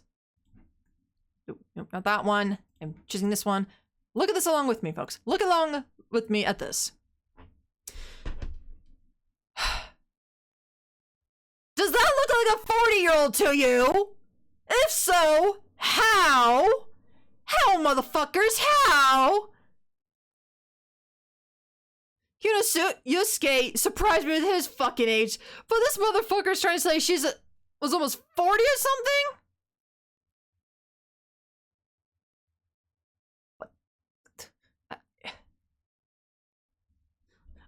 I need this. I need this. I need this. Hold on. I need another one. Hold on.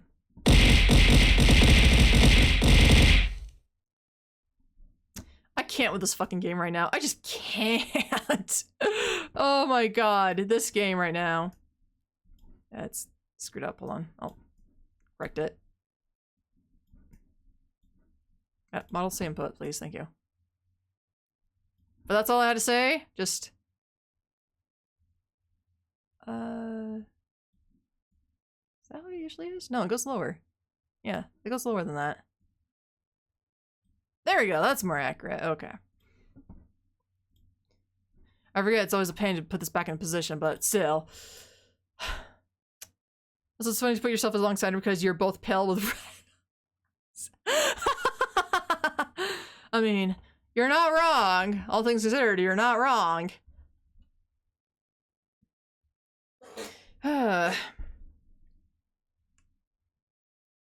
What? Hashimoto? Who the fuck is Hashimoto again? I don't... Oh, Hashimoto, the big guy, okay. There's so many fucking names, I can't keep up with it, it's just so hard. Anyway. I just had to, folks, I just had to, this fucking gay man. What a shame that I had to kill her. Ahem. As one of the village heads, I am fully aware of Fujiyoshi's misdeeds and its very dark past. I understand that you would consider me to be one of the conspirators behind the feast. However, I must continue, fulfilling my role as a spider. Are you saying that you're the spider? As in the one who received the power of the spider? No, I refer to the Matsu. Quit confusing us! I see, continue. So when Gondor called for help, did they just shine a bright light at you?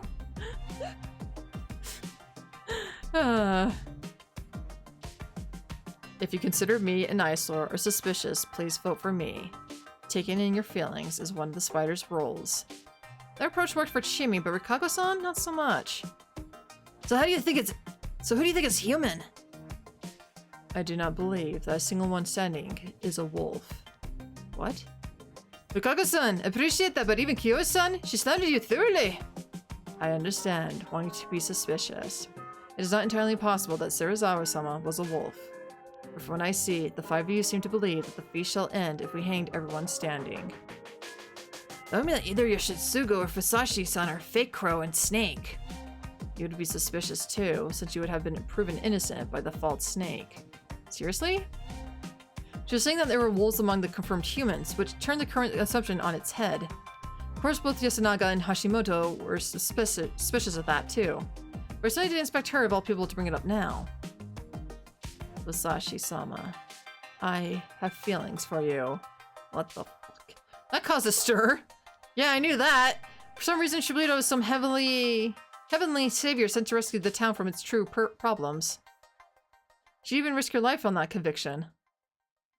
However, if you are actually a wolf, I will do as Shinma-sama says and hang you.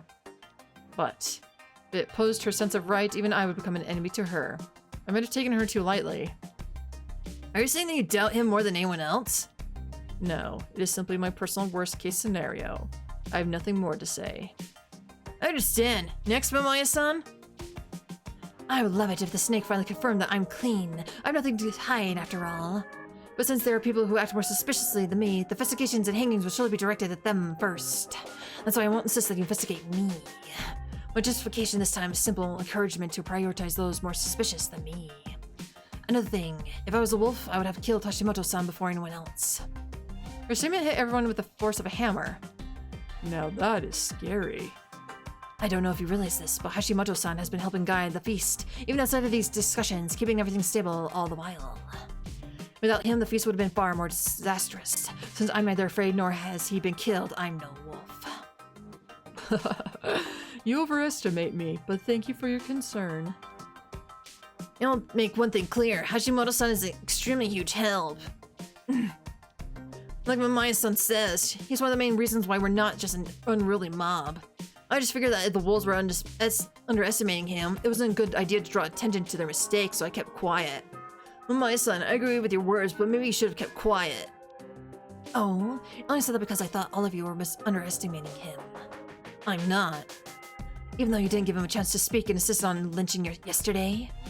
We have our own lines that must be never crossed. That's it. That's all I need to say about that. I see. As for the people I think are human, no comment. If I decide that one of them is human, then the other 3 would be wolves. But like Umatsu said, that doesn't seem right. It's easy to present someone who might be human, but this would be basically a pointless witch hunt. I don't like it personally. Yes, neither do I. At least you're mindful of that. Thank you very much. Lastly, hang everyone, I'm hungry! And that was it, huh? Why just like... How have you not killed the biggest threat here already? So who's shady? I believe the 2 who didn't present a candidate as human aren't suspicious. What? Yasunaga? That seemed like a bad move to me, Yasunaga. I could understand relating to the level-headed ones, but the other 3 were just following the process provided. I could also understand trying to appear objective enough to suspect even your mother, but I couldn't blame anyone for thinking he was just acting biased. I did not choose because I believe the rest were wolves. Well, you're all in a recon, so it's not like anyone will suspect you. No, that's enough. The fact that Mochi said that right after Kako-san's declaration just showed how bad he was at reading the mood. It was awkward for everyone, human or wolf. Anyone else have anything to say? If not, I'd like to start the vote. You sure are in a hurry. I simply do not believe there's anything left worth discussing. We should just do what needs to be done. You seem to be treating this pretty lightly. No, I'm simply ready to take responsibility for any deaths I cause. So that was his brand of righteousness this time, huh? Everyone? I do not want to bring outside values into this, but making a high school student bear such a burden is normally considered cruel. What else can we do? Leave it to you, the eldest confirmed human, or Fusashi-san? I see. Then Fusashi-kun? Yeah? Would you like to take charge of the feast? I thought the role was entrusted to Yasunaga-kun yesterday. And I have accepted it. However, I don't intend to take complete control over the feast. I'm not Kanzo's son. Yeah, Nichan's different. If you can be sufficiently responsible about it, then yeah. I don't mind giving this role to Fusashi-kun or Hashimoto. They seem a lot wiser than I am. Don't be so hard on yourself. You're doing a good job. It's just hard for you to fight adults, right? And I'm actually prioritizing my own survival above all else. Oh, excuse me. We'll finish this, meeting and then call it a stream. No one would believe me if I claimed to take responsibility here. Now him, a man who struggled in life, found a place here and bears the burden of the snake, a role that measures lives, would be far more convincing. What do you say, everyone? Kan-chan gave the job to Yasu-kun.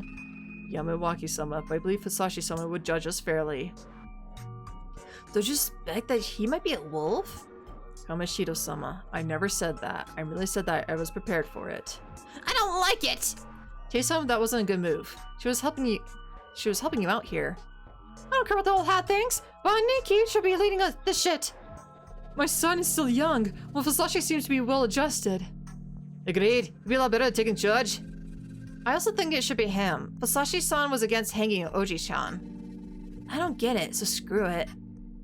I don't understand where he's going with this, but I trust Hashimoto-san's judgment. Fusayaki-san's a dummy! Why? There's an abandoned mental asylum like 10 kilometers away from where I live. So I'm gonna check that out. Ooh. Are you gonna go with friends? You know, safety in numbers just in case. Because you never know, there might be some homeless bozo there, crazy or something, you know. You know, I guess there's also a possibility of a ghost, you know, there's also that. Yeah, that does sound pretty fun, though. I just would recommend please join with friends. Just, you know, safety in numbers. Only 2. No, 3 are against it. Seems like you have a lot of support here, Fusashi-kun. This wasn't the time to worry about Tayson. We're counting on you. Nonsense! Yunosuke was probably right. The leader of the feast had no special rights. Their vote held no weight over anyone else's, and like Yasunaga said, it was a heavy burden to carry. Everyone's eyes were on the one at the top, and if there was a cause for concern, they would really tear them apart for it. On the bright side, if I die there, I could become a ghost and haunt the place for the next visitor. I suppose you could, yes. Sexual hazards or toxic mold are more likely. You should always wear a mask exploring abandoned structures. Yes, there we go. That's also a good likelihood. Actually, yeah, you're right. Much more likelihood. Basically, this is just a very well-intentioned trap. So in other words, when it comes to abandoned places, it's not ghosts you need to worry about. It's literally toxics, molds, and any other hazards, and potential people just living there already who might get batshit crazy if they find out you're in there.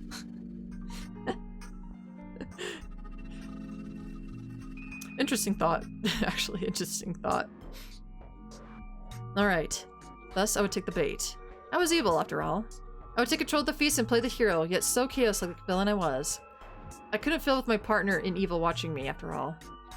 So, all we can do right now is vote. If you want to call off the feast, though, well, I now realize that's pointless. Very well. I don't want to make Rikako-san do it every time, so I would be the one writing down this time. Do you know how to use a writing brush? I haven't touched one since elementary school, but I'm sure I can make it somewhat readable. My hands are restless, you see. I was tempted to act like a chief secretary, but past when I realized they probably wouldn't get it. Before that, who will you investigate tonight? One of the 6 standing. Any reason you're not saying which one? To make sure the wolves don't get to them before I do. The wolves don't want there to be more confirmed humans after all. I see. I would twist logic to knots if that's what it took for an advantage. I'll start writing, so let's just begin. Hashimoto-san, keep an eye out just in case there's something wrong with the records. Alright. From the eldest. One for Yoshisugo. Hey! Hey, just so you know, I can't lose this vote. Hell, you got any idea how shitty you look right now? Ho ho! Hang with me then. I'm saying that for your sake, damn it! What a running old hag! Ho ho! You youngins are the rotten ones! Shut up, you two. I'll kill you. Huh? How rough. I'm kidding! Such poor taste. The joke was meant to shut people up, you know? Feel free to give a few words along with your vote and comment on them if you want, but don't waste time bickering. I'll deal with disordered appropriately. Choose your words carefully. If you want to fight, take it outside. If you kill anyone in the process, you'll regret it. We're talking about killing someone here. Keep that in mind the next time you speak. Sounds like there's a deeper meaning to what you said. You're more than meets the eye. If anyone else has objections to how things are going, please speak now. Please do not say that you will kill someone. Very well. Now, Hiyori. Tell Yamawaki, because I sincerely believe that Yoshisugo is the real crow. Nosato? Lady Yamawaki, unfortunately it appears the elders of Yasumicho lose the ability to cooperate whenever the feast comes. I agree with Fusashi, but there might be other and... Leave it at that, please. I'm sorry, Yasunaga. You're next. Tei Yamawaki. You people! You have more than half of the chance to pick a wolf even when you pick at random. This is fine. The third vote for Yamawaki-san. Mochi, you're next. Mama Kiori, I guess. She's not acting like herself right now. There's no way our hag's a wolf! As opposed to trying to think things through was a mistake. Please don't take your grudges from the votes outside the feast. Next, Yoshishiko. Or Yoshitsugu. Whatever your stupid name is. Obviously, Tei Yamawaki, the old hag! Ho ho! 4 votes. She's in the lead. Next, Haru-chan. 1 for Kaori-san. What a power move from Haru-chan. If she was a wolf, she would have already poisoned the food and killed everyone, even if it meant being killed by the corruption. He really knew her well. That's just a maybe, isn't it? Why are you talking like it's confirmed? You're the one who killed Oji-chan just because he got mad. You could have objected to it when he's still alive. He might have changed his mind if his granddaughter asked him to. Not everyone can say whatever they want whenever they want. Stop it, you two. I was worried that this would continue after the feast. If you ask me, Haruchan has a point. Not everyone can say or do the perfect thing when it counts. But the feast demands that we do our best. Our decisions and actions are directly related to the result from the voting. Unfortunately, what Kanto-san did yesterday was unacceptable to most people. It's best to consider that the cause of what happened to him. It's awful, but there are heavy responsibilities involving your behavior here. Keep that in mind. Also, please avoid accusing others of biases. Think for yourselves instead. Kako-san, you're next. One for Mako. Now this I didn't expect. Mako is most likely the Badger. She's the only one here who's obviously working against us. With no one else being an obvious threat, I believe I should prepare to get rid of her, just in case. I hate you! You're next, Mako. Fusayaki! This was a serious subject. I didn't fall into my knees in exasperation. She didn't change even in the situation. It probably didn't matter to her at all. She'd have seen me as an enemy regardless. But maybe fighting the Badger wasn't so bad. It reinforced the idea that I wasn't a wolf. I'm next. How do you use the voting order to my advantage here?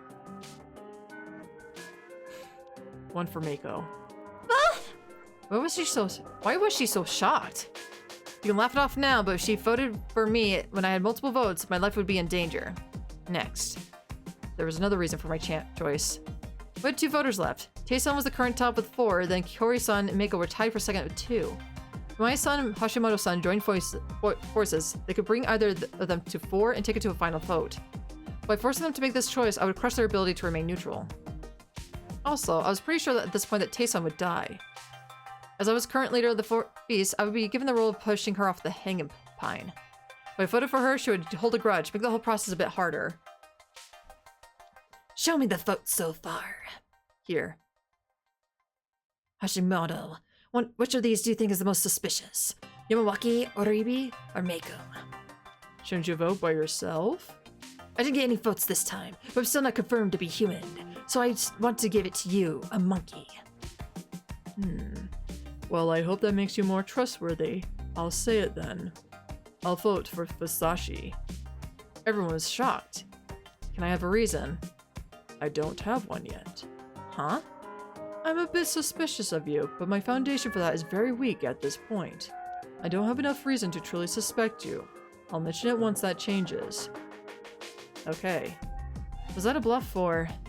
No point in fighting like I did, huh? Are you sure? We have results now. It's the results of the other people's votes. Alright, well, it'd look bad if I went back on my statement. And like I said, I'll vote the same way as you. Oh, also, I fully agree with letting Fusashi be in charge. He said we should be responsible for what we say and do. An excellent leader. Thanks. 2 votes for me. Yes.